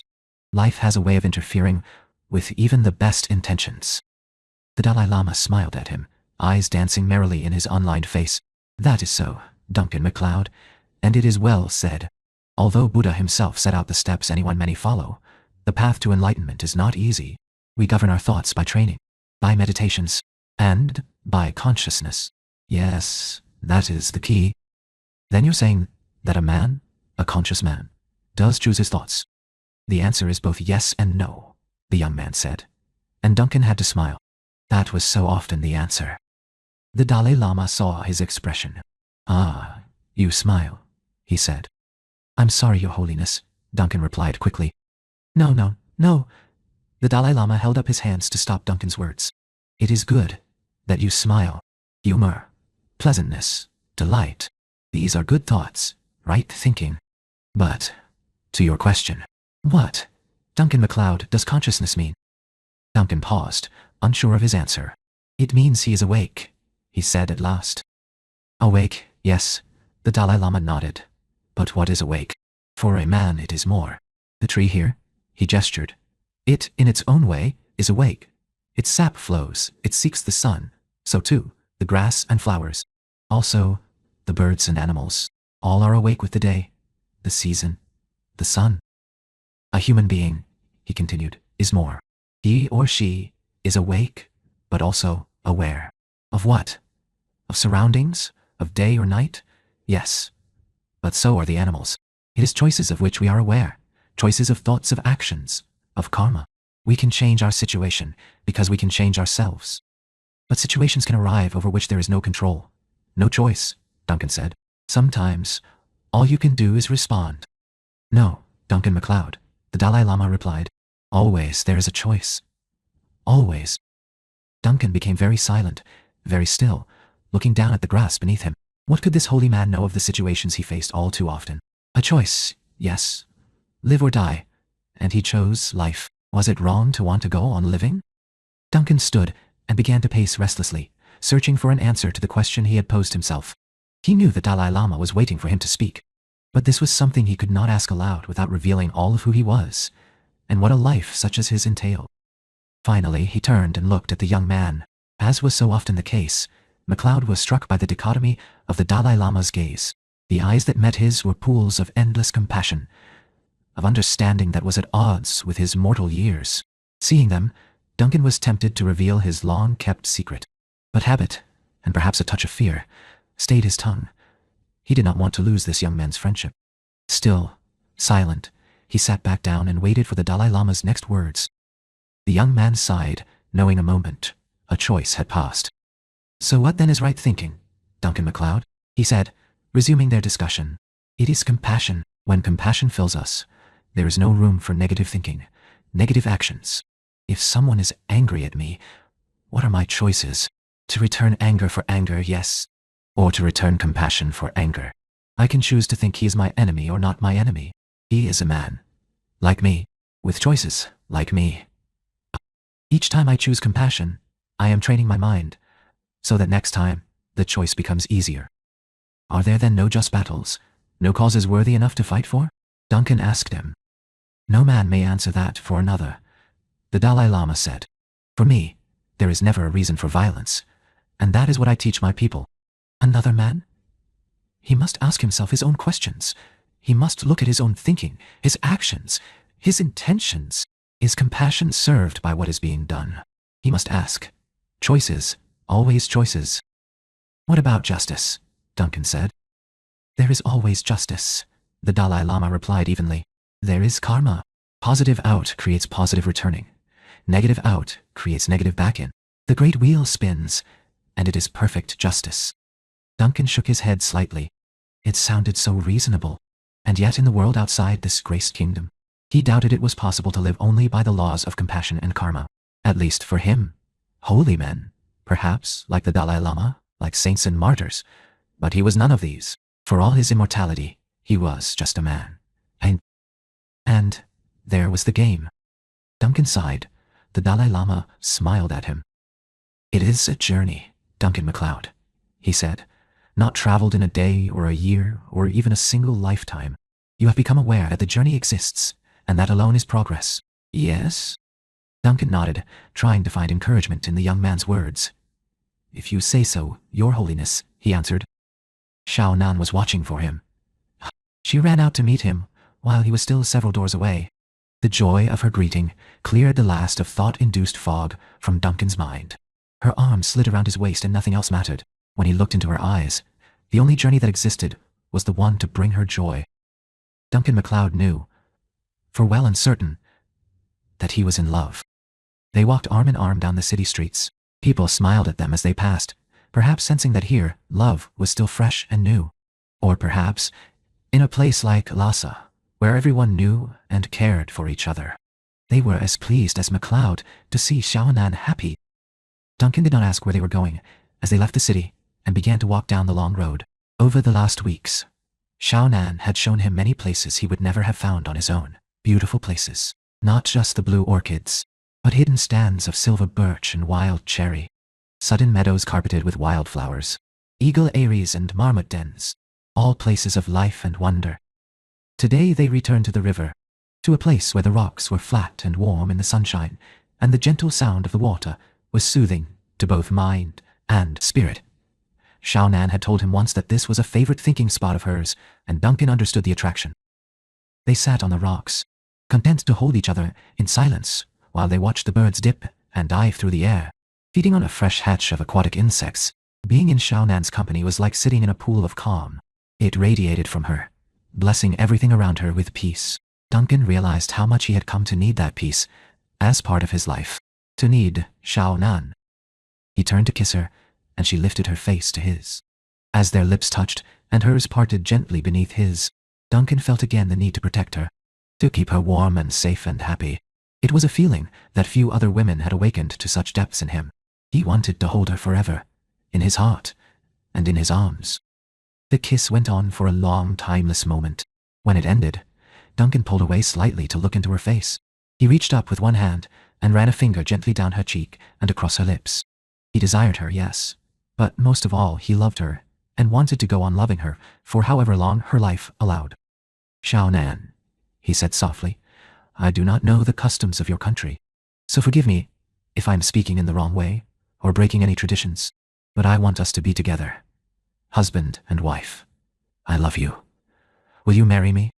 The look on Xiao Nan's face as she smiled at him was so filled with love and tenderness that Duncan's breath caught in his throat. Ambiki. Yes, Duncan, she said. I will be your wife. I, too, want us to be together. She moved away and sat a little straighter. There are customs to be observed, she continued. The blessing of my parents must be given. You must bring a gift for both my father and my mother, to give them respect and to show them that this marriage will not create want or loss in the family. What sort of gifts, Xiao Nan? Duncan asked. You must guide me in this. For my mother it is easy. Spices for her kitchen, perhaps. A pound of good tea and a new set of drinking bowls. There are many choices. My father, however, is not so easy. Xiao Nan stopped and thought for a moment. Duncan was content to watch her. Amused as always by the little frown she wore when she concentrated, he ran a hand down her long, thick hair. It felt like strands of silk beneath his fingertips, and he found himself wanting to bury his face in it, to inhale the scent of it, the scent of her. My father is a good man, Xiao Nan said, her low, breathless voice breaking into Maycloud's thoughts, and it was not of her father he had been thinking. He quickly pulled his mind back to the subject at hand. He is not a man who seeks after many passing pleasures, she was saying, but there is one thing I know will please him. My father enjoys natag, and his grinding bowl is now very old. A new one would be a good gift. Then a new one it is, Duncan replied, feeling pleased with anything and everything she wanted. We'll go to the merchants tomorrow and see what we can find. Perhaps there will be something from Mingxia, too. That is not necessary. Maybe not, but I don't want her to feel left out. Besides, Duncan added with a grin, I think she's still mad at me, and this might get me back in her good graces. Well, she should not be mad at you, Xiao Nan said sternly. She should be grateful you were there to watch over her. All this week, she has been acting like a spoiled child, hardly speaking and looking with anger at anyone who speaks to her.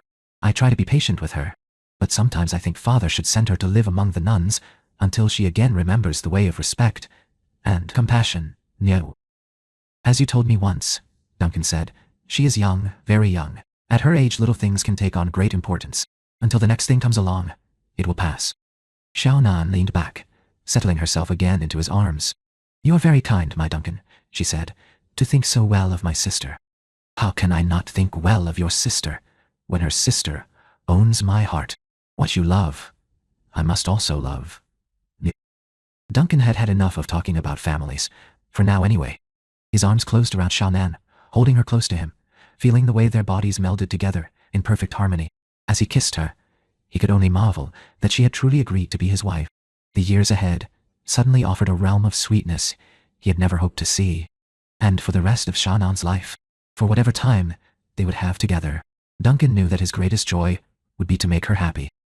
One kiss became another, and with it, his desire for Xiao Nan mounted. He wanted their joining to be complete, but for her sake, he held himself back. The life of an immortal, lived along such a different timeline, could not help but be free of many of the cultural taboos that governed mortal lives. But Xiao Nan was not free of such rules, and he would do nothing to shame her. When at last they did come together, he wanted there to be only freedom between them. No reluctance, and afterward, no feelings of guilt to mar their union. He could wait. He had time. Oceanoff.com. Chapter 19. Xiao Nan could not sleep. Her mind and her heart were too busy tumbling over themselves, thinking the thoughts universal to lovers.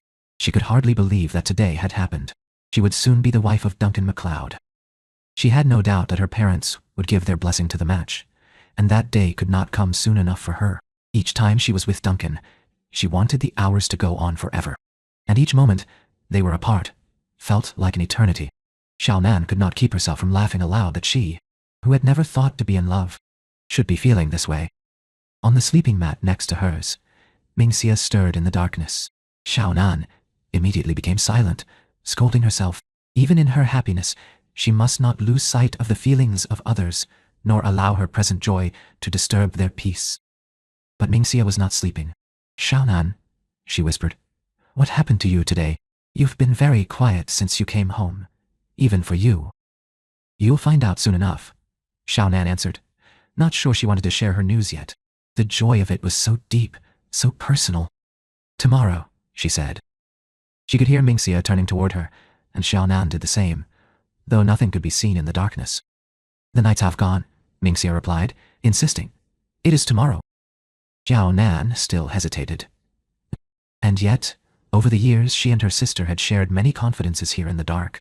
Now that she was to be married, not many such moments between them remained. "All right," she said finally, "but you have to promise you'll say nothing." "I promise. Now tell me. Your most solemn word." "Yes, what is it?" Mingxia's voice rose slightly with excitement. Xiao Nan quieted her. "You'll wake mother and father, and they mustn't know yet. Not until later, when Duncan and I return from the merchants." "The merchants?" "Duncan is going to buy marriage gifts for our parents, to give them when he seeks their blessing. He has asked me to be his wife." There, it was said. Xiao Nan felt a little thrill, speaking the words out loud. She was going to be a wife. Duncan MacLeod's wife. In her joy, she almost failed to notice how silent her sister had become. "Mingxia," she said, "you aren't upset, are you?" "No," she answered, though her voice was a little hesitant. "Not truly. I like Duncan MacLeod, and he is good to you. He'll be glad to hear you like him. He thought you were angry with him." "You mean because of Father Edward?" Mingxia asked. "I was at first with both of you. But, well, I don't really like Father Edward." "Then why?" "Because of you and Duncan, and the way he looks at you. Everything he feels shines out of his eyes. When Father Edward looked at me that day, his eyes were shining, too. He wanted me, and I like the feeling. I know all of the boys here. I've grown up with them. Father Edward is like your Duncan. He is different. There's something mysterious about him." "Father Edward is nothing like Duncan," Xiao Nan said sharply. "Duncan is a man of honor. Father Edward is—" She stopped herself. She would not speak unkindly about anyone, even Father Edward. "Well, he's nothing like my Duncan," she said more quietly. "And, oh Mingxia," she continued, wanting to hug and scold her sister at the same time. "Wanting isn't enough. Not without the love. When that comes, you will find that everything has been worth the waiting. It will come for you, in the right time." Xiao Nan heard her sister sigh into the darkness. "Sometimes I don't think so," she said. Xiao Nan found herself smiling at her sister's words, a smile of compassion and understanding. How well she remembered being Mingxia's age, when the feelings of womanhood were so new, when hopes and desires were as changeable as quicksilver. One moment, wanting to be fiercely independent, and the next, wanting only to be loved, to be held, to be cared for. Well, she would find her path and her peace, this Xiao Nan knew. "The right one will come for you, Mingxia," she said. "I promise." Duncan MacLeod was also lying awake upon his bed, staring into the darkness. His thoughts were not nearly so pleasant as Xiao Nan's. Now that he was alone in the silence, 100 doubts filled his mind. Not about loving Xiao Nan. That was the most right thing he had ever done. But he wondered if it was fair to her to have proposed marriage. He was immortal. That one word, that one difference, contained a world of potential problems. She would age, and he would not. Could she live with that, or would it bring her only sorrow and pain? Duncan ground his teeth in the darkness.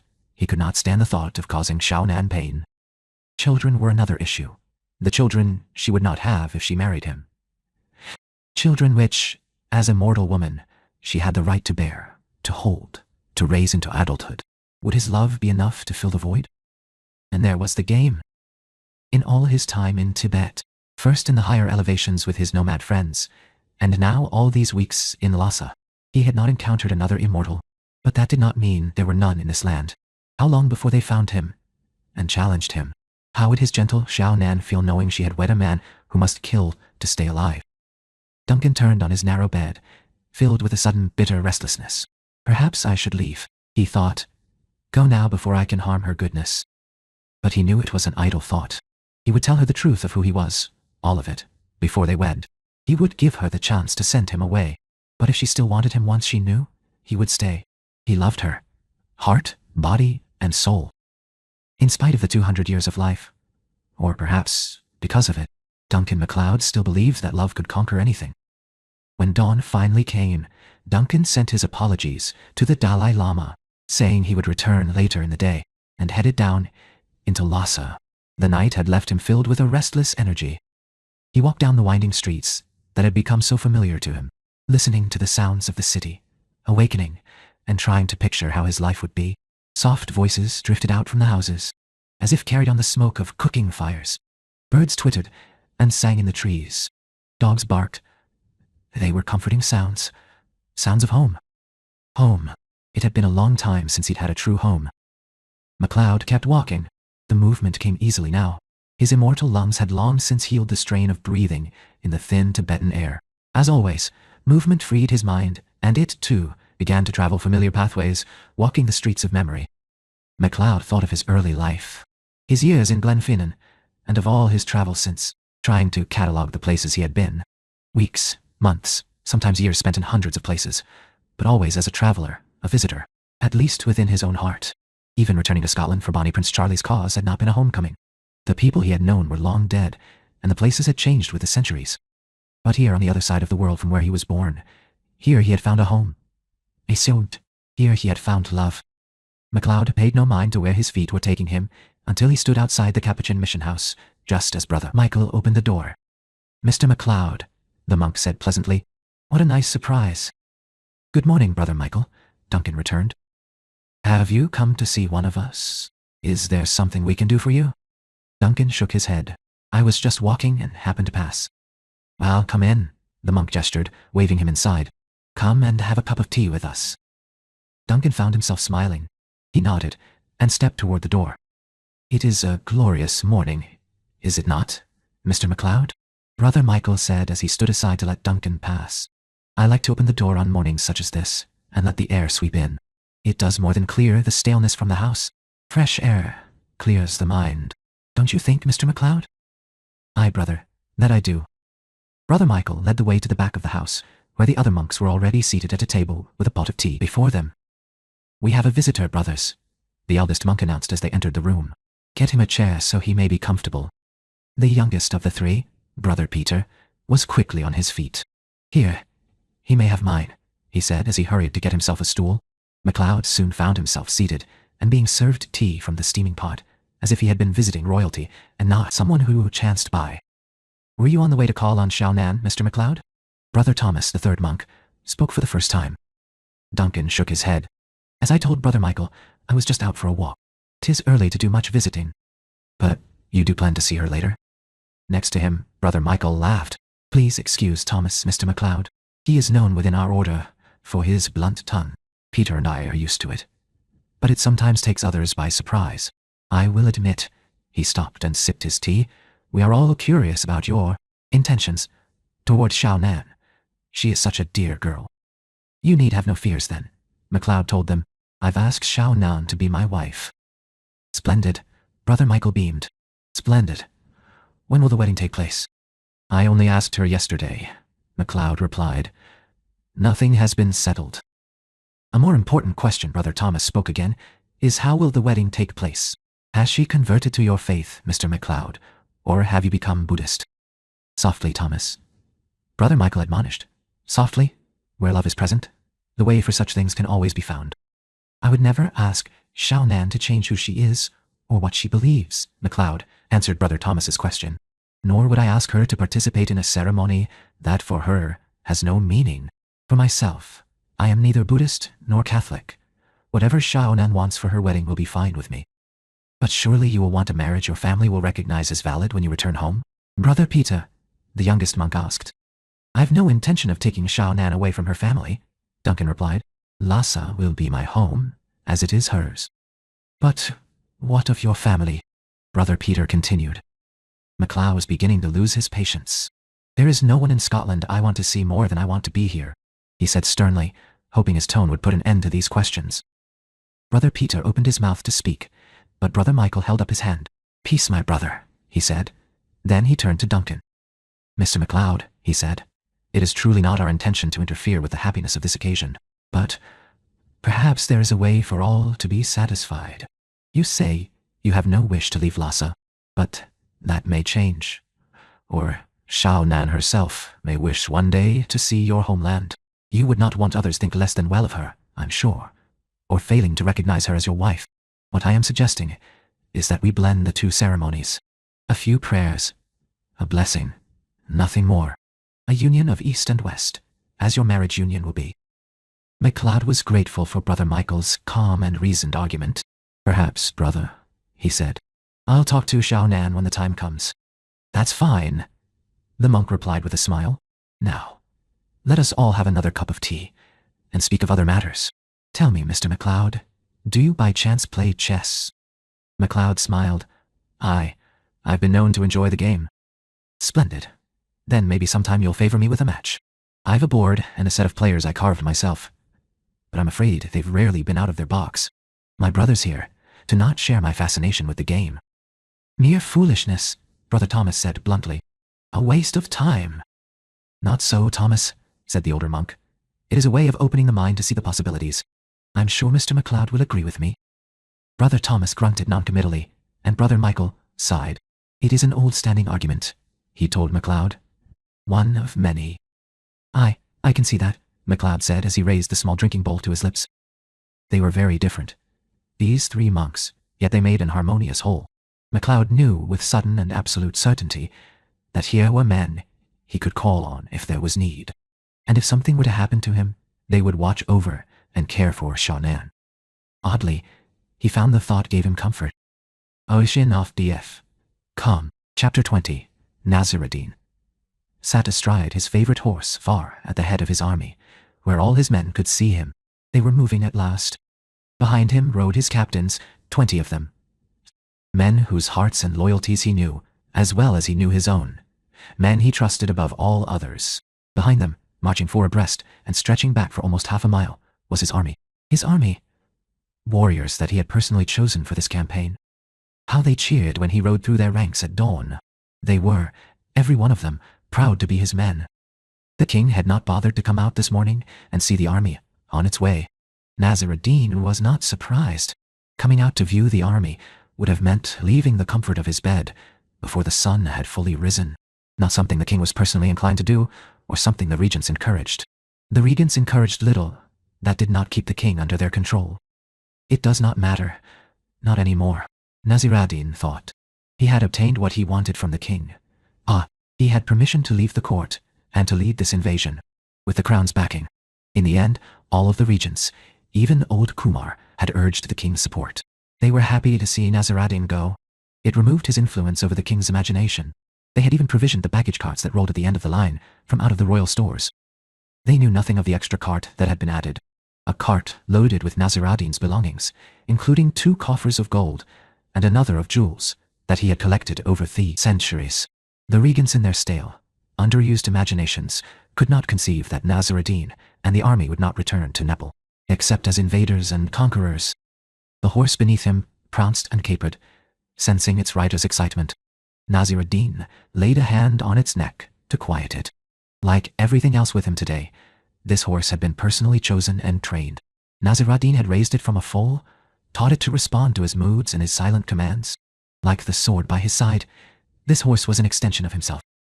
Like each of the men behind him, Nasir-ad-Din knew that this horse would willingly give its life for him, to ensure he obtained his desire. They trusted him for their reward. He would not fail them. He would give them Tibet. He drew his sword and lifted it high overhead. Behind him, hundreds of hands did likewise. Sun glinted off the curved blades of polished steel. Nasir-ad-Din could feel the heat of it behind him. knew the terror such a sight struck in the heart of the enemy. They would march into Lhasa, and thus, in a blaze of light, would they attack. Your mind is not on the teachings, Duncan MacLeod, the Dalai Lama said. MacLeod looked up, startled. Then he grinned a bit sheepishly. No, Your Holiness, he said. I suppose it wasn't. I apologize. And where are your thoughts today? They are in Lhasa, I think, where your feet took you this morning. Yes? MacLeod's smile broadened. Yes, Your Holiness. And you will see Xiaonan today. Duncan nodded. We're to meet later. The Dalai Lama cocked his head to one side. His eyes twinkled knowingly. And you will speak to her parents today. MacLeod sat up straighter. How did you? The Dalai Lama laughed. Oh, Duncan MacLeod, throughout my many lives I have looked on the faces of love more times than there are stars in the sky. Always, it is the same. Lovers believe they live in a world of their own. They think no one else can see what they feel, and that no one else has ever loved as they do. But that is good, Duncan MacLeod. Men and women should love each other. They should marry, have children, and love their children. Love is the best thinking, the best action. Love, compassion, truth, peace. First internal, then external. These are the stepping stones of enlightenment. These are the meaning of all Buddha teaches. Once more the Dalai Lama cocked his head to one side and looked at MacLeod. He was much more at peace than when he arrived in Lhasa. But sometimes the Dalai Lama could see the darkness lurking, waiting still to close in. It was not the darkness of evil, but of sorrow. Perhaps, the Dalai Lama admitted silently. For a man such as Duncan MacLeod, such darkness is always waiting. The only thing that can battle or overcome darkness is light, enlightenment. We were speaking of death, Duncan MacLeod, and of rebirth, the Dalai Lama said. I think maybe today is not the day for such words. You would rather be in Lhasa with Xiaonan today. Yes?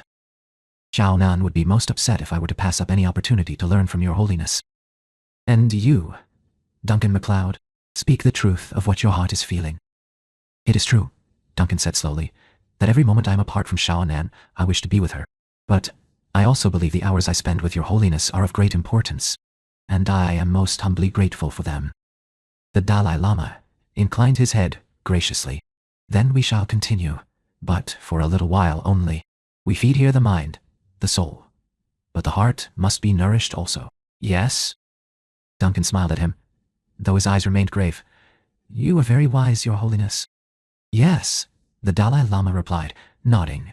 His voice held no pride, only honest acknowledgement. Many lifetimes wise.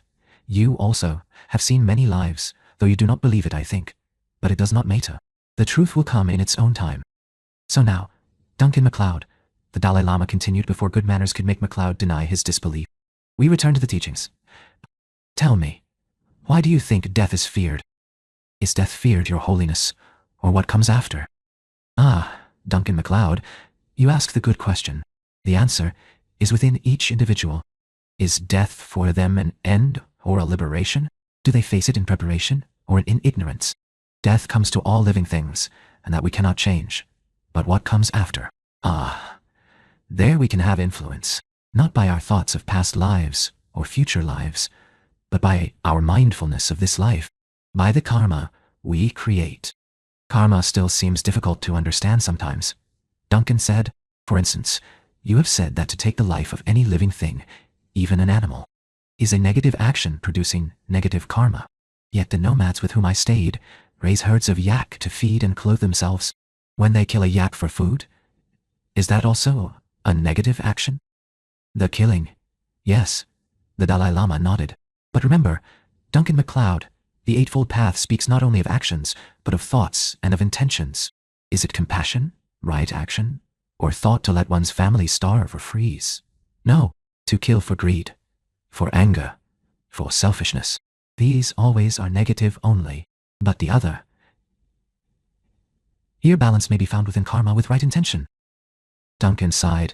Though he knew the Dalai Lama was waiting for a reply, an indication of understanding, Duncan found no words yet to speak.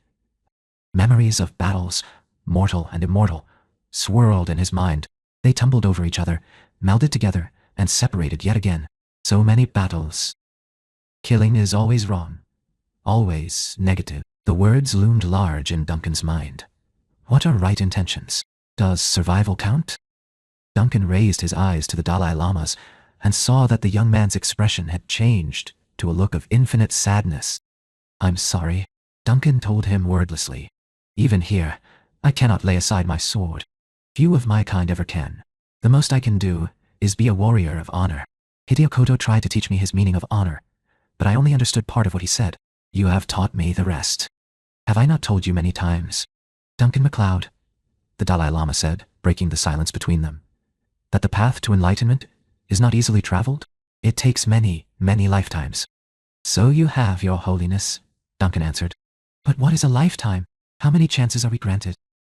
The Dalai Lama smiled gently. A lifetime is a lifetime, he said, from the moment of its inception to the instant of its end, whether that takes a season or a century. As for the number of chances we are given to advance along the path. Ah, Duncan MacLeod, that is as infinite as the compassionate heart. Were it not so, none of us would have hope. And now, Duncan MacLeod, we have talked enough today. Duncan started to protest, but the Dalai Lama held up his hands. No, Duncan MacLeod, he said. I must meditate, and you must go to Lhasa. Xiao Nan will be waiting. I said we would not speak long this morning. Are the words you have heard not enough for you to think on? Duncan's laugh had a slightly sardonic note to it. Every time you speak, Your Holiness, I find myself with enough and more to occupy my thoughts, now and for years to come. It is good, Duncan MacLeod, that you recognize this. Patience, with oneself and with others, is the first step along the path. Patience is part of compassion. And it is so much more difficult to be patient with oneself. That is true, the Dalai Lama agreed. But like all else, patience must begin from within. If you do not possess it, you cannot give it. Yes? What if there comes a time when patience with oneself and with another are in conflict? There can never be such a time, the Dalai Lama said, for the answer is always compassion. By showing compassion to another, oneself also benefits. The mind, the soul, these grow and expand, advancing with each act of compassion. Karma then benefits, overcoming negative with positive. Experience from Duncan's past again flashed briefly through his mind. Sometimes, the choices had seemed so clear, while others. It is not always easy to know where compassion lies, he said, not certain whether he was talking to himself or his teacher. The Dalai Lama nodded. True compassion is difficult. It may appear harsh, or even angry. Yet, true compassion lies not in what is easy, but in what is best. The Dalai stopped and cocked his head in his familiar pose. In his saffron and maroon robes, he resembled a brightly colored bird, small, with delicate features and bones. Yet Duncan knew that like the robin in the depths of winter, the Dalai Lama possessed an ability to endure and survive. Every moment Duncan spent with him, he felt that the same part of himself was somehow strengthened. Now, Duncan MacLeod, the Dalai Lama said with a smile, again, I must say that we have talked enough for one morning. You must not keep Xiao Nan waiting any longer. I think that you will soon have news to tell me. Yes? Duncan returned the young man's smile. I hope so, Your Holiness, he said. I truly hope so. Oceanoft.com. Chapter 21. As was so often the case after a morning with the Dalai Lama, Duncan was thoughtful as he walked through the streets of Lhasa. The sights and sounds, once so new to him, had become familiar friends, easing into his mind unnoticed and setting him at rest. As always, the Dalai Lama had given him a lesson that contained layer upon layer of meaning. He struggled to fit it into the context of his life, past and future. It was easy to speak of peace here in Tibet, easy to imagine the luxury of living, at least for a time, as mortals do with the homes and families, no swords, no game. But Duncan MacLeod was no fool. Oh, he knew he could not replace reality with a dream. Immortals who tried soon lost their heads. Even if they stayed in Tibet for all of Xiao Nan's lifetime, how long could that be? A few decades, if they were lucky. And Duncan knew he would not stay without her. After she died and he moved on, the game would close in again, if it had not found him already. But perhaps, he thought, as he neared her house, by then the path between who I am and who I want to be will be clearer. It takes many lifetimes. He could hear the Dalai Lama's voice, speaking the familiar words, mine or hers. Duncan thought in reply. Then she opened the door to welcome him, and he put all other thoughts to rest. I did not expect you so early in the day, my Duncan, she said, taking his hand and pulling him inside. The Dalai Lama. He is well? Aye, Duncan answered. Very well. My head is still spinning with all the things he said. That is good, my Duncan. MacLeod laughed. Why is it everyone here seems to find my confusion such a good thing? Everyone but me. That is. If you are confused, then you are listening. And you are hearing with more than your ears, Xiaonan replied. Understanding will come. You must be patient, my Duncan. Duncan smiled as he watched her. Her eyes, so calm and so serious. Her low voice holding that breathless quality he found so enchanting. Why do you smile at me in such a way? She asked him. Do my words make you laugh? Still smiling, Duncan shook his head. No, sweetheart, he said. It is just that I am delighted by each thing that you say and do. And just then, your words echoed what His Holiness told me this morning. Then they are words to which you should listen. I will always listen, he assured her. To His Holiness, but most of all to you. Now, are you ready to go shopping? I'm sure the merchants have opened their stalls. Xiaonan said quickly, the look in her dark eyes suddenly sparking with mischief. I've not told where we are going. I want your gifts to be a surprise for my parents. Duncan nodded and opened the door for her. Oh, I doubt they'll be surprised, he thought as they stepped out into the day. I doubt it very much. Duncan had only visited the market once, during his first exploration of the city, and he was surprised by how large it was, and how busy. It was a permanent market where the people of the city could come year-round to buy or barter for goods. 2-story buildings that housed the family home upstairs and the shop below, crowded near each other, creating a jumble of alleyways down which children and dogs played. Once a year, Xiaonan told him, as they walked down a street redolent with cooking food, spices, and incense. People from the outlying villages came to Lhasa for a big bazaar, to barter their goods in exchange for others. It is not for several weeks yet, she told him. It is from the middle of the 9th month until the beginning of the 10th. Many people come to Lhasa then, and it is a happy time. Each night, there are big bonfires where people gather to sing and tell tales. Each day the trading goes on both here and outside the city gates, where the visitors have their tents. Maybe your friends from among the high nomads will come. You will see them again, and I will be able to thank them for the care they showed to my Duncan. She smiled at him, her eyes shining with happiness, and Duncan wanted to take her in his arms. But he could not do so here in the marketplace. They might hold hands, even share a quick kiss or embrace on the streets near her home, where the only eyes to see them were those of family and close neighbors. But until their engagement was officially known, public displays of physical affection were improper. Duncan understood and accepted his, though he found it difficult to be so near Xiaonan and not touch her. Xiaonan found ways around the stricture, occasionally laying a hand on his arm or leaning against him softly, while pointing out the wares for sale in the shops they went past. The variety of goods was astonishing. Coppersmiths and blacksmiths offered everything from tools to cooking utensils. Silversmiths offered drinking bowls and serving trays, fine jewelry and incense burners. There were stalls of bright hand-tied rugs, finely woven blankets, merchants selling bolts of cloth, and others selling garments, many covered with delicate embroidery. There were spice merchants with bins of clove and cinnamon, ginger, cardamom, and pepper, and sellers of candles and incense who kept samples of their wares burning, sending soft clouds of fragrant smoke over the area. And there was food, everywhere, cooked and uncooked, staples and delicacies. There were vats of hot soup filled with noodles and vegetables, trays of steaming pies, displays of colorful fruits and vegetables, as well as merchants selling staples such as tamsa, the ground barley flour that was in nearly everything, butter, oil, honey, and rice. There were even a few vendors selling long strips of dried meats. The sight surprised Duncan. He had assumed from his talks with the Dalai Lama and the meals he had eaten here in Lhasa that only the nomads ate meat, and only out of necessity. Oh no, Xiaonan told him, herself surprised by his reaction. Although few in the city eat it regularly, there are many dishes made for special occasions that include meat. Some will be served at our wedding. My favorite is malmo, the spiced meat dumpling. My mother's are the best in the city. You will like them, and I will cook them for you after I am your wife. Duncan found himself touched by her words, by her pride in her mother's talents, but most of all, by the note of eagerness in her voice when she spoke of such a small thing as cooking their meals. It reminded Duncan of how very young she was, not in the standards of her culture, but in their vast disparity of years. They walked through the marketplace once, while Xiao Nan enjoyed showing him its sights. Then they walked back through again, this time more slowly, shopping in earnest. They found the natag bowl and pestle at a woodcrafter's stand.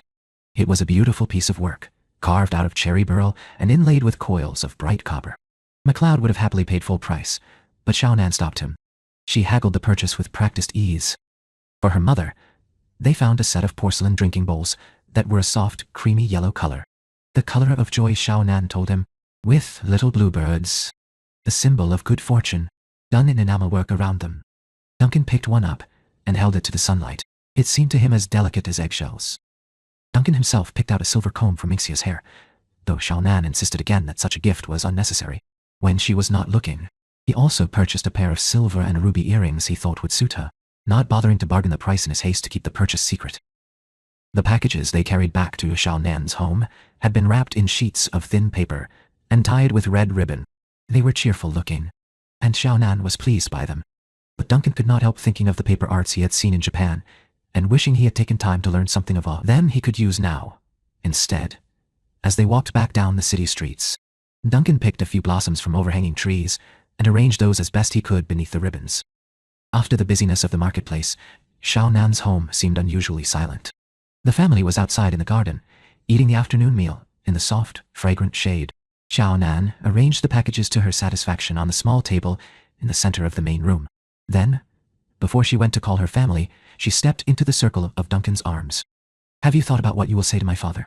she asked, after a kiss that was made all the more sweet by the hours they had been together, unable to touch. "My mother and sister will be easy to convince we should marry, but my father will think it his duty to be more severe." "Don't worry," he told her, kissing the little frown between her brows. "I'm sure your father and I will come to an understanding soon enough." Smiling at his confidence, Xiao Nan went happily off to gather her family. Standing alone in the room, Duncan found he was suddenly more nervous than he expected. "You're 4 times the age of her father," he told himself. And to his amusement, he realized that he could face another immortal with a sword with more equanimity than he felt now. But then, he had faced far more enemies than parents of prospective brides. That said more about his life than he cared to consider at this moment, and as Xiao Nan re-entered the room, he thrust the thought away. Instead, he put on his best smile and waited to see the mood of her parents.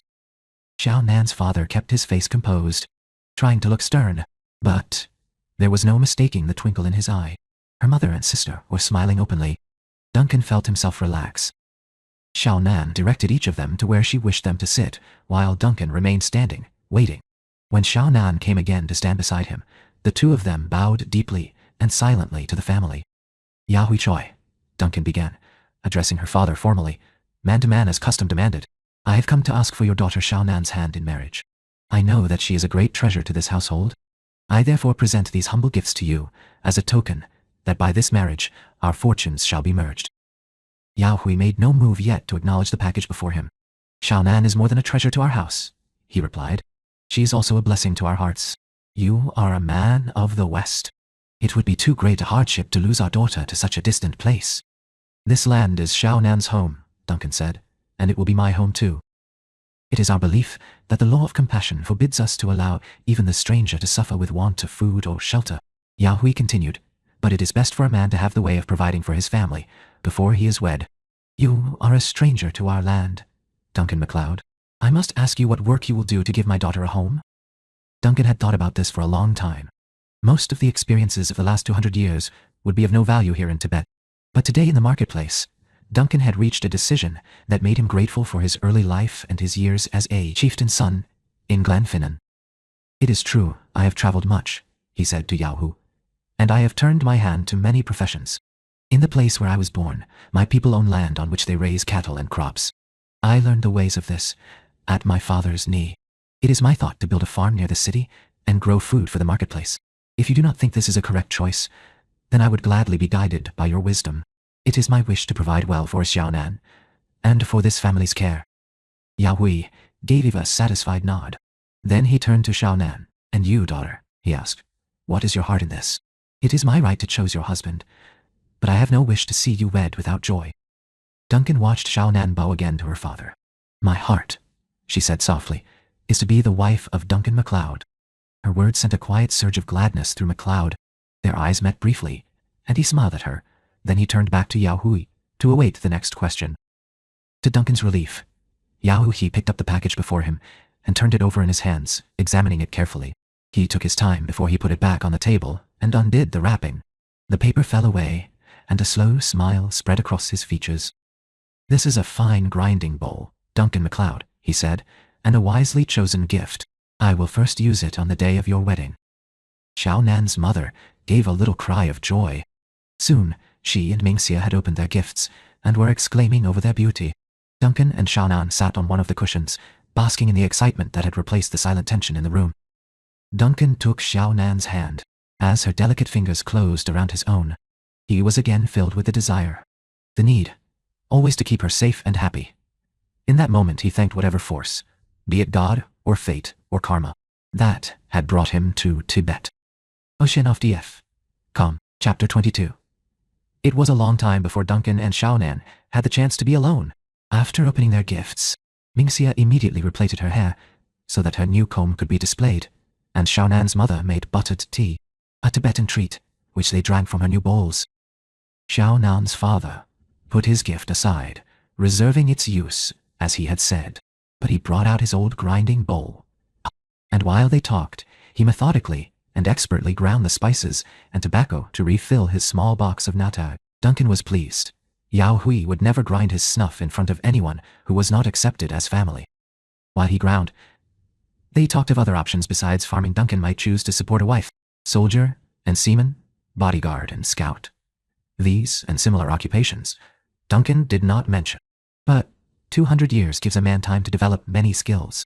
Among the ones Duncan knew were scribe and bookkeeper, horse trainer, weaver, laundryman, farrier, and cook.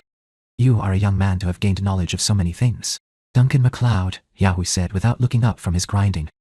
"I have spent many of my years traveling," Duncan told him, understanding that there were still many questions Xiao Nan's father had not asked, nor would he openly, now that his blessing had been given. But the questions remained, and Duncan would do his best to answer them. "When one travels," he continued, "one must learn many skills in order to have food and lodging. The people of most lands are not as generous as those of Tibet, who open their homes to the stranger. A man who has spent so much time traveling may wish to do so again," Yao Hui said calmly, still not raising his eyes. Duncan heard again the unspoken question and the concern in Yao Hui's words. He shook his head. "It is because I have traveled that I know I will be happy to stay in Tibet. It is a precious jewel among nations, and those who live within its borders are doubly blessed by its beauty and its peace." And so the afternoon passed. The women chattered quietly, but happily, among themselves, going in and out of the room like a gentle tide, as they refilled the teapot or put plates of food within easy reach. Otherwise, they left the men to their conversation. It was a strange conversation, full of lulls of silence which grew longer as the hidden questions were satisfied. But the silence was companionable, and each time Duncan's eyes sought out Xiao Nan, he found her watching him with a soft smile that spoke not only of her joy, but of her pride in his answers. Duncan stayed through the evening meal. It was only after that was concluded that he and Xiao Nan were at last freed to be alone. They sat in the garden, on the same stone bench by the fountain where they had sat on his first visit, and listened to the soothing sounds of the evening closing in. Duncan still had the earrings he had bought for Xiao Nan in the pocket of his trousers. He withdrew them now and held the small package out to her. Her eyes were wide as she looked from it to his face, and he laughed gently. "Well, take it. It won't bite you," he said. She did not lift the package from his hand, but rather undid the ribbon where it lay and let the thin paper fall back on its own. The deep red of the rubies glowed against their silver setting, the white paper making them look as if they were resting on a cloud. Xiao Nan still did not lift them from Duncan's hand. She ran the tip of one finger across the earrings almost reverently, as if she could hardly believe they existed. "In my country," Duncan said, "a ruby is the symbol of hearts that are true. I wanted you to have these to know that my heart is truly yours, and that there will always be truth between us." "And I shall wear them," Xiao Nan said, finally taking the earrings and putting them on with the same meaning. Shining against the softness of Xiao Nan's skin, framed by the darkness of her hair, the deep red of the rubies seemed to bring a soft blush to Xiao Nan's cheeks and lend their color to her lips.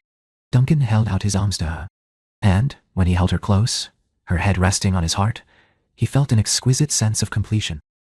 "There shall be truth between us," he thought. "Oh, Soon, you will know everything. Not here and now, where other ears might overhear, but soon. I promise you. Partway across town, other secrets were being thought. Secrets their harborer hoped would have far-reaching results. Father Edward sat in his room, where he had sat for most of the short retreat of Jesuit practice. The 10 days had passed quickly, filled with thoughts of invasion and revenge. These had been the fuel of his meditation. They kept his hatred alive in the silence.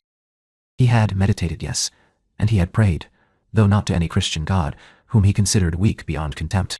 He nearly spat each time he looked at the large crucifix that adorned his wall.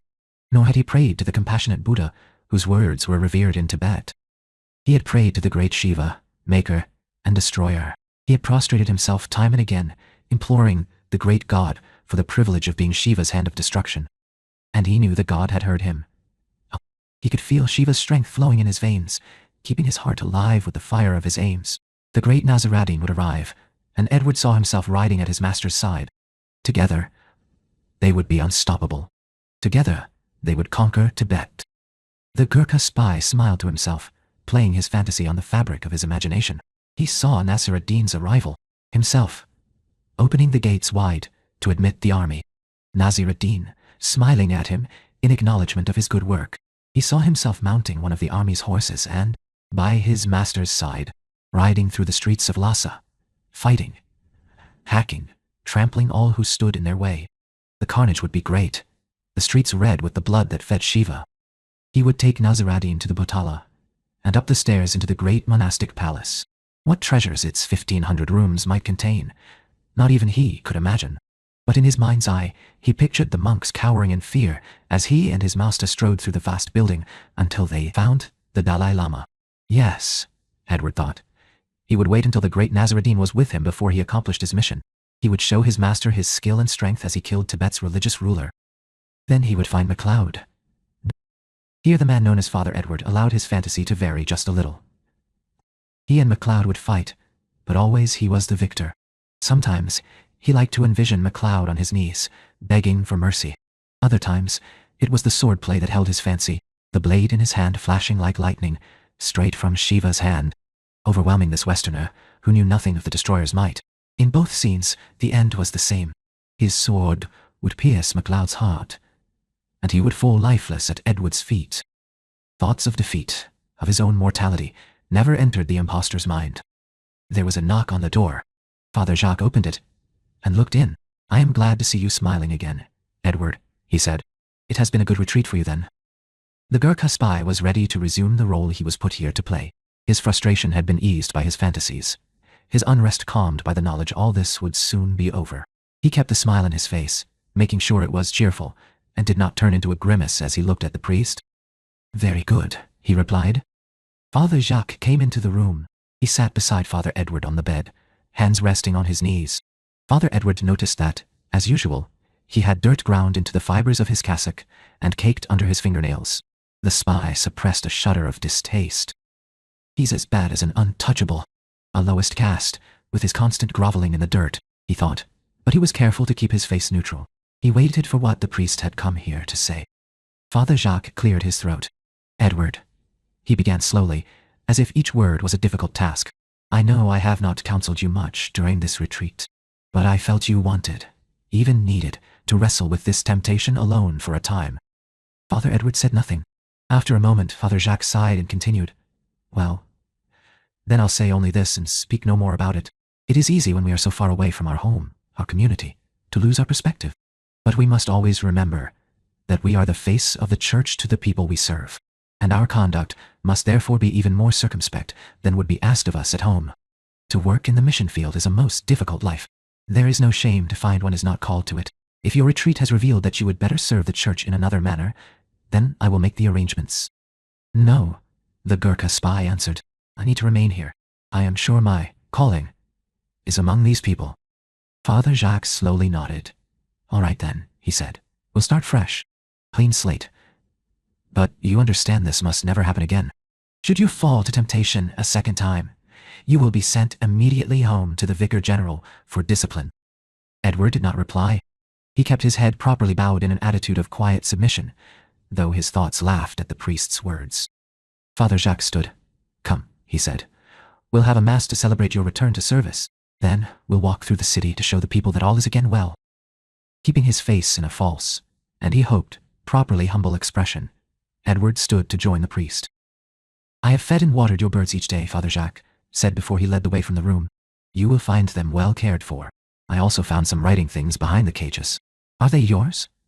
It is a strange place to keep them." Edward felt his stomach tighten. He searched quickly for some acceptable explanation. "Yes, they're mine," he said. "I sometimes write things. Poems, little prayers. When I let the birds fly free, I send my writings with them. An offering, you might call it." Father Jacques frowned. "I must remind myself often, Edward, that you come from a pagan country. But you have, with your conversion and your vows, abandoned those beliefs and practices. We come to God only through our Lord, not through fire or wind or the wings of a bird. If you must see physical form for your prayers, then our Lord's presence in the Eucharist is enough. Do you understand?" The Gurkha spy again bowed his head as if accepting the reprimand. "Yes," he said, "I understand. In fact, I think that soon we shall come to understand each other very well." "I hope so, Edward," Father Jacques replied, his voice taking on its usual, more kindly note. And as the older priest turned once again to lead the way to the little mission house chapel, Edward's smile turned genuine. "Oh, we shall indeed," the younger man thought, "when my master Naziradin arrives, and when I hold a sword to your throat, you shall understand everything." Oceanov DF. Com. Chapter 23. The next morning, Duncan paced restlessly in the Potala garden, waiting for his daily meeting with the Dalai Lama. He had been here for nearly an hour already, and it was not like the religious leader to be so late. Duncan was becoming more concerned with each moment that passed. The Dalai Lama was a young man, it was true, and he appeared healthy enough, but there was also something otherworldly, almost ethereal, about him. Moreover, he was mortal. And in the last 200 years, Duncan had seen many hale, energetic men fall, victims of sudden illness, badly stored food, or the unexplained and inescapable weaknesses of the mortal body. Despite the Dalai Lama's protestations about the soul's indestructibility and continuing incarnations, Duncan did not want to see anything happen to this cycle of the young man's existence. He was about to go back into the Potala and find Geiko, or some other monk to ask about the Dalai Lama, when he saw the religious leader hurrying along the pathway toward him. Although he wore a slight frown on his cherubic face, he otherwise looked as well as ever. He saw Duncan and lifted a hand in greeting. Duncan smiled at his own foolish worry, but he knew it stemmed from the affection that had grown between himself and the young man over the last several weeks, and that he would not change. "I am sorry, Duncan MacLeod," the Dalai Lama said, as he reached the clearing in the garden where Duncan waited. "I am late this morning, I know. I meant to send you word, but my mind sometimes gets distracted, and I forget many things. There is so much to do always, and now so much more, yes? I do not wish these meetings to cause your holiness any hardship," Duncan said. "I understand that you have many responsibilities. You need not worry about me. I can find other things to do with my day if you need to be elsewhere." The Dalai Lama held up his hands. No, Duncan MacLeod," he said. "Teaching is never a hardship. For what other purpose am I here? Yes. These hours in the garden are a joy in my day, but now there are preparations to be made that eat away at the time I would spend doing other things." The young man crossed over to the stone bench where he habitually sat. As he took his place, he breathed a deep sigh and lifted his face to the sun. "Ah," he said, "it feels good to sit in the warmth and the quiet. Yes?" Duncan nodded as he, too, sat in the dapple sunlight on the flower-studded grass. "What preparations are you making, Your Holiness?" he asked. "Is there some way I can be of service and help ease your burden?" The Dalai Lama looked at Duncan with a slightly quizzical expression, but it was fleeting, and he smiled. "Sometimes I forget that your time in this land has been so brief, and that you do not yet know all our ways," he said. "We prepare now for the great Kalachakra Mandala ceremony. In 3 days, it begins, and does not end for 12 days after that. Many people will soon arrive in Lhasa. Monks and nuns from the monasteries throughout this land will come. People from other towns, from farms and villages, from high mountain camps, all will come to Lhasa. Some will stay here at the Potala. Others will stay with friends and family in the city. Many more will bring tents to cover the land outside the walls. 2 cities almost, we will become, with the gates between us always open." There must be food available for so many, needs anticipated for their comfort. Many details and decisions. Before I came to Lhasa, Duncan said, the nomads with whom I stayed spoke of the ceremony. I promised them I would attend on their behalf, but when I arrived, I thought I had missed it after all. The Dalai Lama shook his head. We wait until this time so that no rain or cold will disturb the meditations. Even if one is trained, it is a difficult thing to sit at prayer for 12 days.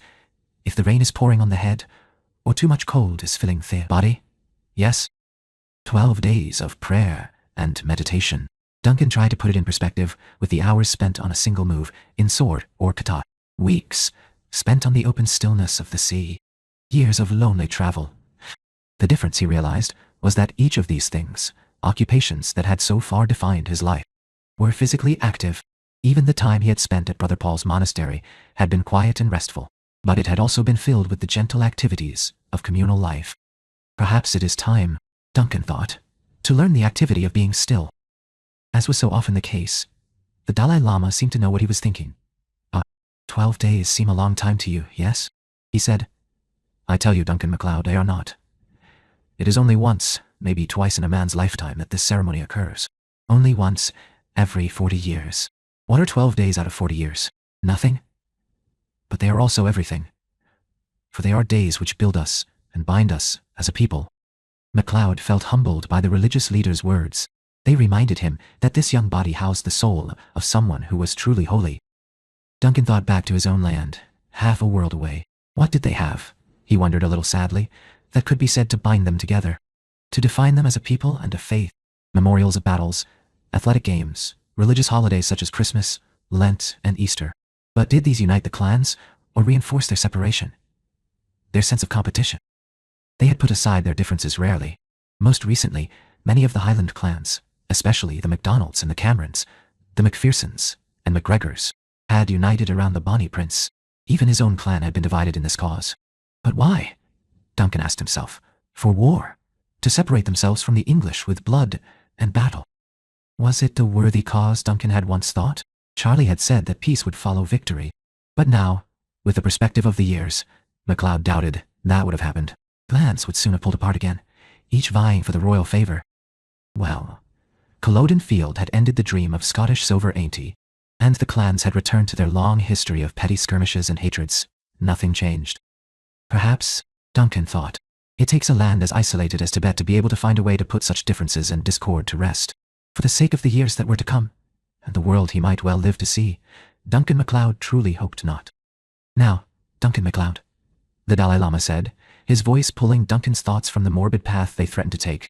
Where did we leave off our discussion yesterday? Ah, yes, with the bardo. I think the state of between death and rebirth. Duncan could have said that he knew that state well. How many times had he died in the last 200 years? A dozen, more. But by the Dalai Lama's words, he had not died at all.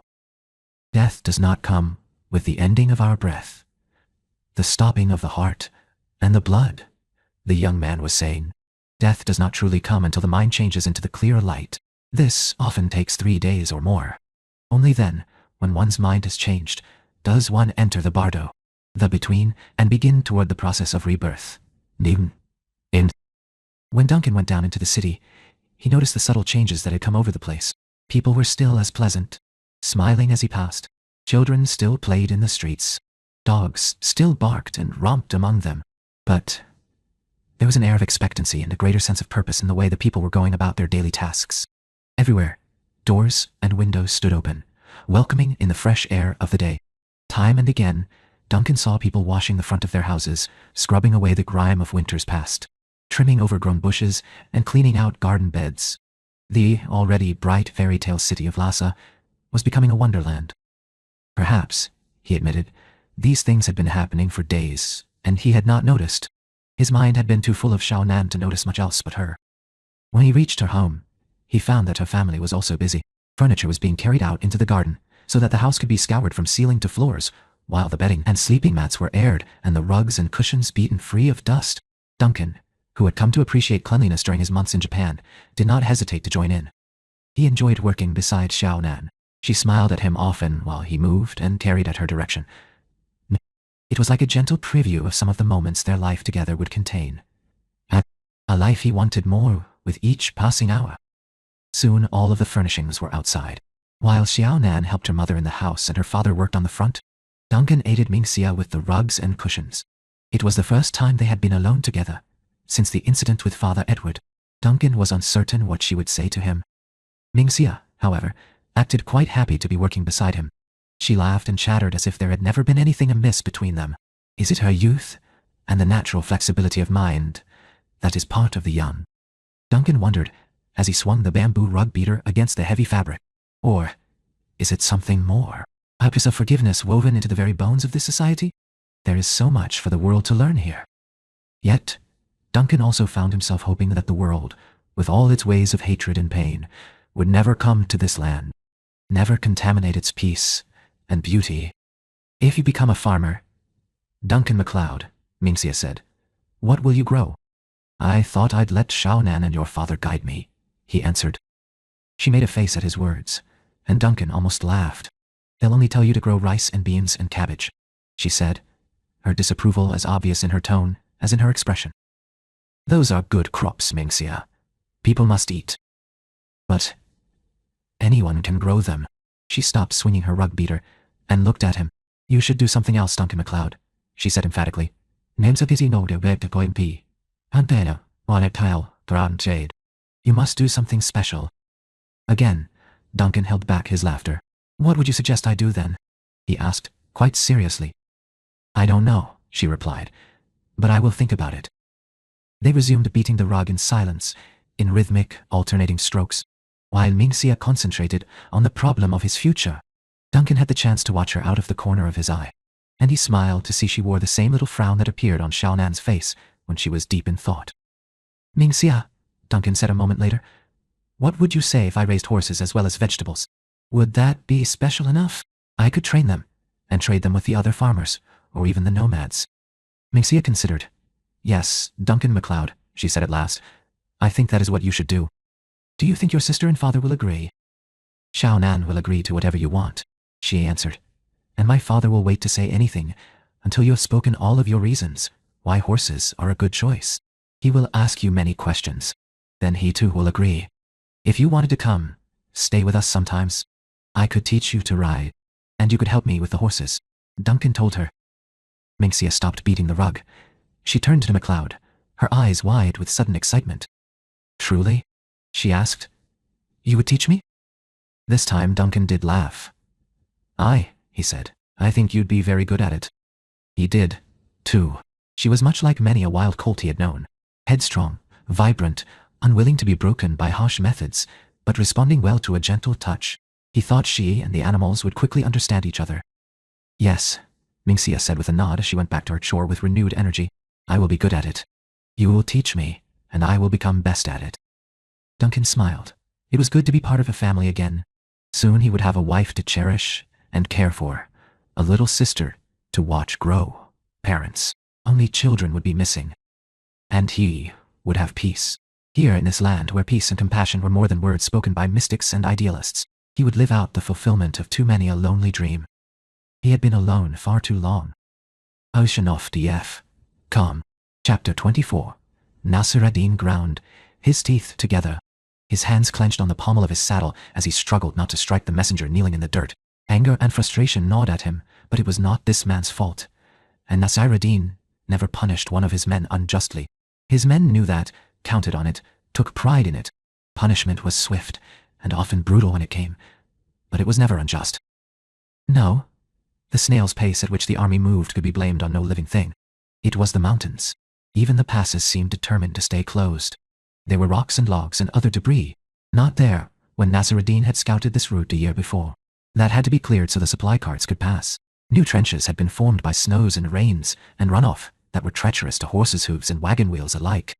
Well, the incalculable strength of the mountains had just met the indomitability of immortal will. Nasir ad-Din would not allow even the mighty Himalayas to keep him from his prize. We will stop here until the wagon is repaired, he told the still kneeling messenger from the rear guard. Take as many men as you need to get it done quickly. This is no place to camp for the night, if we can help it. Yes, Great One, the man answered before running back through the troops. After he was gone, Nasruddin raised one hand in gesture, and immediately his second-in-command rode to his side. "Take 20 men," Nasruddin ordered, "and clear the road ahead until you find a wider spot to make camp. We'll catch up with you soon." "And what if the road narrows?" "Then we'll sleep on our feet," Nasruddin snapped, furious at being questioned. "Or we'll march through the night. Take the men and go." The man touched his hand to his heart and bowed as well as his saddle permitted. Then he wheeled his horse back toward the troops. Nasruddin heard him shouting orders, but did not bother to turn. His will would be obeyed. Instead, he kept his eyes fixed on the great peaks. "You won't stop me." His thoughts snarled at them. "I'll dig a path with my bare hands if I must, but nothing will stop me." The population of Lhasa nearly doubled in the space of 2 days. People from throughout Tibet arrived in a steady, seemingly endless stream. Duncan watched with something akin to amazement as strangers were welcomed into the city like family members returning from a journey. It was a wondrous sight, this example of national kindness, and one the warrior MacLeod never thought to see. Individuals, yes. In 2 centuries, Duncan had seen individual acts that were selfless to the point of martyrdom. But this was something else. This was an entire nation, living an ethic too many others merely mouthed or followed only when it suited their political convenience. The Dalai Lama had little time to meet with Duncan now. When he was not in meditative preparation for the ceremony he would lead, he was hearing petitions, counseling, and advising the people who had come to Lhasa from afar. He still invited Duncan to join him for their morning meal, but these were short and taken in the audience chamber, as of old. Duncan missed the young man's company, but he did not mind a break from the constant influx of information and philosophy. Perhaps, he thought, the next 2 weeks would give him a chance to sort through all he had been told and return to his lessons with new understanding. Awati. The other benefit for Duncan was the extra time to spend with Xiaonan. She, however, was also busy with additional duties. And although they spent the hours together, they had little time to be alone. They had no time at all for the one talk Duncan knew they must have. The truth about his immortality. The air of expectation grew throughout the city as the days passed. A large pavilion was erected at the base of the Potala stairs. Half of it was open to the air, containing a raised platform on which the Dalai Lama would sit. The other half was enclosed, but with steps leading both up and away. This was the Thiku, the mandala house. And in here, the monks would create a great Kalachakra mandala out of fine grains of colored sand. It would take them 9 days of the 12-day ceremony to complete their task. In the evenings of the last 2 days of the ceremony, the people would line up to view the mandala, standing in line long hours for the privilege of walking around the Thekpu and circling the mandala that contained the path and palace of enlightenment. For many, it was a once-in-a-lifetime pilgrimage, like a follower of Islam visiting Mecca or a Christian in the Holy Land. Duncan thought, as he listened to Xiaonan's explanation. He had a new appreciation for what it meant to his nomad friends. When they asked him to attend on their behalf, he had agreed indifferently, not caring then where he went or what he did. Now he was glad. Not only because it had brought him to Lhasa and to Xiaonan, but because of the joy he now understood this action was providing for those who had shown him such kindness. The morning of the 3rd day, the day the ceremony was to begin, Duncan rose long before dawn. He spent his usual hour doing kata, but he did them slowly this morning, meditatively, using the movements to draw and focus his mind inward. After, he sat for a long time upon his knees, listening to the sound of his heartbeat, feeling his breath, reattuning himself before attending the religious ritual ahead. He looked back over the last weeks and saw the changes in his life, in himself. The weight of memory that had driven him to the point of despair was no longer a burden. It was a tapestry, rich and multi-hued, and he saw for the first time the possibility to change the manner of its weaving. He believed, he hoped, he prayed. Then, from the depths of his mind, came another whisper, overriding the beatific vision he was holding. What of the game? It said, the game still exists. No changes, no choices. There are always choices. The Dalai Lama's voice seemed to speak out of the air. But now, as then, Duncan wondered if it was true. Could there be a choice in the way one played the game? The rules did not vary. In the end, there could be only one. But the game is not here. Not now. Duncan's heart answered. Not in Tibet. I am here. And for now, at least, I don't have to play. Dawn was approaching. Duncan could see the first shimmer of light through the long windows of his room. He rose from his knees, cleaned and dressed himself quickly. He had promised Xiaonan to be by her side throughout the different stages of the long ceremony ahead. The Potala was strangely quiet as he walked down the corridors. There was no sign of the monks who lived here, or the many visitors. There was no sound of walking feet, or whisper of human voices. Once, Duncan thought he heard the faint tinkling of a handbell, but the sound came and went so swiftly he was left wondering if he had heard it at all. The city, by comparison, was a hive of activity. Already, people were filing through the streets toward the base of the Potala, where they would spend the next 12 days at the feet of their Dalai Lama, Ocean of Wisdom, highest enlightened one, Priest Cain. Going against the flow, Duncan hurried toward Xiao Nan's home. She was waiting for him at her door, with an anxious expression on her face and 2 long white scarves in her hand. She handed one to him. "These are for blessings," she said. "They are symbols of respect." I've seen them before," he replied, "on the road when I first came to Lhasa." "Then you know that you must bow when you present them, and His Holiness will return them with a blessing. They may also be left at the base of the mandala as an invocation for others. But we must hurry if we are to be there when the Dalai Lama arrives." Taking Xiao Nan by the hand, Duncan led the way back toward the Potala. In spite of the vast number of people, Duncan noticed there was no jostling, no pushing against one another for a better place, a clearer view. It was a peaceful procession, representative of an entire nation whose collective mind was fixed on one purpose. By the time they reached the open square at the base of the Potala steps, many of the people had already taken their places. Monks from the Potala, some of whom Duncan recognized, sat on their knees, facing each other across the square, at 90-degree angles from the raised platform. Their presence created the side boundaries to the open area where the ceremony would take place. Most of the visiting participants sat facing the platform, forming the fourth side of the square. Duncan noticed that the younger monks and nuns sat to the fore. These, Xiao Nan had explained, had come to be initiated by the Dalai Lama himself into the practice of the Kalachakra Tantras for universal peace and all compassion. The older members of the Sangha, the Buddhist religious life of monks and nuns, sat behind the initiates. The people of Lhasa and the mass of visitors to the city filled the rear in row upon row of silent witnesses. Their part in the initiation was to watch, to join their voices in the prayers and mantras, and above all, to add their will of compassion. Duncan and Xiao Nan took their place among the crowd. In the ensuing silence, MacLeod had a chance to look around him. The platform and mandala house had been completed. The Thaku was now painted yellow, with lotus flowers decorating the eaves and bright, multicolored banners hanging from the corners and framing the glass that would protect the sand of the mandala from the wind.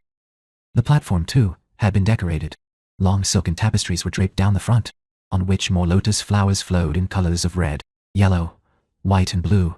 To the right of where the Dalai Lama would sit, ritual implements of polished brass rested, shining dully in the morning light. MacLeod recognized the vases that he knew held purified water and the ornate lamps that burned a combination of oil and butter. The rest he could not see from this distance, but he knew that Xiao Nan would explain each item as it was used. Duncan turned his attention from the platform to the people. They were all dressed in their finest. The women wore soft-colored shirts and short, black jackets. Their wraparound skirts were made from bands of bright cloth. Many of the older women wore headdresses that flowed down their back, studded with beads of turquoise. The men also wore bright shirts, predominantly blues and greens, and their black pants were tied at the waist with multicolored sashes. Some sat on their knees, others sat cross-legged, hands folded in different patterns. Many spun prayer wheels or counted off the mantras on circlets of prayer beads, while their lips moved silently. Young and old alike, all seemed to wear the same expression of looking inward in contentment. Off in the distance, Duncan heard the sound of handbells being rung. It was a pure sound, like a mountain stream rippling across stone, or a young child's laughter. High up, at the top of the great stairs, the doors to the Potala opened. The monks came out, 9 of them, in their plain maroon and saffron robes. 5 more followed, wearing ornate costumes of brilliant yellow ankle-length jackets with bright red and orange scapulars, embroidered in intricate designs. They also wore high multi-sided headdresses that, from a distance, looked almost like crowns. Behind them, walking alone, was the Dalai Lama. He looked so small and very, very young, Duncan thought, as the procession started down the long stairway. The monks to the fore carried the handbells, ringing them in unison with each step.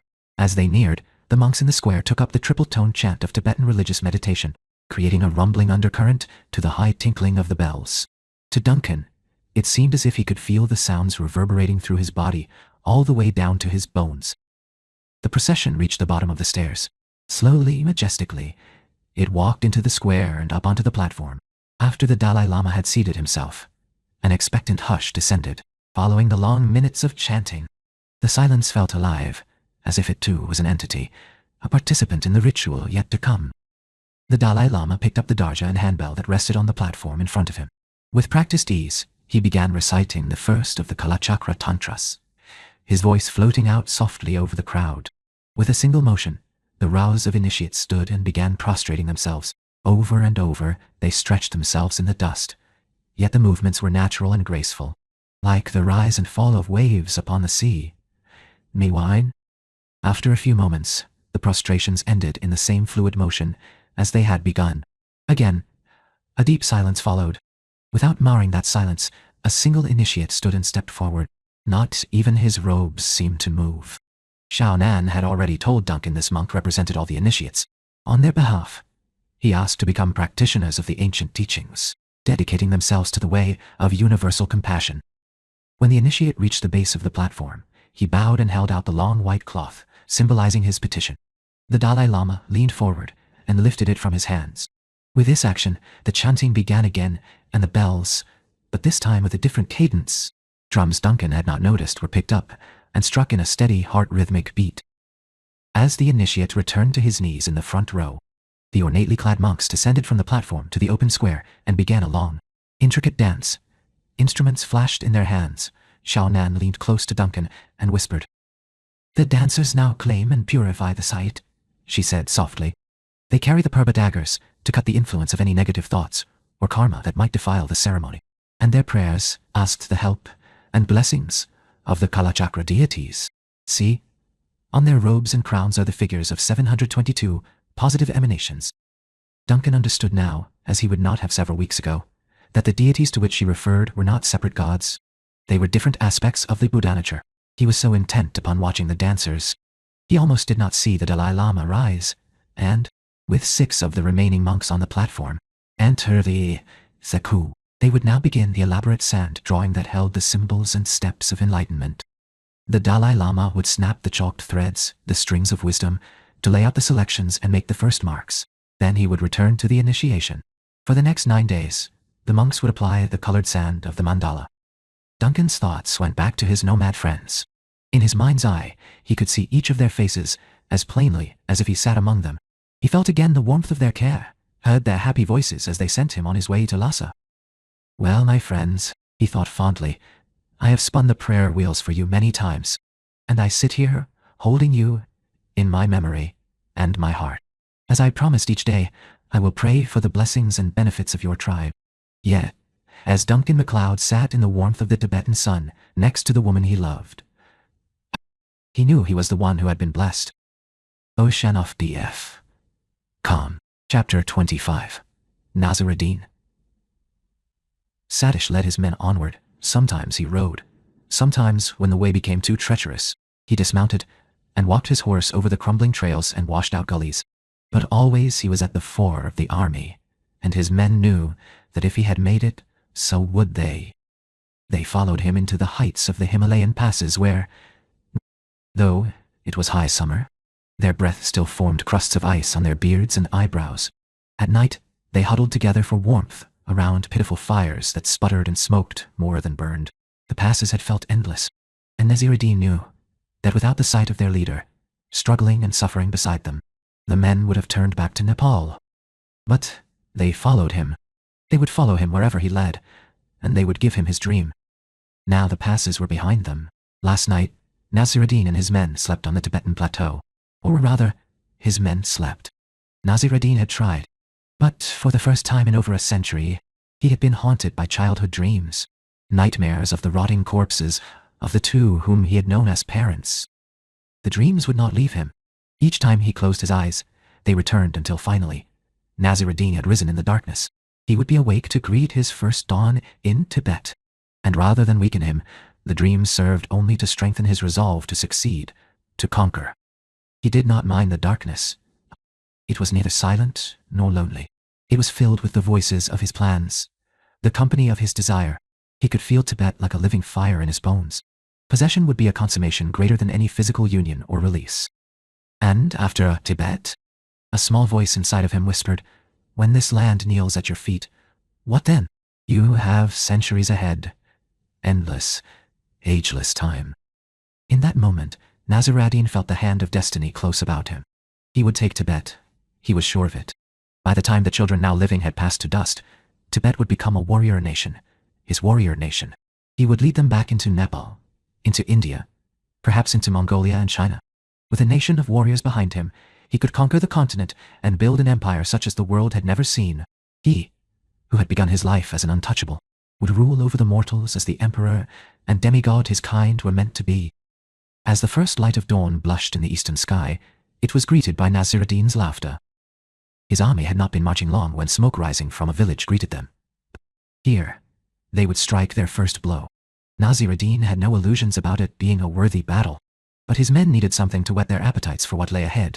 They needed the sight and smell of blood, the screams of dying men, of women for the taking, and the heat of battle and victory to wipe out the memory of their long, cold march. Nasir ad-Din would give those to his men now, their first full day in Tibet. They would feel the power and the rewards of being his army, and from this day on, they would be unstoppable. He raised a hand to call a halt, then beckoned his captains to his side. They, too, had seen the smoke and knew what he wanted. A moment later, a rider was sent out to scout the distance, terrain, and size of the village. While they waited, Nasir could hear his men drawing and checking their weapons. Here and there was the rasp of stone upon steel, as an edge was made more keen, more deadly. Nasir ad-Din smiled savagely.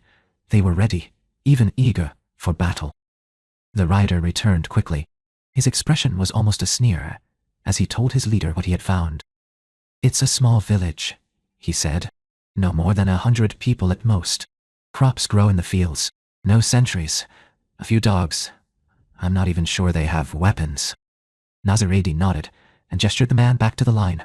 If this had not been their first encounter, Nasir ad-Din might have been tempted to take his warriors around the village in search of larger prey, but he would not deny his men the first of their warriors' pleasures. He drew his sword and raised it. Behind him, the others did the same. It was not a battle. It was a massacre, and it lasted even less time than Nasir ad-Din expected. He held his captains and his cavalry back, and let the foot soldiers swarm into the village. Men, women, children, even household pets had been cut down at their morning meal, offering little or no resistance for their own survival. "I've seen sheep put up more of a fight on their way to slaughter," Nasir ad-Din thought, as he rode his horse through the carnage. Dead bodies, human and animal, littered the ground. The smell of blood was heavy in the air. Overturned cooking fires had caught 2 of the houses on fire, and Nasir ad-Din gave no order to control the blaze. "Let them burn," he thought. "Let the whole village burn. Let the smell of burning flesh be an offering to Shiva, and let the smoke carry the message of our presence to the other villages. Maybe next time we'll find a worthy battle."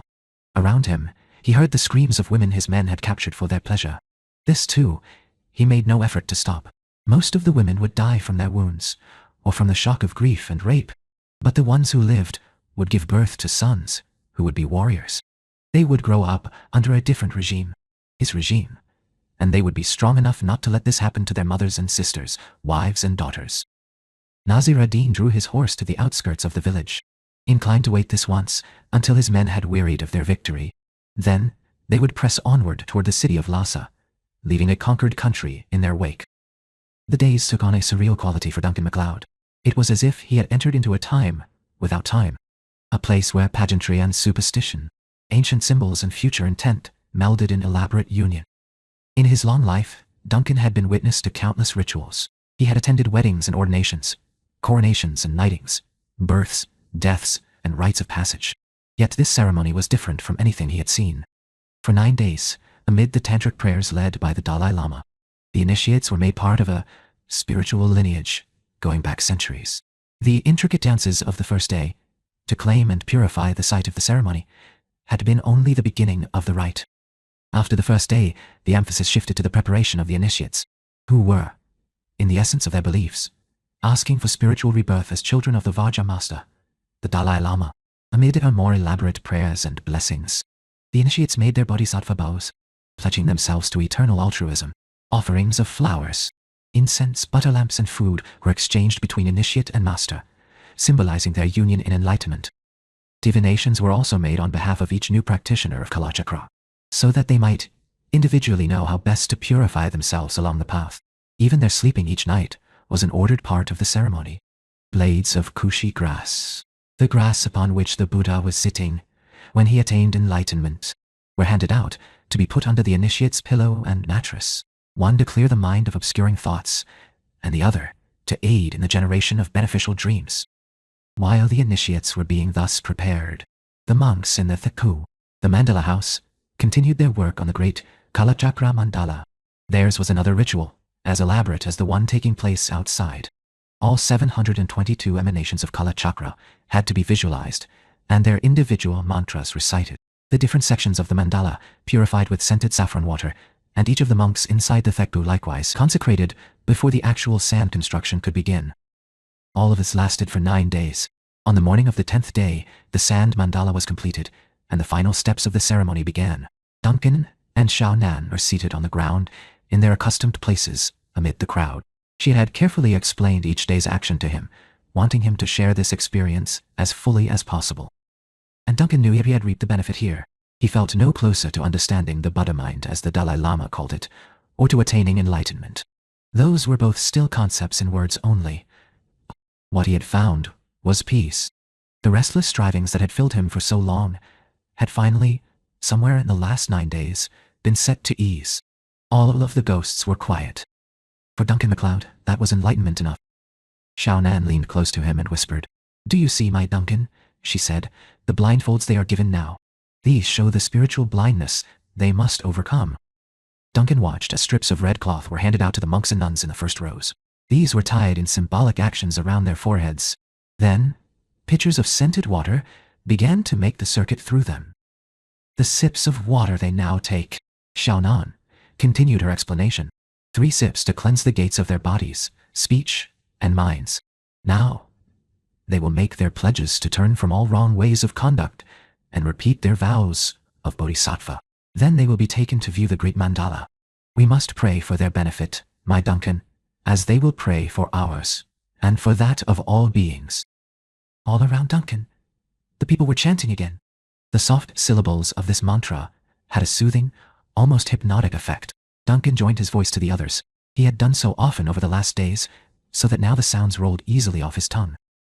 Oma, Hang Ho, Han Kia, Malava, Yahum Fat. The sounds, though chanted softly, seemed to hold the air in sudden stillness, a barrier against the evil of the world.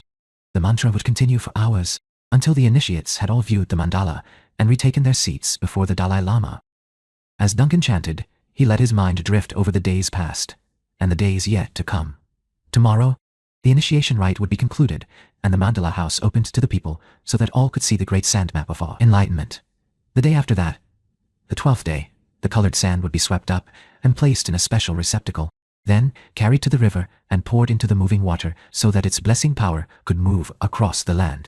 On that final night, the city would have a festival of celebration. Then, finally, the visitors would leave Lhasa, and life would return to normal. Duncan was eager for that to happen. Although he had spent each day and most of the evenings with Xiao Nan, there had been no time to be alone together. For Duncan, missing those times of shared solitude was like a subtle ache in his bones. As eager as he was to be alone with Xiao Nan, to hold her again as they sat in the sun by the river, or amid the sweet scents of the garden, the thought also brought a little whisper of dread. Soon, before their wedding plans were allowed to go much further, he had to tell her the full truth of who he was. He did not doubt the love, but a small part of him still feared that the difference between them would be too much for her to accept. His thoughts were interrupted by the feel of Xiao Nan's hand, sliding gently into his own.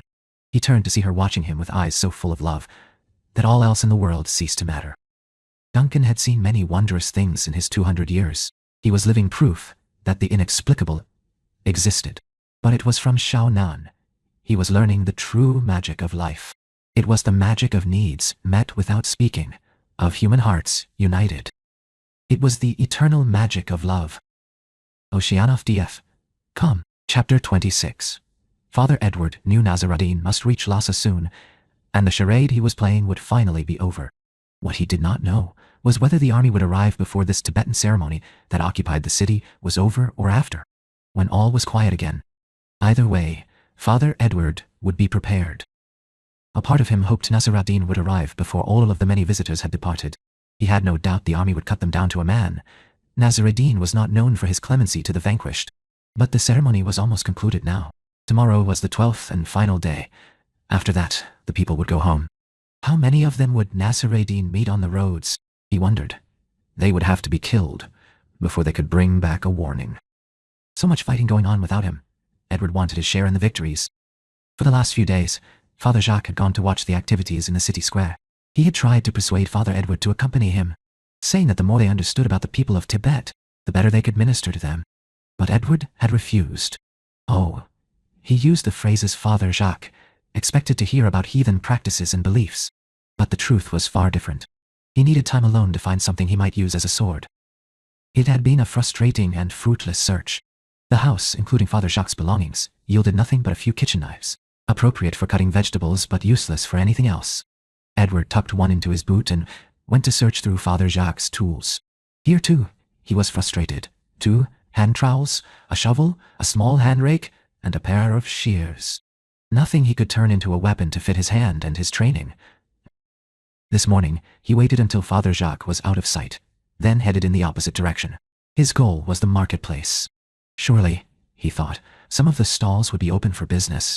And if they weren't, well, that would not stop him, not if he saw what he wanted. And if he could not find it there, then what? He wondered, as he walked down the silent streets. Start going through the homes in the city? It would be an easy task. There were no bolts or bars to the doors in Lhasa, or perhaps outside the gates. Someone among the visitors would have something he could barter, and then sharpen into the weapon he wanted. But he had only today and tomorrow to find out. He entered the market to find most of the stalls closed. Here and there, a vendor selling incense or fresh hot food still had his shutters open to any who might pass by. But otherwise, all was still. That suited Edward. Ignoring the vendors who looked up hopefully at the sound of his steps, he headed toward the far end of the market, where the various metal crafters had their shops. He passed the stalls of jewelers and artisans without a glance. He was not after something ornamental. The blacksmith shop was another matter. Edward had heard Father Jacques speak of this man as an artist in his own right, creating farm tools and blades as well as decorative work. Here, Edward would begin his search. What he wanted was not likely to be found in the front shop, so he did not waste his time searching amid the candlesticks and cooking pots, the kitchen knives and household tools. Making certain no one was watching his movements, he went around to the back of the building where the smith had his forge. Like the other buildings in Lhasa, this too was unlocked, and Edward had no trouble slipping inside. He left the door ever so slightly ajar to admit some additional light, then set to work, trying not to make enough noise to alert the few shopkeepers down the road. Minutes of mounting frustration passed as he found only hand plows and ropes of chain, ornate grillwork, and large iron kettles, brazier grates and small cooking stoves. There were some long metal stakes that, with enough time and the right tools, Edward thought he could turn into pikes. But time was something he did not have, not that kind of time, and there was no place to do that kind of work. Then, in the back of the shop, he found the knives. There were blades and cleavers of several sizes, many not yet fastened to handles, and all of them still not sharpened. That did not matter. There was a sharpening stone back at the mission house that Father Jacques used on his shears, but a handle was necessary that Edward could not fit himself. He began to rummage through the blades, carefully, still trying not to leave too much evidence of his passage. If the theft was not discovered for a few days, it would be too late. Finally, he found what he wanted and lifted it close to examine in the dim light. The blade was about 28 inches long and thick. It was the type of blade used to cut through brush and small trees, but the handle felt good in his palm. He swung it a few times, testing the feel. It was not the curved blade he was used to, and it did not have the balance of a true sword, but it would do. Oh, it felt good to be armed again. For the first time, Edward was glad of the cassock he wore. He hid the blade beneath the long black robe and carefully exited the shop. He would not take the chance of walking back through the marketplace, but instead began to cut between buildings, taking the quickest way possible back to the mission house. Soon, the blade would be honed, and he would be ready for the army to arrive. He would be Shiva's warrior once again. It was the final day of the ceremony, the day the sand mandala would be destroyed. Yesterday, Duncan and Shao Nan had stood in line far into the evening for their chance to view the great wheel of time, and an symbol of the path to enlightenment, and the sight of it was more amazing than Duncan anticipated. The colors were bright, vivid, The design so intricate, he knew he could study it for hours, and still not take in every detail. In his travels, he had seen masterpieces from all over the world. Works of art crafted in paint or stone, bronze or wood, ivory, gold, and jewels. He had seen pictures in caves and designs cut into rocks that dated back to the time when humankind had no other language. Messages so old their meaning had been lost. He had also seen artwork so new, the paint was still wet, and the chisel marks had not yet been polished away. But the sand mandala was somehow both. Like the whole ceremony, it was a bridge between the past and future. Its symbols were steeped in antiquity, but it was a living, breathing past that drew the mind not backward to what had been, but forward into what might someday come to pass. For the individual viewer, and Duncan found himself hoping, for the peace of the world. As he continued his slow progress around the mandala that measured 7 feet to a side, he could not help but wonder if it was a vain hope. As she had with everything he had witnessed over the last 12 days, Xiaonan acted as guide to what he was viewing. He learned that the bands of colored sand surrounding the great inner structure, which was the mandala itself, all had their meanings. Why? The outermost circle was done in stripes of different colors. This was the circle of fire that protected all within the mandala and represented bliss consciousness and pristine awareness.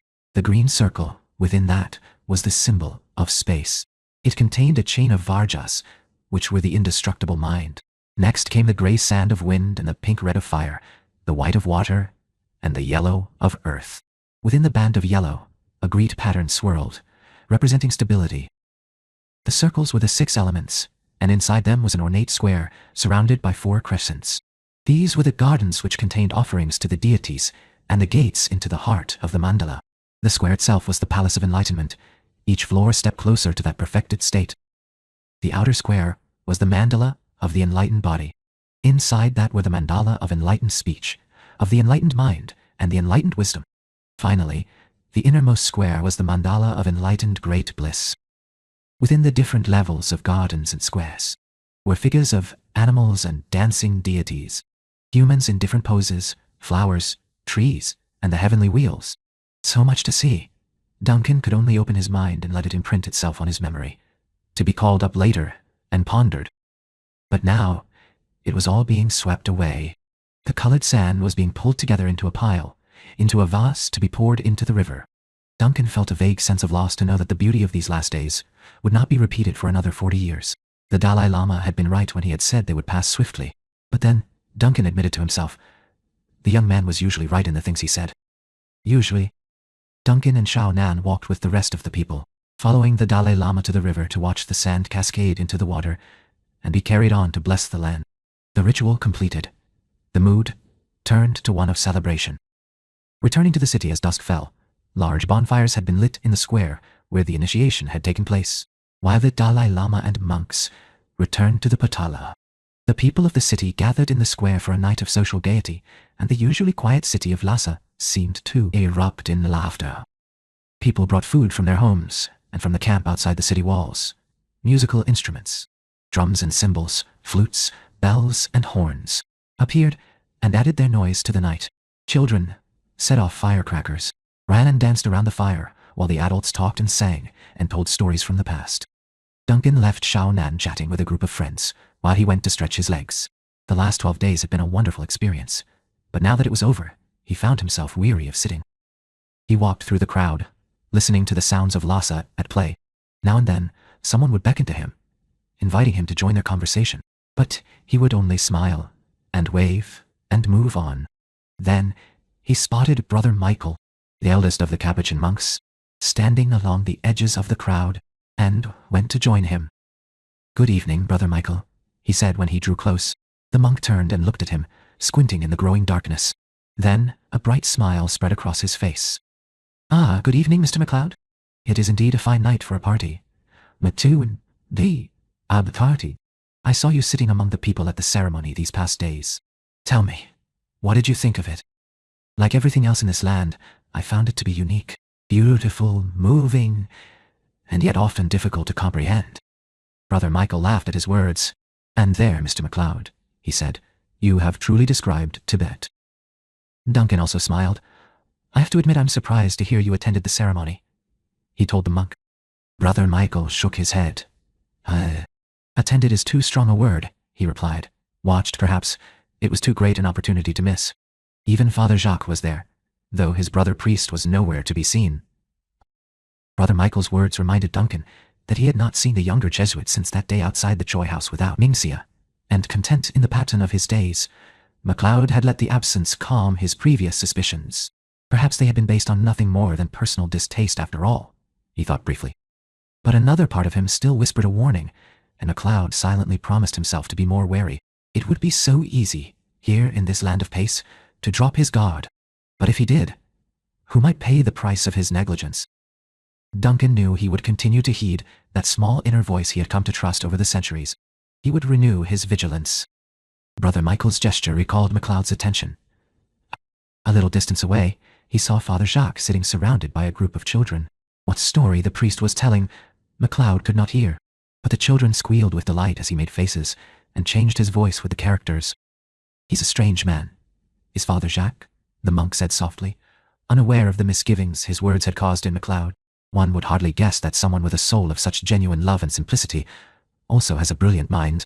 He was a professor of botany back in France, you know. He taught for many years, but when he heard this mission was opening up, he begged to come here. The children adore him. They call him Bobo. Duncan smiled again.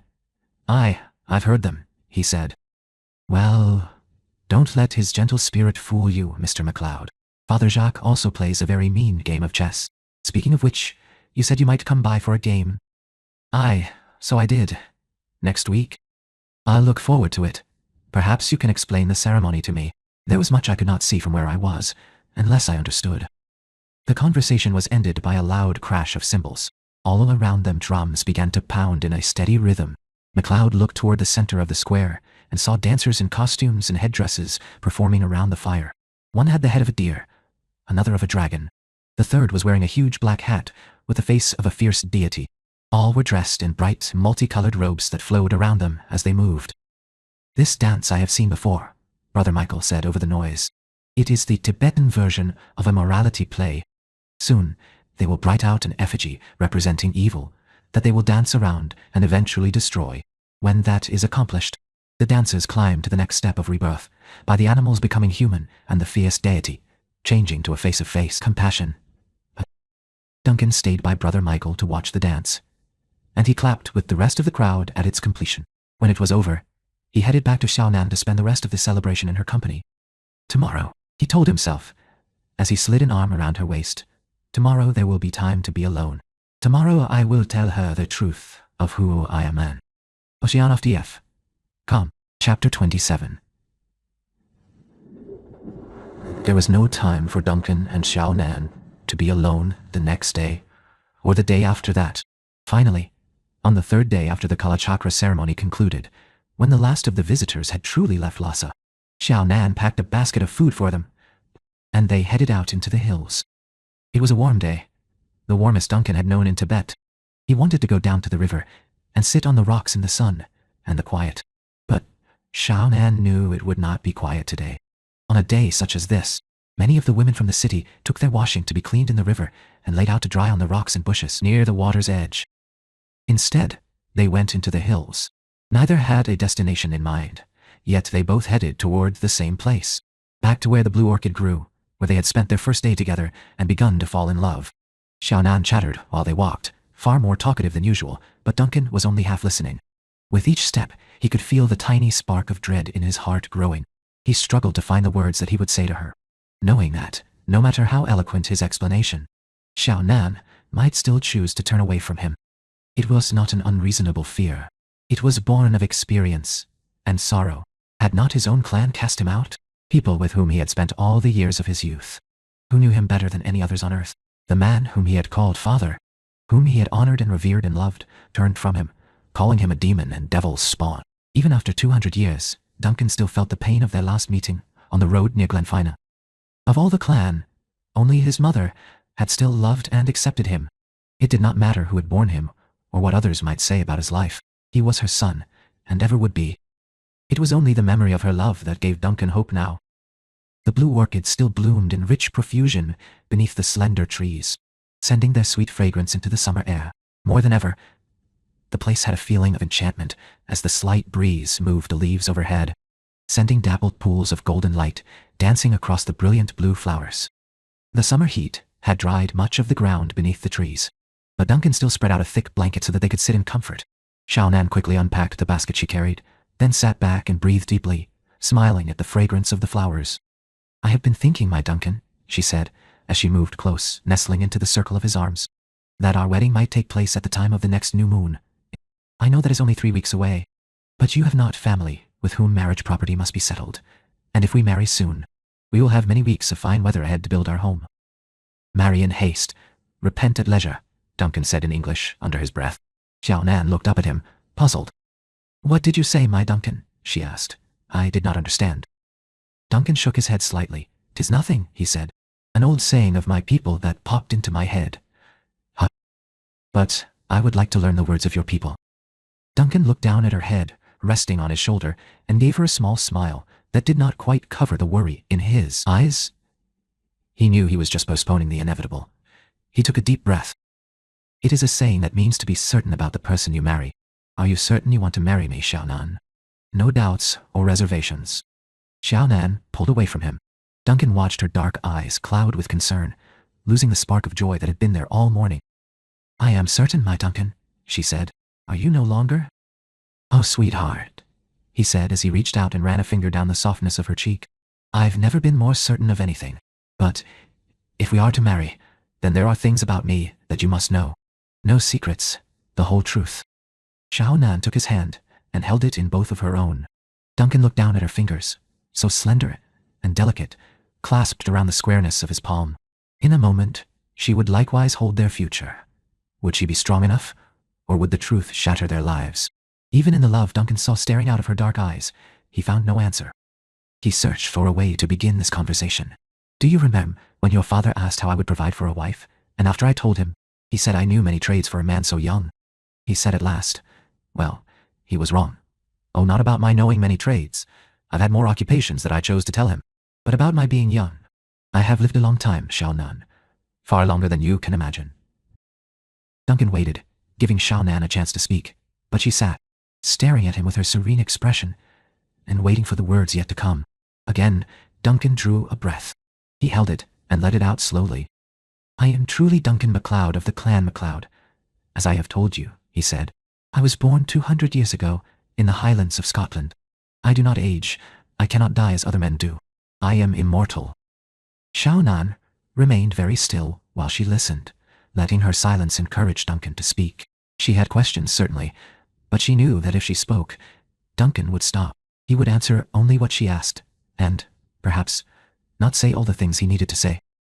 With the full empathy born in womankind, strengthened by the depths of her love, she knew that Duncan needed to purge the secrets of his soul. She knew, too, that by letting him talk without imposing direction on the things he said, she would learn far more about this complex man before her. He filled the silence with his memories, telling her of his life, of his years of wandering, and the loneliness they contained. No true home or family, no wife to share his truth, no children to lighten his burden, friends lost to old age and death. He had seen wonders, too, the glories of land and sea, but, Xiaonan wondered, were they recompense enough for all the sorrow? He told her then of the game, and what it took for him to stay alive. She did not doubt his words. His eyes held the years, and the deaths he had seen, had caused. Xiaonan felt as if her heart would break for him. A single tear slowly ran down her cheek. At the sight, Duncan stopped. With his free hand, he reached up and gently wiped it away. "Oh, sweetheart," he said, "I'm sorry. I did not want to hurt you, but you had to know the truth. I love you, Xiaonan, and I won't have my life causing you sadness or remorse.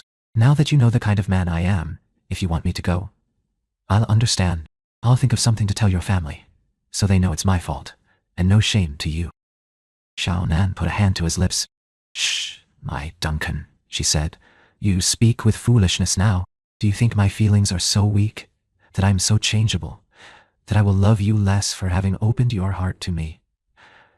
No, my Duncan. I think I shall love you not only in this life, but in all the lives to come." Xiaonan saw that despite her words, there was a haunted expression lurking in the depths of Duncan's eyes. Part of him still doubted, still expected her to reject him, to turn away in horror at who he was and what he had done in his life. What a sad thing, she thought, to have so little knowledge of love. For all his 200 years, at that moment, Xiaonan felt infinitely older and wiser than he. She leaned her face into his and brushed his lips softly with her own, knowing in her woman's heart that the assurances he needed were not given with words. He returned her kiss, but she could still feel his hesitancy. She moved closer to him, wordlessly, inviting his touch. She kissed him again, her hands pressed lightly against his chest. She was not experienced in the ways of physical passion, but neither was she ignorant, and she knew that she must guide him into this. At least for now, his gift to her had been the secrets of his heart. Her gift to him was the fullness of her body. From this day onward, they would truly be as one. As his kiss lingered, she slowly slid her hands under his shirt, feeling the hard muscles of his back, the smooth suppleness of his skin. With a single, graceful movement she lay down, drawing him with her. He pulled his face away and looked deeply into her eyes. Xiaonan, there is no need. Shh, my Duncan, she said, once more raising her fingers to his lips. It is time. He kissed her then, slowly and tenderly. Xiaonan gave herself up to the feeling of his lips, warm and soft upon her own, of his hands, so gentle as they brushed the hair back from her face. His lips moved to her eyelids, her ears, the juncture of her neck and shoulder, lingering in a rain of soft touches that sent shivers of delight through her. Once more, she slid her hands under his shirt to feel his skin beneath her palms. With a swift motion, he pulled the shirt over his head and cast it away. Gently, Xiaonan ran her fingers through the mat of dark silken curls in the center of his chest, up over the muscles of his shoulders and back again. Her movements were slow, savoring each second, exploring the sensations that touching him gave her. Duncan moved slowly too, as he began to unfasten her clothing. He watched her carefully, and she knew that with the slightest indication he would stop. But she did not want him to stop. With each passing second, each touch of his fingers and lips, she desired more of him. He bent his head to her breast, his tongue sliding across the sensitive flesh. Xiaonan could not halt the gasp of pleasure as his lips closed upon her nipple. His hand slowly explored the softness of her flesh, stroking across her arm, her stomach, her thigh. Her back arched to meet him as lips followed hand, leaving a shivering trail everywhere they touched. Xiaonan felt alive, in ways she had never felt before. She found herself ill-content just to lie there. She wanted to feel, to touch, to taste him in the same way he was touching her. With a gentle push, she rolled him onto his back. He pulled her with him, strong arms holding their bodies together, flesh against flesh. Lying on top of him, Xiaonan slowly slid down his body until she rested her head upon his chest. She could hear the steady beating of his heart. She moved her head from side to side, brushing his skin with her lips, letting the soft hair caress her cheeks as she breathed in the warm male scent of him. With her lips, she followed the hair down to the flat of his stomach and heard his sharp intake of breath. Bold as she had already been, she was not quite brave enough to undo the rest of his clothing as he had removed hers. Instead, with lips and tongue, she followed the outline of his rib cage back to his chest, his neck, his lips. His hands entwined themselves in her hair as their kisses grew deeper, and Duncan again took control of their lovemaking. He rolled her beneath him, letting her feel his strength, the very maleness of him in the action. Xiaonan opened her lips to his kiss, and felt his tongue caressing the inside of her mouth. She felt herself filled with a growing hunger, for which she as yet had no name. Still Duncan did not hurry. Their kiss went on, became another and another. Xiaonan hardly noticed when he removed the last of his clothing, but soon there was no impediment between them. He moved his hand to the soft inner part of her thigh, stroking, fingers gently grazing her skin.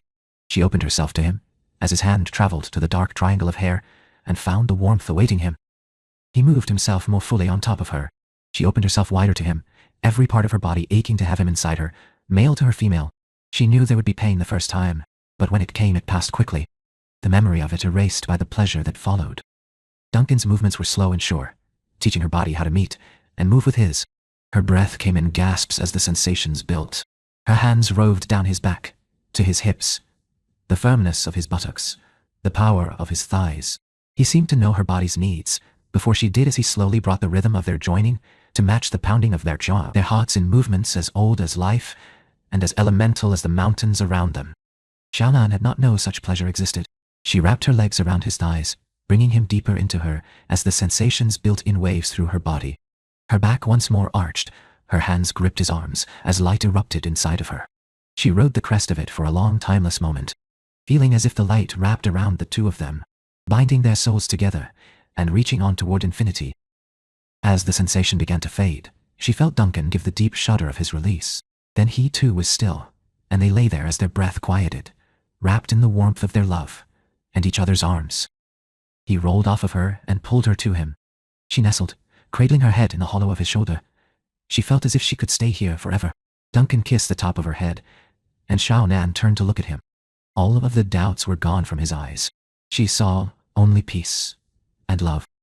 "In my country," Duncan said softly, "when a man and woman marry, they are said to become one flesh. I know we have not yet said the words of marriage together, but no words can add to what I feel in my heart." "Yes, my Duncan," Xiao Nan replied.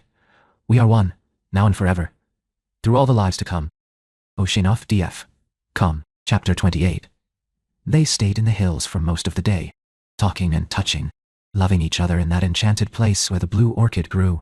Duncan could think of no more beautiful spot for their love-making to have begun than here, with the sweet scent of the flowers surrounding them, and the warmth of the sun playing its golden fingers across their tan bodies. They made love again in the afternoon, with quieter passion, each enjoying the discovery of the other. Then, as the sun passed behind the tallest of peaks to the west, ending the heat of the day, they knew it was time to return to the city. Duncan had agreed to a Xiao Nan's date for the wedding. It could not come soon enough for him. Tonight, they would speak to her parents, and tomorrow, the arrangements would begin in earnest. When they reached the city, Duncan thought he felt a subtle change to the atmosphere. There was a tenseness that reached him even through the euphoria of the afternoon. It was like an itch between his shoulder blades that made him want to reach for his sword. But his sword was in his room at the Patala, and its absence at his side, for the first time in many weeks, filled him with disquiet. Xiao Nan's father came out to meet them as they neared the house. "Good, my daughter. You are home," he said. "And you, Duncan MacLeod.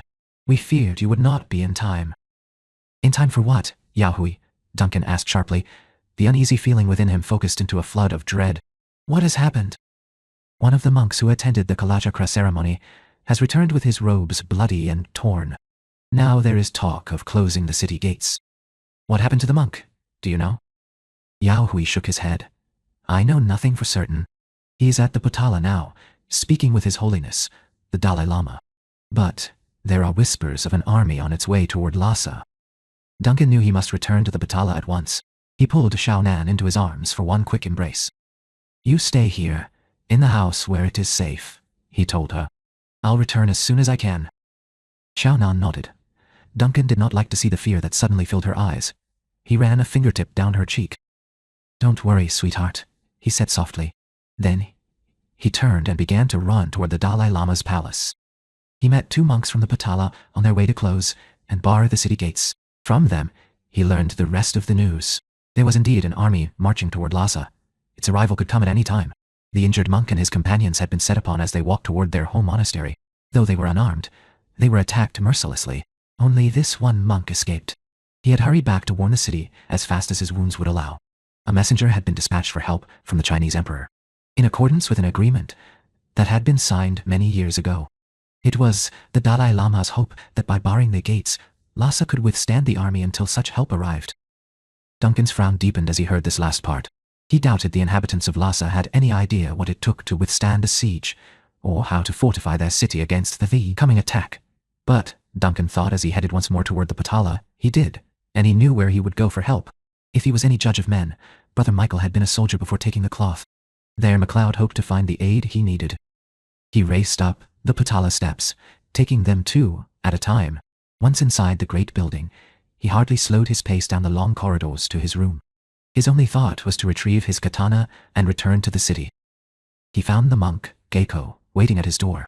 "His Holiness has sent me to find you," the young monk said. "He requires your immediate attendance." Duncan shook his head. "Not now," he said, "but I'll return soon." He stopped, wondering how to make Geiko realize the urgency. But no, there was nothing in the monk's experience to make him understand, nor, probably, in the Dalai Lama's, for all his incarnations. Duncan knew he must act now and explain it to them later, when there was time. Tell His Holiness I'll return as soon as I can, he told Geico. Shortly after sunset, I hope. Right now, there are too many things I must do. The monk opened his mouth to protest, but Duncan pushed past him and into his room. Geico was still there when he emerged a moment later, carrying his katana. The monk backed away at the sight of the sword. Duncan saw the shocked and fearful look on his face, but took no time to stop and reassure him. MacLeod ran back down the corridors and out the great doors. His mind already turning over various options, he had seen work in battle. He would go first to Xiao Nan's house to make certain the family was safe.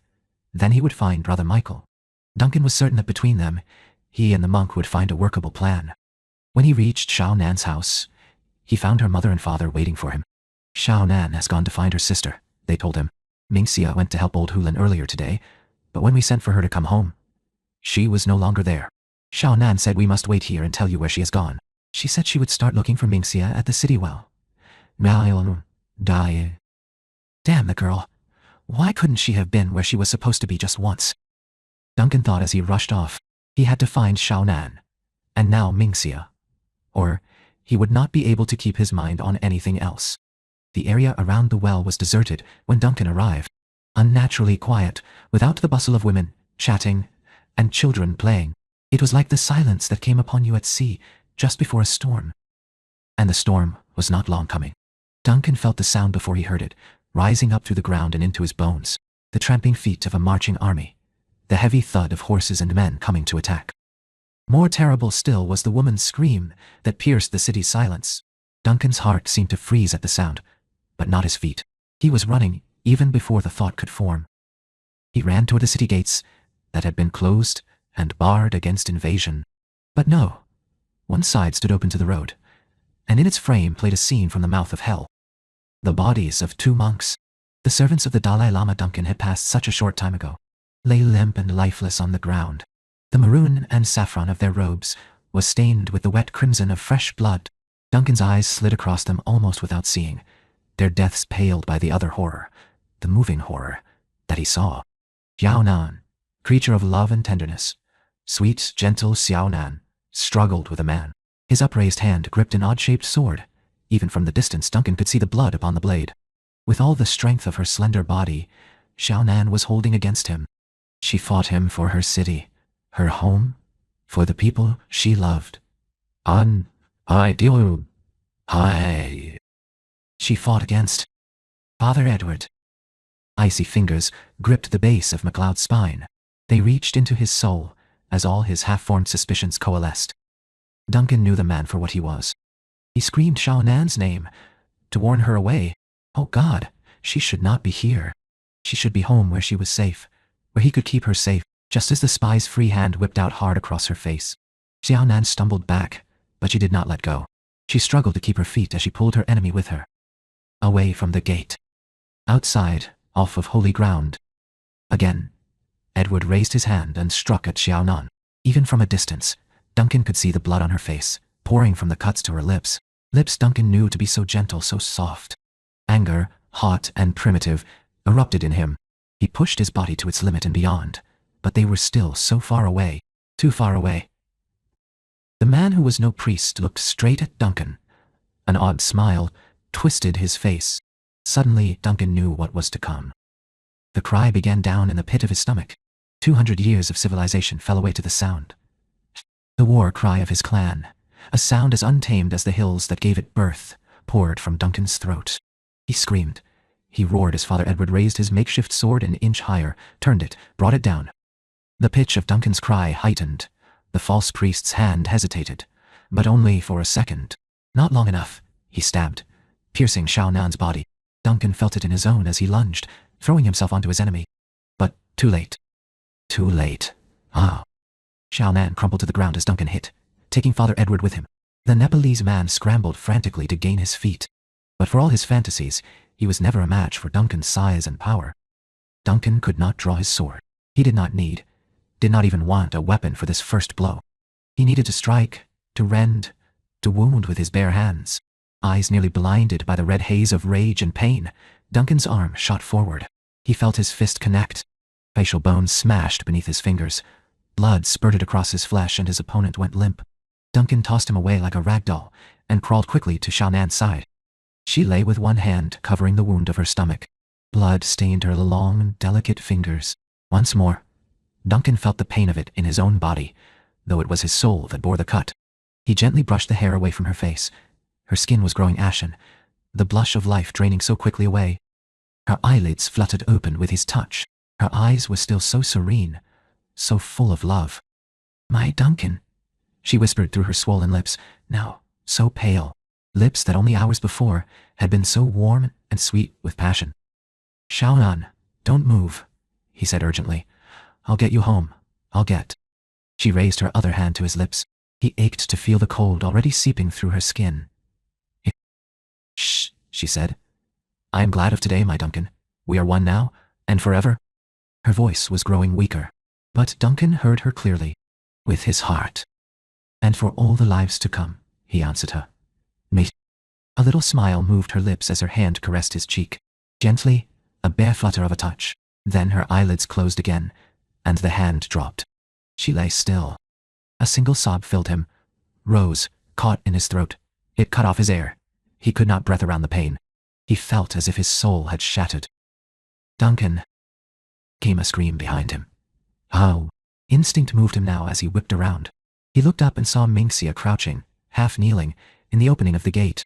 Her arms were clasped around her middle. Her face was bruised, yet white with the shock of what she saw. Duncan had not time to go to her. "Meet!" Father Edward was up, rushing at him with sword raised. Blood streamed from the man's broken nose, and his face twisted into a mask of hate. Duncan should have been vulnerable kneeling beside Xiaonan's body, no time to come to his feet. But for this he had trained, to kill by any means, and by his training, he survived. Gathering his power into his legs, he waited for the moment to strike. 2 more steps. Father Edward was almost upon him. Duncan took his weight on his arms, muscles rippling as he put all his force into the kick. His legs snapped out, turning Edward's own momentum against him. The Nepalese man flew backward. He hit the ground and rolled. Duncan stood and followed him, sword in hand. Edward leapt to his feet, holding his homemade weapon out before him. They circled each other, measuring movement and strength. Duncan saw what weapon his opponent carried, and knew it was no match for the perfection of his Japanese steel. Another man he might have let escape certain death, but not this one. "Xiaonan!" His heart cried in anguish. Duncan pushed his grief away. Not yet. He could not feel yet. He covered his pain with anger. "Why?" he asked through gritted teeth. "Why did you kill her? She couldn't have hurt you. She tried to stop me. It doesn't matter. My master will soon be here, and you will all be dead." "And so will you," Duncan growled. Duncan attacked, his steps quick and sure. The false priest parried, but his weapon had no balance and threw his weight to the wrong side. He could not bring it back before Duncan's katana slashed deep into his arm. He screamed as the blood gushed, but he did not stop. The spy lunged. Duncan spun away and brought his blade in a straight cut behind him. He felt it connect, slicing across his opponent's middle, biting deeply into flesh and viscera. Father Edward dropped his sword. He fell to his knees, his hands clutching at the long wound of his stomach. Blood flowed out through his fingers, turning the black of his cassock crimson. He looked up at MacLeod with a surprised expression. "You were not supposed to win," he said in wonder, as the light began to fade from his eyes. "Xiaonan was not supposed to die," MacLeod answered, unmoved as the body fell forward, lifeless. "Xiaonan."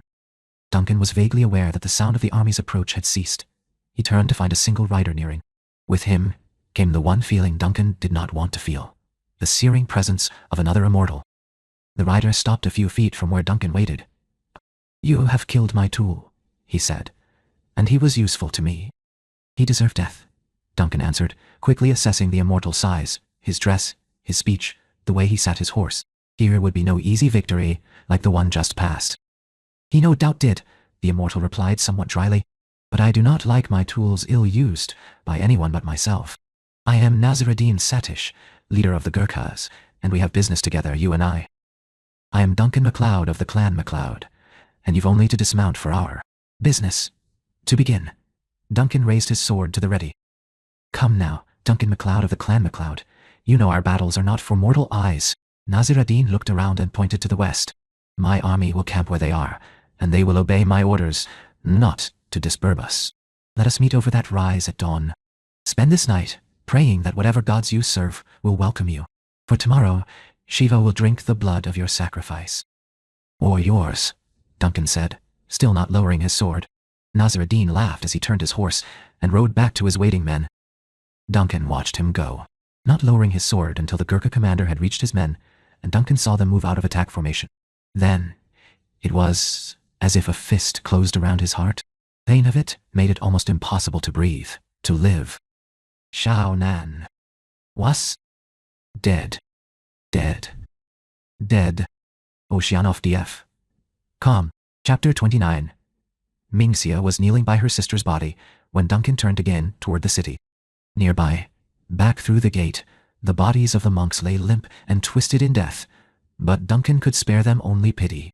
The world swam, swirled around him as his eyes focused on the one sight his heart wanted to deny. Oh God, Shao Nan. Duncan's step faltered once. At the sound, Mingxia turned her tear-streaked face toward him. Duncan saw more clearly the deep bruise upon her cheek, the cut lips, and that one eye was starting to discolor. He knelt beside her. Tell me what happened, he said. He put an arm around her shoulders, and she sat trembling while she talked. I went to old Hulan's, she said, her voice thick with tears. She needs help with her garden, and I had not been there in 2 weeks. But when the order came to close the gates, I knew I should return home. I left almost at once. I was not far from Whelan's house when he came hurrying down the street. Father Edward, he laughed when he saw me. He grabbed me and kissed me. It was horrible. I tried to pull away from him, but he hit me. I screamed, and he hit me again. Then he kissed me again, and began to pull me with him. I tried to get away, but he was too strong. Her breath was coming in big gulps, and trembling shook her body. Duncan tightened his arm around her. Shh, he said. You're safe now. What happened next? We reached the gates. The monk who was guarding came hurrying toward us. He told us to go home. Father Edward laughed. He drew his sword. I screamed. I tried to pull away. I wanted to go home. He threw me against the wall. I hit my head. I couldn't. Mingxia's voice shook with tears and shock, making it difficult to understand her words. She took a deep breath and ran a hand across her face, wincing at the pain of her own touch as she tried to collect herself enough to go on. The other monk was on the wall, watching for anyone who might still need to come inside, she continued. He hurried down the ladder. Father Edward started to open the gates. The monk tried to stop him, but the sword, it went right through him. I saw it, he screamed. I screamed too. I tried to get up, but my legs would not work. Then Xiao Nan came. She ran to him and grabbed his arm, his sword. She tried to make him stop. He hit her. He killed her. A sob tore up from Mingxia's throat, and she turned her face into Duncan's chest. He let her cry till the worst of her tears were past. He wanted to cry, too. He wanted to rage against the heavens for the death of his love. But he could not. Not yet. Xiao Nan. Father Jacques came running toward them, hair and cassock in disarray. He stopped, his face white with shock at the vision of grief before the gates of the holy city. Duncan saw him cross himself before he took the last lasting steps toward them. Blessed Jesu, I heard, he said. What has happened here? Where is Father Edward? He was no priest to be called father, Duncan snapped. He's dead. Over there. Duncan gave a curt gesture with his head, not caring to even look in the dead man's direction. Father Jacques started to turn. I must go to him, shrive him. Leave him, Duncan ordered. Not dirty. But he must be shriven. No matter what has happened, prayers must be said for his soul. Leave him, I said. Duncan let his grief turn to anger. He welcomed it. It was a safer emotion for now. He was a spy for that army out there. Let his own kind deal with his body. A spy? Again Father Jacques crossed himself. Oh, dearest God, forgive me. This is all my fault. I should have seen, should have listened to my suspicions. But I wanted to believe. Oh, I should have stayed in France, studying plants, not people. Stop it, Duncan snapped. What should have been done doesn't matter. There are living souls that need your help now. Yes. Yes, of course, Father Jacques said quickly. What can I do? Help me with Mingxia. We have to send word to the Patala about the monks, and we have to take Xiao Nan's body home. Duncan's voice cracked on the words. Oh God, Xiao Nan. The black abyss of grief opened, threatened to pull him down. No, not yet. He could not give in yet. Duncan stood, bringing Mingxia up with him. Her sobs were quiet now, though silent tears still ran down her cheeks. Duncan knew there would be tears in our household for a long time to come. He gave her over into the priest's waiting arms, letting her be comforted as he, himself, could never be. As they turned away toward the city, to wait by the gate and close it when Duncan has passed through, Duncan knelt again beside Xiao Nan. He looked at her face. Even in death she was so beautiful. His fingers trembled as one last time he touched the softness of her cheek. For all the lives to come, he whispered to her, He truly wanted to believe. At that moment, he had to believe. They would someday be together again. Drawing a deep, ragged breath, he put his arms beneath her and lifted. How light the body felt, as if her soul had been all that weighed her to this earth. And with its departure, she had become a creature of air. Duncan shifted her position in his arms. Her head fell against his shoulder where a few hours ago it had lain in love. He could not stop the tears that filled his eyes. For one too brief moment, he let them flow, burning like hot lava down his cheeks. Then he shut them off, shut every feeling part of himself away, and turned to follow Mingxia and Father Jacques. Duncan did not stay long with Xiao Nan's parents. Their grief threatened the numbness in which he wrapped himself. He left them in Father Jacques' care, knowing that for all his protestations, he would be better suited to comfort them. Duncan had no comfort to give anyone, not even himself. Xiao Nan. Her presence was there in every beat of the heart he could not allow himself to feel. It was part of every breath he must force himself to take. Xiao Nan. The silent streets of the city accused him. He had not protected her, not kept her safe. She was dead. Oh God. Xiao Nan was dead. Duncan stopped and drew a deep, shuddering breath. Another. He forced his thoughts away from the pain in his soul and focused on strategy, on what could be done to keep this city safe if he was defeated tomorrow. Lhasa would only have to hold out a few days, only until the troops from the Chinese emperor arrived. With help, he should be able to accomplish that much. For Xiao Nan's sake, he would save these people she had loved, as he had not been able to save her. Xiao Nan. A slow, loud pounding echoed through the mission house as Brother Michael hurried toward the front door. The soles of his sandals slapping on the hardwood floors, the long, brown robe of his habit, hampering his haste. Deep inside, some half-forgotten part of him tensed. This intrusive pounding was so unlike the well-mannered tap usually heard in Lhasa. Brother Michael reached the door and pulled it wide, interrupting the next blow of the closed fist. With a quick glance, he saw MacLeod standing there, a glance that filled with horror as the monk's eyes took in the sight of the blood staining the blade in Duncan's hand, the clothes spattered and smeared with drying gore. But that was not what made the monk tremble. It was the face. Oh, dearest God, the face. Duncan's face was cold, hard as iron. His eyes were burning coals of rage and pain, straight from the deepest pit of hell. Brother Michael knew that face. Those eyes were burned into his memory. He had taken his vows, praying to God never to see them again. Many years ago, Brother Michael had worn that face. He stepped from the mission house and closed the door behind him. His brothers, gentle and young, must be spared this. Oh, my friend, he said, you have been in a fight. It was a statement. An understanding offered, and he saw MacLeod's relief. Aye, the Highlander answered, briefly closing those death-embittered eyes. And I must face another at dawn. If I fall, can you defend the walls of Lhasa against an army? For a single moment, Brother Michael stood still, feeling the impact of Duncan's words. It was like a hammer blow to his insides. How could he become, even for a day, the person he had turned from? He had fled. Yet, if he did not, how many more deaths would his soul carry? Wordlessly, he nodded once, accepting the role into which he was once more. Oh, please, sweet Jesus, let it be for the last time. Being thrust. Stepping away from the mission house, he let his eyes rove over the parts of the city walls that he could see. It's meant more to keep out sheep and goats than an army, he said, raising an eyebrow in the black irony of the statement. Can you hold the wall? Duncan asked again. Brother Michael shook his head. Myself, my brothers, maybe Father Jacques. 4 men to hold 3. No 5 miles of wall. He saw MacLeod open his mouth to speak and held up a hand to stop him. Then, Brother Michael rubbed his chin, the sergeant once more, and considered with a soldier's eye all that he had seen since coming to Lhasa. The merchants sometimes cross the borders and travel through lands thick with bandits. They do not trust to spinning prayer wheels for the safety of their goods and profits. I have seen them hide their weapons when they reach this city. They honor the Dalai Lama and the teachings of Buddha, but... He turned back to MacLeod. Glancing around at the few people hurrying through the streets, he continued, I think there are others who will understand that the cost of keeping a peaceful mind will be the rape of their wives and daughters, the murder of everyone they love, their lives torn into shambles and horror. They will join us. Brother Michael heard Duncan sigh, saw the weariness take hold of the man. His eyes asked the question once again. Tomorrow morning, the monk answered him, I will be on the wall with every soul I can muster. The rest will be in God's hands.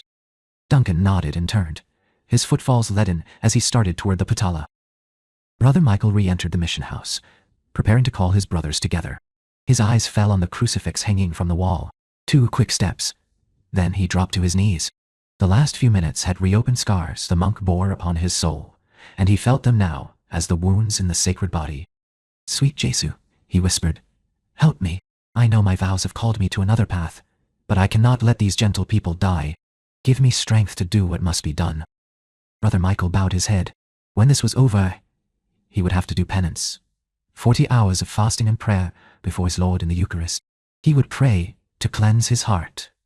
Non ade. And he would trust that a carpenter who had made tables and chairs from imperfect wood would not fail to forgive his imperfect servant. Crossing himself, the monk, now sergeant, rose. Brother Peter, Brother Thomas, to me. He called in a booming voice he had not used in years. We have many things to do, and only a night to do them. Duncan fought the weariness of black and heavy grief as he walked with dragging feet up the Patala steps. He should go back to Shanann's house and be with her family, but he could not make himself look again so soon at her dead body. Woe. He wanted to remember her warmth, not her death. His grief was a private thing, and he would work it out as he always did. He would go to the silence of his room, and to his kata. Sweat and tears would mingle as he pushed himself through the pain. And on the other side of it, what would he find? Acceptance? Peace? No, only his own immortality. He reached the great doors of the Patala and stood with his forehead pressed against them. For a moment, he did not even have the will to open them. Aneo Shanann, his heart screamed, and this time, he let it have voice. The sob that rose from his throat was like the cry of a wounded beast. His knees slowly buckled beneath him. He slid to the ground and let the worst of the tears come. Finally, long minutes later, he could breathe again. He dragged himself to his feet and once more put his hand to the great doors. They opened silently, and he stepped inside. The Dalai Lama stood waiting for him. The young man's face was an impassive mask as he looked Duncan over. His expression held neither welcome nor condemnation, but MacLeod could feel the sudden unassailable resolve about him. Several lifetimes strong, in that instant, more than any other, Duncan felt an absolute certainty that all the Dalai Lama's claims of reincarnation were true, and that youth was only a facade. Manigaon shout. Come with me, Duncan MacLeod, the Tibetan leader said in a tone as hard as forged steel. We must talk. Duncan bowed. The Dalai Lama turned away and began walking. With heavy steps, Duncan followed. He knew what now must come. Ocean of PDF. Come. Chapter 30. They went into the audience chamber, where so many pleasant hours had passed in conversation. Today, however, when the Dalai Lama took seat upon his cushion, he sat it like an imperial throne. The atmosphere in the small room felt charged with the energy of his emotions. Is it anger I'm feeling from him? Duncan wondered. For what? Trying to save his city from invasion and his people from death. One look in the Dalai Lama's eyes, and he had his answer. There was nothing merry in them today. They did not twinkle. They stormed as they looked Duncan over, stopping at the sight of the blood on his clothes and the sword hanging at his side. Duncan waited for the storm to break. Have you understood nothing I have said to you, Duncan MacLeod? The young man said. Have my words fallen on a heart of stone, that you would bring violent death into my city? I did not bring it here, your holiness, nor was the first death at my hands, Duncan replied. Do you deny that you have killed this day? No, your holiness, I do not. But I had no choice. The Dalai Lama's eyes flashed like lightning in a thundercloud face. There are always choices, Duncan MacLeod, he said, repeating the lesson he had used before. Duncan closed his eyes for a moment, as again weariness engulfed him, for all his incarnations and the ancient wisdom that came so easily to his lips. The Dalai Lama lived in an ivory tower of dream and ideals. It was a beautiful place when those around you shared your views. When they did not, it was only a place that invited death. Duncan opened his eyes and straightened his back, standing, unrepentant and unflinching before the Tibetan leader's stare. Yes, there are choices, he said, lifting his chin a bit higher. And I made mine. He killed Xiaonan. I killed him. One death begets another. Duncan nodded. Yes, he said, it often happens that way, too often. But the man I killed today was a spy for that army, out there. He opened the gates to them. Gates you had ordered closed. 2 of your own monks are dead at his hand. Should I have stood back and done nothing while that army swept into the city? There would have been hundreds of deaths. With this last word, the grief closed in again. It took almost all his strength to push it away. Control. He still must remain in control. And was this your only intention, Duncan MacLeod? The Dalai Lama asked. Look into your heart and tell me you felt no anger. Of course, I was angry, Duncan snapped, nearly shouted. I was almost blind with anger. Must I say it again? He killed Xiaonan. And you took pleasure in his death. Yes, Duncan answered through gritted teeth. He would not deny what he had felt, still felt. He began to pace, restlessly, feeling like a trapped animal. The Dalai Lama watched him silently, waiting for the worst of his inner storm to pass. And what of tomorrow, Duncan MacLeod? He said at last. I know you go to meet the leader of the army in combat. Will you kill again? If I must. And will this death also give you pleasure, Duncan MacLeod? Duncan stopped pacing. Oh. He closed his eyes again, against the despair he felt welling in his soul. No, he said softly. There is no pleasure, only necessity. Why, Duncan MacLeod? The death today might be called justice by some, but not tomorrow. I forbid you to do this. I must, Duncan said. He was tired, suddenly so tired his legs almost refused to hold him up. He wanted no more questions, no more half-said explanations. He was what he was. It was time the Dalai Lama knew the full truth. You said there are always choices, but that's not true. Not for my kind, he said, turning to look at the youthful face of the Tibetan priest king. Your kind? Oh, the Dalai Lama cocked his head to one side in his old familiar gesture. You are a man, as other men. Duncan found he wanted to laugh at the black, sardonic humor of the Dalai Lama's words, but it was the laughter of tears and exhaustion, so close a hand. No, he said, not as other men. Once more, he pulled himself up straight and looked into the Dalai Lama's eyes. I am Duncan MacLeod of the clan MacLeod. I was born in 1592, in the Highlands of Scotland. I am immortal. The Dalai Lama listened while Duncan told him of his death in 1622 during a battle with a neighboring clan and of his many deaths since then. Duncan was not sure whether it was horror or sorrow he saw in that gentle face when he told of the many true deaths that had come at the end of his sword. He held nothing back, speaking of the wars he had been in, the causes he had supported, the deaths that had brought him the satisfaction of justice and the others that had shown him only grief. The tale of his life unfolded, like the lotus flower of Buddhist lore, revealing at its heart a man of honor who longed for peace, but who was also a warrior, a man who accepted, sometimes with deep remorse, that he must kill to stay alive. It was both his weakness and his greatest strength. They talked long into the night. It was better to accept death, the Dalai Lama said, than to carry the stain of killing into the next life. Duncan listened, sometimes in silence, sometimes vocal in his disagreement. He wanted to believe as the Dalai Lama did, but he could not. Finally, they both knew there was nothing more to say. The Dalai Lama remained seated, while Duncan went wearily to the door of the audience chamber. He must now get what sleep he could before the dawn. As he put his hand to the latch, the Dalai Lama spoke one last time. I tell you again, Duncan MacLeod, he said, do not do this thing. Do not go to kill. Duncan stopped and turned around. He stared at the young man, who for the last weeks had been teacher, mentor, and friend, wishing there were some way to make him understand. But the differences were too great. Duncan had never felt so very alone. I'm sorry, Your Holiness, were in the end the only words he had left. Duncan walked through the door, closing it softly but firmly behind him. A half-mile outside the city gates, the Gurkha army made camp, spreading like a blight across the gently sloping land. Smoke from their campfires filled the air like 1,000 specters, and the wind carried their voices through the silence of the night. Nasir ad-Din walked among his men. Everywhere he went, the eyes that watched him shone with pride and devotion. He was their leader and their champion. Nowhere did he see the slightest doubt that he would win on the morrow. Nasir ad-Din drank in his men's surety. It fed his own confidence. Why should he not expect to win tomorrow? The immortal he had seen today was good, and the sword he carried was an impressive weapon. But over the centuries, Nasir ad-Din had killed hundreds of men, mortal and immortal. He knew his own power was formidable. He left his men to their food, drink, and song. They were in good spirits tonight. Their campaign was nearly over. Tibet was nearly theirs. Once Lhasa fell, their claim to this country would be complete. Nasir ad-Din went to stand at the top of the rise where he could see the holy city and the great palace of the Potala. In the moonlight, its whitewashed walls shimmered like silver.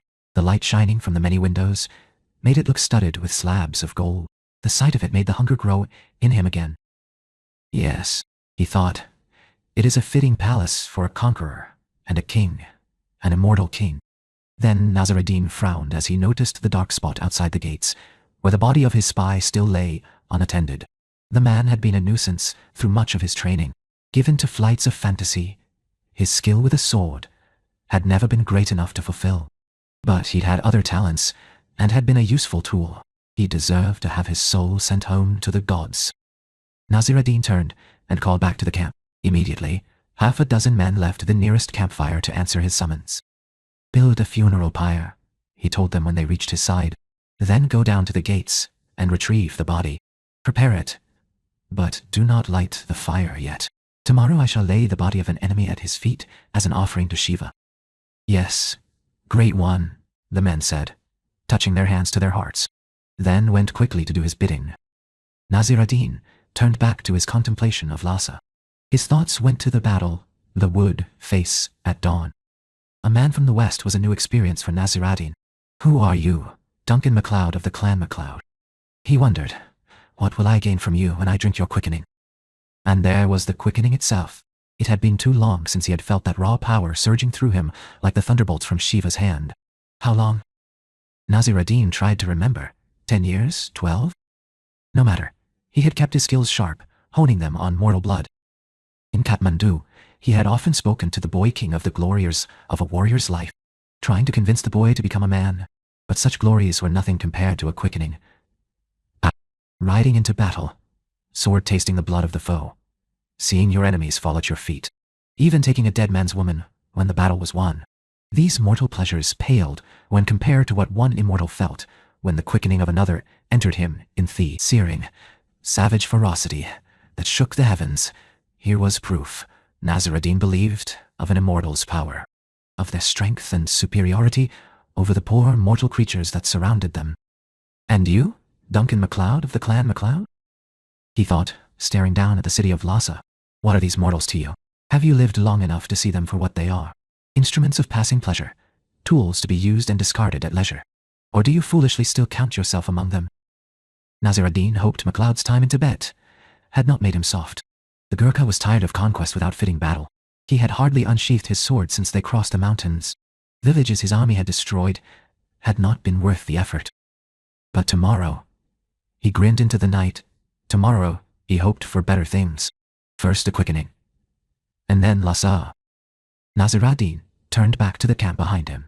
With strong, purposeful strides, he re-entered the circle of firelight and called for wine. Men scurried to serve him, returning not only with drink, but with a platter of hot meat carved from one of the yaks they had taken from a village. He squatted by a fire, and his men clustered around him, eager for anything he might say. Looking at their faces, Nasir ad-Din knew that not even the gods held as high a place in their hearts as he. And he accepted their devotion as the fitting tribute a mortal must pay. He grinned at them in the dancing firelight. Tomorrow, he said, we dine in Lhasa. To a man, they cheered him, their cries slicing the silence of the Tibetan night. Oceanof DF. Come. Chapter 31. It was a long, hard night for Duncan MacLeod. The sleep he needed came only in fits, and then without rest. Xiaonan was there every time he closed his eyes. There, in memories of her smile, her laughter, her touch, of the warmth of her body beneath him, around him. Of her body, cold and still in death. Of blood, so much blood. Dreams of longing twisted into anguish and loss, into sweat-drenched wakefulness that brought no relief. The nightmare was real. Neil? Xiaonan was dead. Xiaonan. Finally, 2 hours before dawn, Duncan rose from his bed.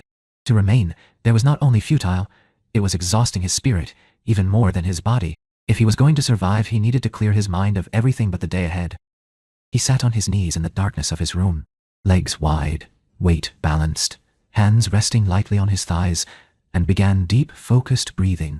At first, he could not concentrate past the gaping hole that had once, was it only yesterday, been filled with hope and love. But he knew he must. Of all the battles he had fought with sword and body, this one fought without movement, fought in the darkness and silence, was his most important, and the most difficult. The prize was the future and possession of his soul. He breathed in and held it, picturing the air as a stream of light flowing down to his Tantien. This was his center, the place of his chi. He exhaled, breathing out the turmoil that still coiled within him, wanting to drag him down into the deep abyss of despair.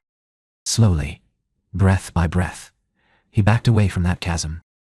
True healing, he knew, was a long time away.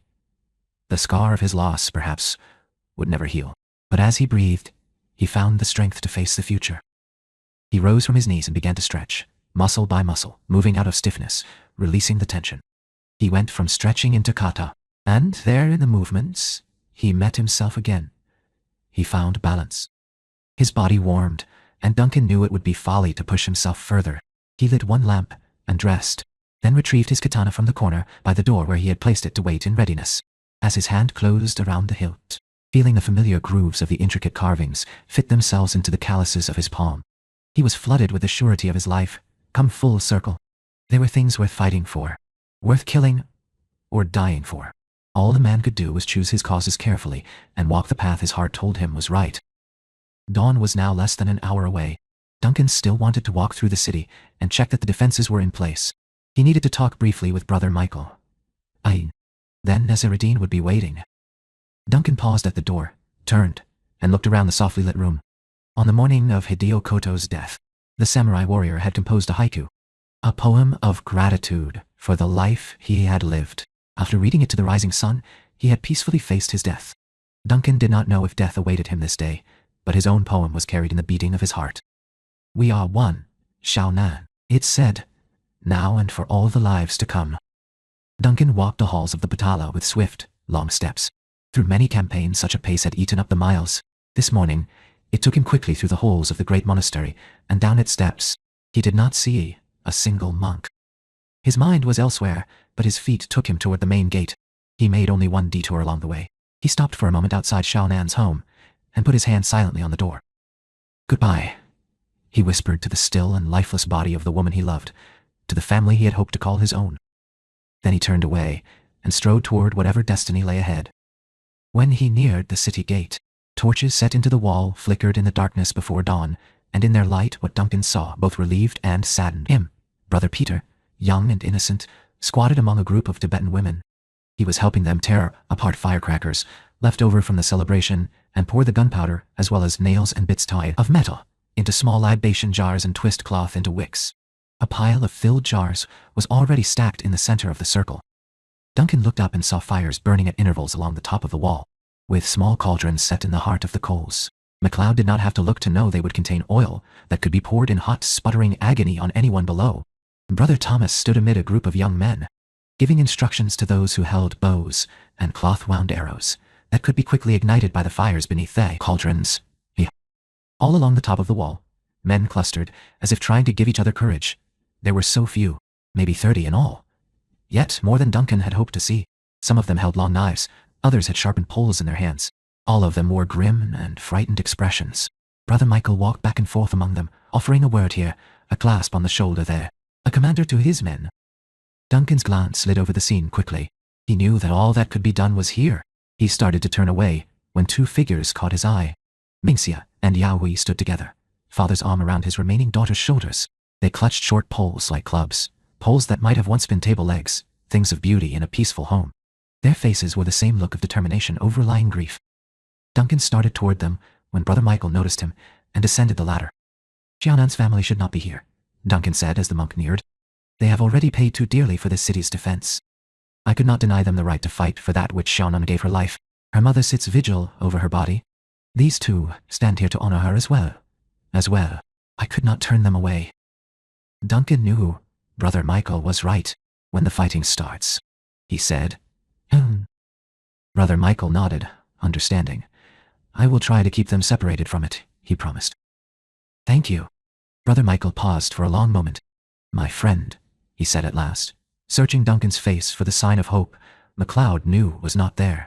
I have seen an army so dispirited by the death of its general that it tucked its tail between its legs and ran like a dog. I have seen others fight like demons to avenge a fallen leader. Is this battle you go to wise?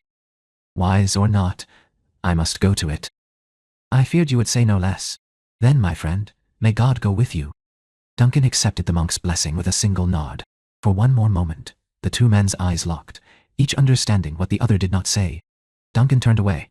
He strode toward the city gate, leaving the monk behind. At the gate, Father Jacques waited. The priest stood alone. His head was bowed and shoulders slumped even more than usual, as if he carried a great burden. Duncan knew he blamed himself for the treachery of his false companion. Duncan went to him and laid a hand upon his shoulder. It was all the comfort he had to give. No. Father Jacques, he said, I have something to ask of you. A favor. Anything, Monsieur MacLeod. Xiao Nan's family. When this is all over, take care of them for me. The priest nodded silently. MacLeod's fingers tightened briefly on his shoulder. Then Duncan dropped his hand. He turned slowly and let his eyes sweep over the city, saying goodbye to what this place had been to him, to who he had been while he lived here, and to all he had hoped to be. As he turned back toward the gate, Father Jacques called out to him, Is there nothing more we can do for you, Mr. MacLeod? Bar the gate, Duncan replied. Pray, if you will, he added softly. Duncan walked through the city gate. He stood until he heard the bar drop into place behind him. Then he strode toward the rise to the west, where Nasruddin and the game were waiting. Over the rise and down into the hollow between the hills, the Gurkha immortal was waiting. He was an impressive sight, standing statue still, his hand resting lightly on the hilt of his long curved sword, as the first light of dawn washed the air in gray and gold. He was taller than Duncan had thought when he had seen him on his horse yesterday, and his long arms would give him the advantage of reach. But Duncan hoped, not of speed or of agility. Duncan silently raised his katana in salute. Nasruddin smiled and did the same. They both dropped into ready position. We don't have to do this, Duncan said as they began to circle each other slowly, each instinctively taking the measure of the ground and his opponent. Leave this land in peace, and neither of us has to die. Nasruddin laughed. For 3 centuries I've worked toward this, he said. I'll not walk away from it now. Are you afraid of death, Duncan MacLeod of the Clan MacLeod? For that is your destiny this day. Just as mine is to conquer, to rule throughout time. Arrogance was one weakness, and if there was one, there might well be others. All Duncan had to do was find them. There is no destiny, Duncan answered. Nothing is written. Suddenly, Nasruddin lunged. As he moved, he dropped his left shoulder, telegraphing his action. Duncan parried. He spun to the right. Nasruddin brought his sword around in a sideways sweep, but Duncan was ready. His katana arched up and back, stopping the curved blade's slice. As the swords collided, Duncan kicked, catching the Gurkha in the stomach and sending him staggering backward. But he kept his feet. He grinned again at MacLeod. Good, he said, very good. A worthy battle at last. Duncan did not answer. He kept his stance low as he watched Nasruddin's body for any subtle signs of attack. The left shoulder dropped again and turned slightly, allowing Duncan to prepare for the upward slice that came at him. He parried and spun. This time his sword cut deeply into the Gurkha's bicep. He heard Nasruddin's gasp of pain. The grin was gone now from his face. His sword swung. Duncan caught it, parried, swung his own. Metal to metal, they flashed in the growing sunlight. The heat and power of battle swept over Duncan. Necessity and training kept his arm from feeling the weariness of too little sleep and too much emotion. The Gurkha's curved blade arched toward Duncan in a disemboweling sweep, blood grooves on the blade whistling their deadly melody in the morning air. The uneven ground beneath Duncan's feet made balance uncertain as he dropped his stance and let the blade swing through the empty place where his body had just been. Your hand might hold a sword, Mei Ling had once said to him. But what of the rest of your body? Learn to use all your weapons. Duncan rolled, crouched, whipped one leg around in the move called Iron Leg. It knocked Nasruddin's feet from under him. Under him. The big man went down, but he too rolled and was up almost as quickly as Duncan. Again, they circled each other. Yes, this Gurkha is good, Duncan thought as he prepared himself for the next onslaught. The blows were barely a breath of time in coming. Duncan could not stop them all. His own blood poured down his chest as Nasruddin's blade sliced, cutting through cloth and skin. Duncan staggered, but did not fall. The wound would heal. He had not time to let the pain of it penetrate his concentration, as he strove to find the weaknesses that might bring him victory. That meant his life. There.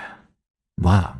He saw again the drop of the left shoulder, before a slice or lunge, and the slight shifting of balance before a diagonal cut. They were so subtle, so quickly covered by attack, that a few years ago, Duncan would not have seen them. It was only his training in the martial arts of Japan and China that alerted him. Silently, MacLeod thanked Hideo Koto and Mei Ling Shen for all they had taught him. Duncan knew he would have to bring all their training to bear if he was to prevail. Still, the fight went on. Lunge, slice, parry cut, high, low. Entries sought, barely blocked. Nasruddin had size and strength, and though he was quick, he was a fraction slower than MacLeod, and he was too confident. That, most of all, MacLeod could exploit. He gave a calculated stumble, and watched the arrogance, the certainty of success, flash across the Gurkha's face. With it came the opening Duncan had been waiting to find. Nasruddin's sword swung wide. Duncan spun inside and drove his elbow into the Gurkha's face. With a half turn, the razor edge of his katana laid open the Gurkha's arm and slid into his side. Nasruddin was not stopped. His sword flashed again, bit deeply into Duncan's thigh. Duncan fell, but used the fall to turn. He sent all the strength of desperation and survival through his good leg, out, into his foot. The bones of Nasruddin's knee shattered beneath his heel. The leg bent backward, and the Gurkha screamed with agony as his leg went out from under him. Duncan rolled again, and was up again in an instant, ignoring the blood and pain in his thigh. His blade whipped to Nasruddin's neck. "If I let you live, will you take your army and go? Leave this land in peace?" he asked one last time. "No," Nasruddin growled. "If I live, this land is mine." "Then you leave me no choice," Duncan said. "Shiva will welcome my soul." "Then go to Shiva," Duncan said as his katana swung, sliced, and was free. The first mist of the quickening swirled around Duncan's feet, before the body hit the ground, thick as fog on a winter night. Mist became fire, bathing his body with elemental heat. Power gathered, struck, swept through him like lightning from a cloudless sky. The lightning from Shiva's hand. Of their own accord, Duncan's arms lifted. His katana pointed to the sky, balancing him, keeping him on his feet as immortal energy surged. And, in the light and thunder, the fire and mist, came Nasruddin. All he had been flooded Duncan in an unstoppable wave of knowledge and power. Duncan saw each twist and turn that had blackened the Gurkha's soul. Midnight, my wasi wall. Felt the disdain that he now knew had covered a heart too long without love. Sorrow piled upon sorrow, loss upon loss. Duncan's own soul shattered with the pain of it, and fell back in ill-fitting pieces. Then it came to him, soft as laughter carried on the wind, gentle and cleansing as the early spring rain. A voice, more felt than heard, whispered his name as invisible arms wrapped around him. "We are one," the voice said. "Beloved, it saved him. Now and forever." He was not alone. And for all the lives to come. Xiaonan was with him. She would always be with him. The lightning ended. Duncan fell, spent, to his knees. He felt the ground solid beneath him, and knew the chasm had closed. The blackness had receded. He had survived. The body of Nasruddin lay in a crumpled mass a few feet away, and his head was not far from his body. As Duncan waited for the effects of the quickening to pass, for his strength to return and his wounds to complete their healing, he knew what he must do next.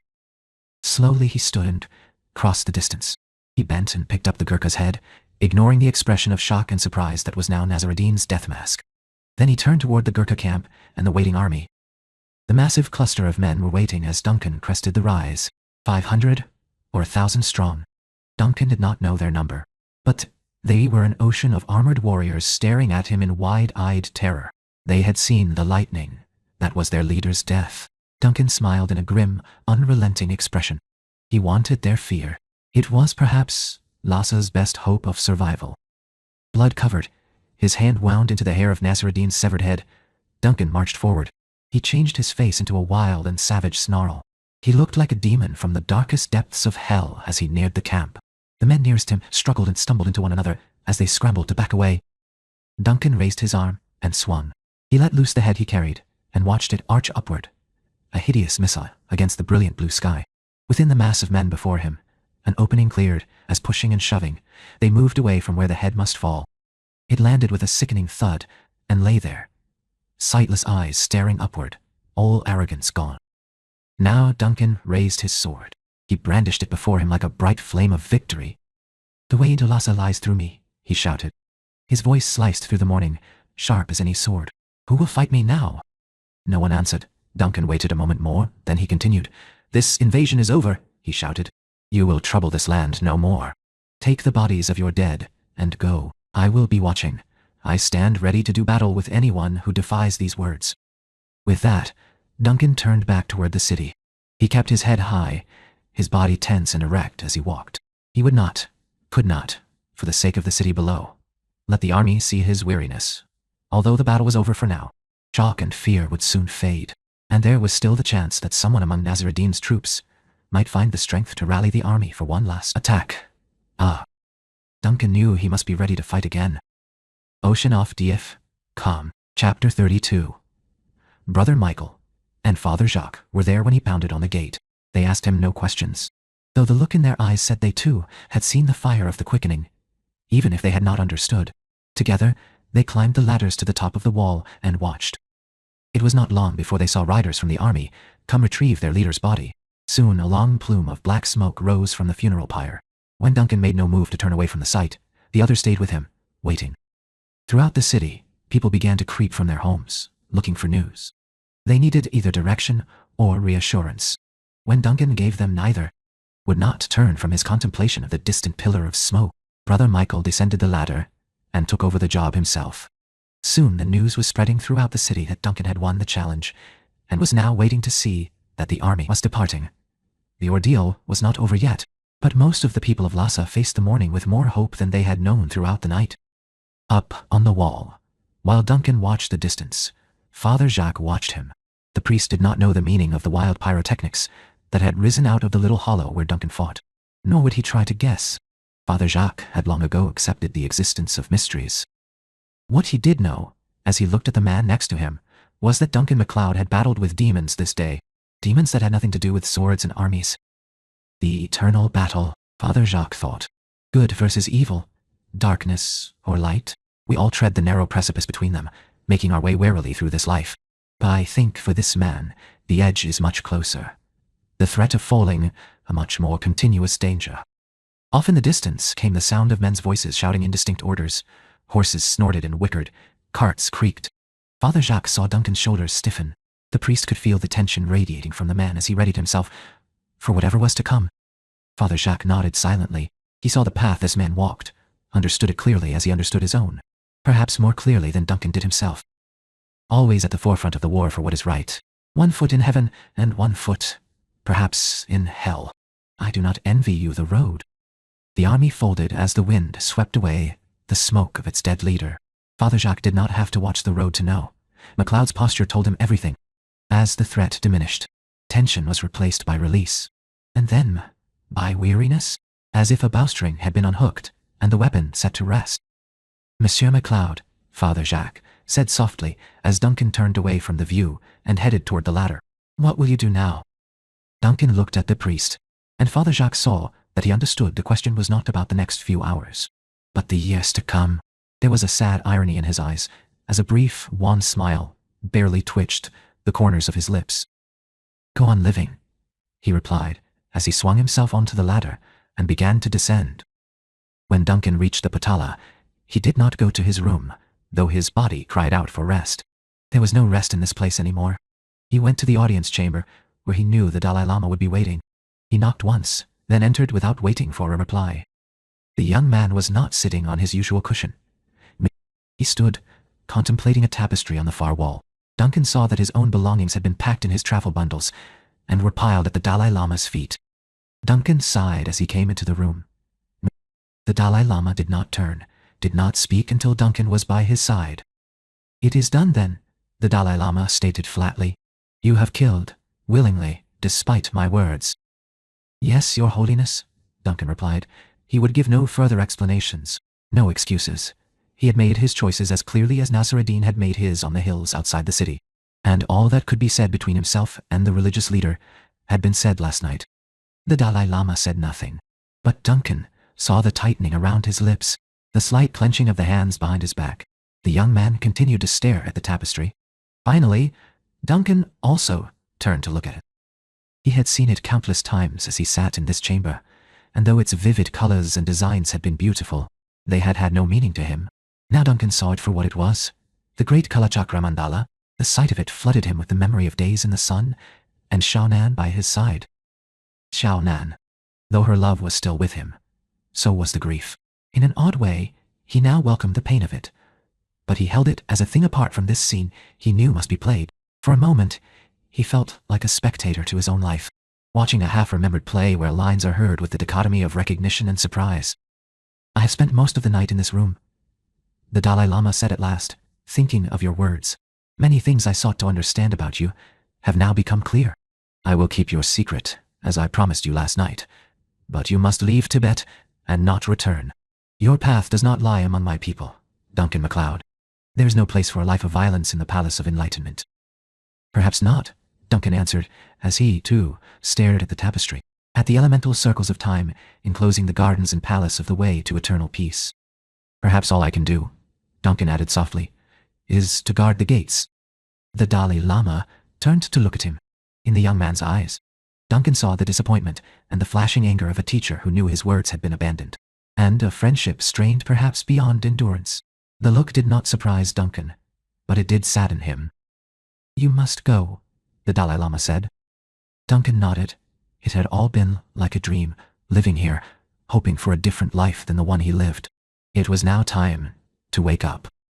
Duncan looked for a moment longer into the Dalai Lama's face. He knew that whatever the young man might think at this moment, his words and the memory of his friendship would stay with MacLeod for a long, long time, changing him in ways he had only begun to understand. Duncan bowed to the religious leader. Then he picked up the bundles at his feet and turned away. Oceanoff DF. Come. Chapter 33. 200 years older, and he hoped a little wiser. Duncan MacLeod knew the Dalai Lama had been right to send him away. Part of him had known it at the time, though he had been too heartsore to realize it. The long overland trip back to Europe had been a dark tunnel of grief. He returned to a world on the brink of madness. The American War for Independence was over, but its repercussions were only beginning to be felt. In England, King George III teetered on the edge of insanity, while his son played at being regent. The British Parliament was tightening its hold on its other conquered lands, particularly India, afraid of losing them as they had lost the colonies in the West. But as their grip tightened, the seeds of future insurrections were sown. In France, the taxation had become so oppressive, the people were starving, and, with the success of the American Revolution, they saw a way to throw off their own bondage. Civil unrest had begun the slow boil that would soon lead to their own war for independence, but one that quickly disintegrated into an era of terror and blood. The French Revolution opened the way for the Napoleonic era. Looking back, it seemed to Duncan as if the whole century had been filled with war. He had fought for the causes he found just, and, in doing so, had locked the memory of his time in Tibet away into a secret corner of his heart, visited only in the safety of all half-remembered dreams. The sound of the door opening banished past thoughts. It was the present he must deal with now. Duncan turned. The 14th Dalai Lama, exiled ruler of Tibet, stood in the doorway. Duncan kept his face carefully neutral, though once more he felt his stomach tighten. Facing the past was never easy, even when you have 400 years' experience doing so. The Dalai Lama said nothing for a moment. His eyes remained as dark and unreadable as they had been all evening. Duncan made the first move. He bowed slightly to the Tibetan leader and waited for whatever words, whether of friendship or recrimination, were to come. The Dalai Lama returned the gesture. He turned to the 2 attendant monks that stood behind him and spoke in rapid Tibetan. Duncan almost smiled to hear the language again. The monks bowed and stepped away, closing the door and leaving Duncan and the Dalai Lama alone together. Now, Duncan MacLeod of the clan. MacLeod, the Dalai Lama said, we may speak freely with each other, without worry about what others might hear or say. I have kept your secret through many lifetimes, as the holy Jam Dipalwar Yamacho, the 8th of my line, promised so long ago. I will not break that promise now. Thank you, Your Holiness, Duncan said. The Dalai Lama crossed to a cushion and dropped easily into a seated position.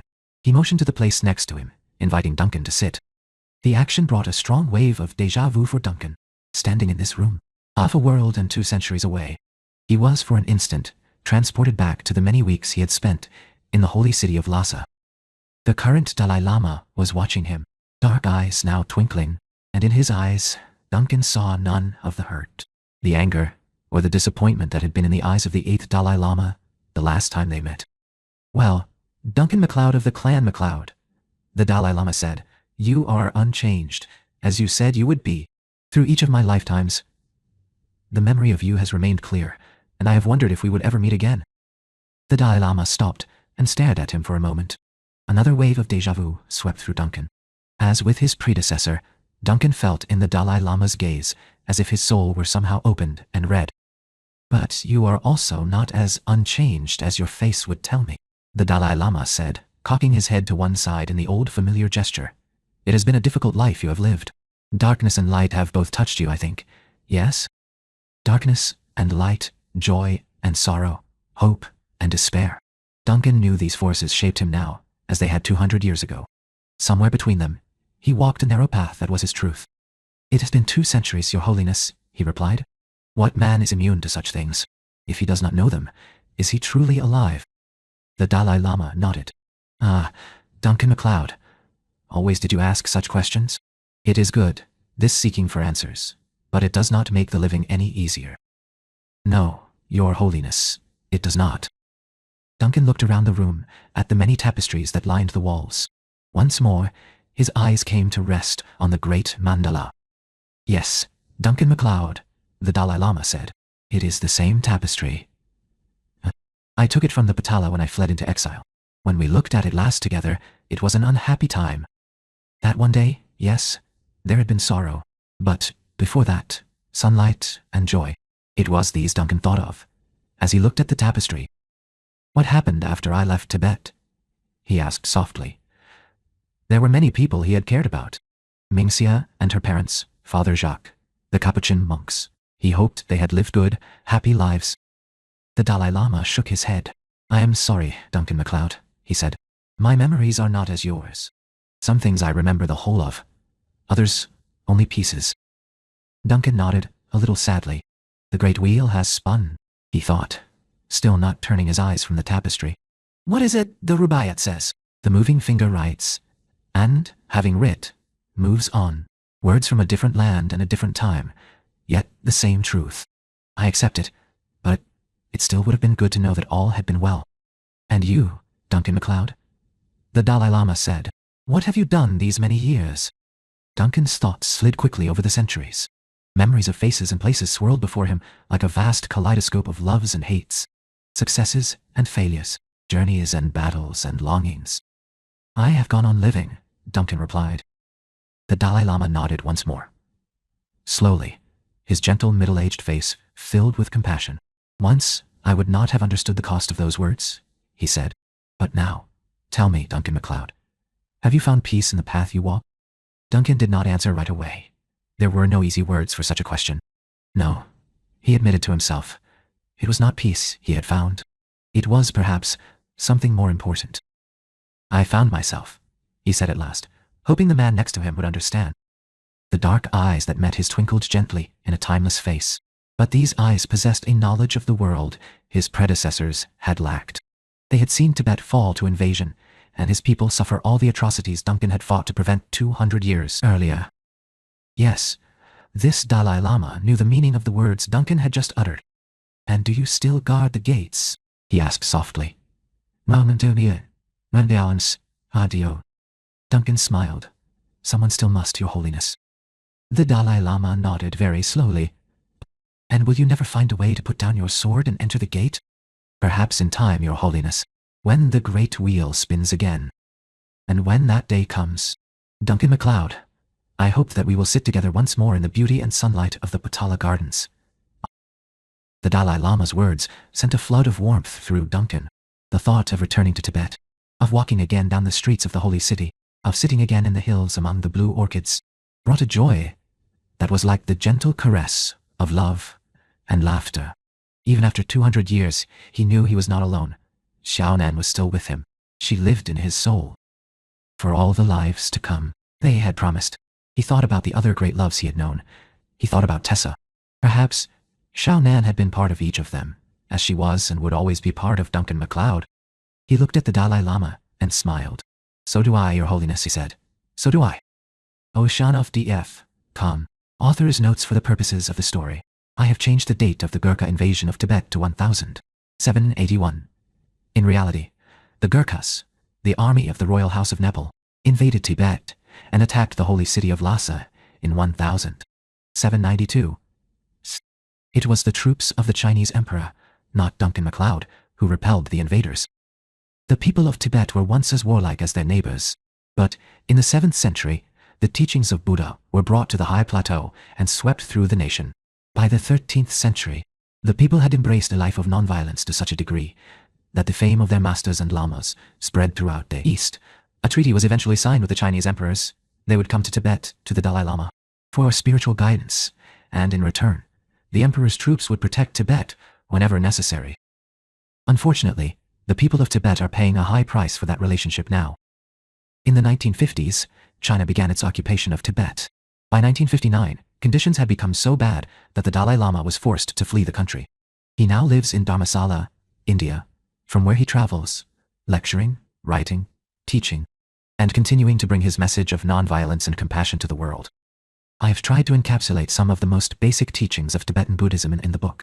Any errors of either understanding or presentation are entirely my own, and for them, I humbly apologize. Those wishing to know more about Tibet, the Dalai Lama, and this extremely complex religion might try the following books.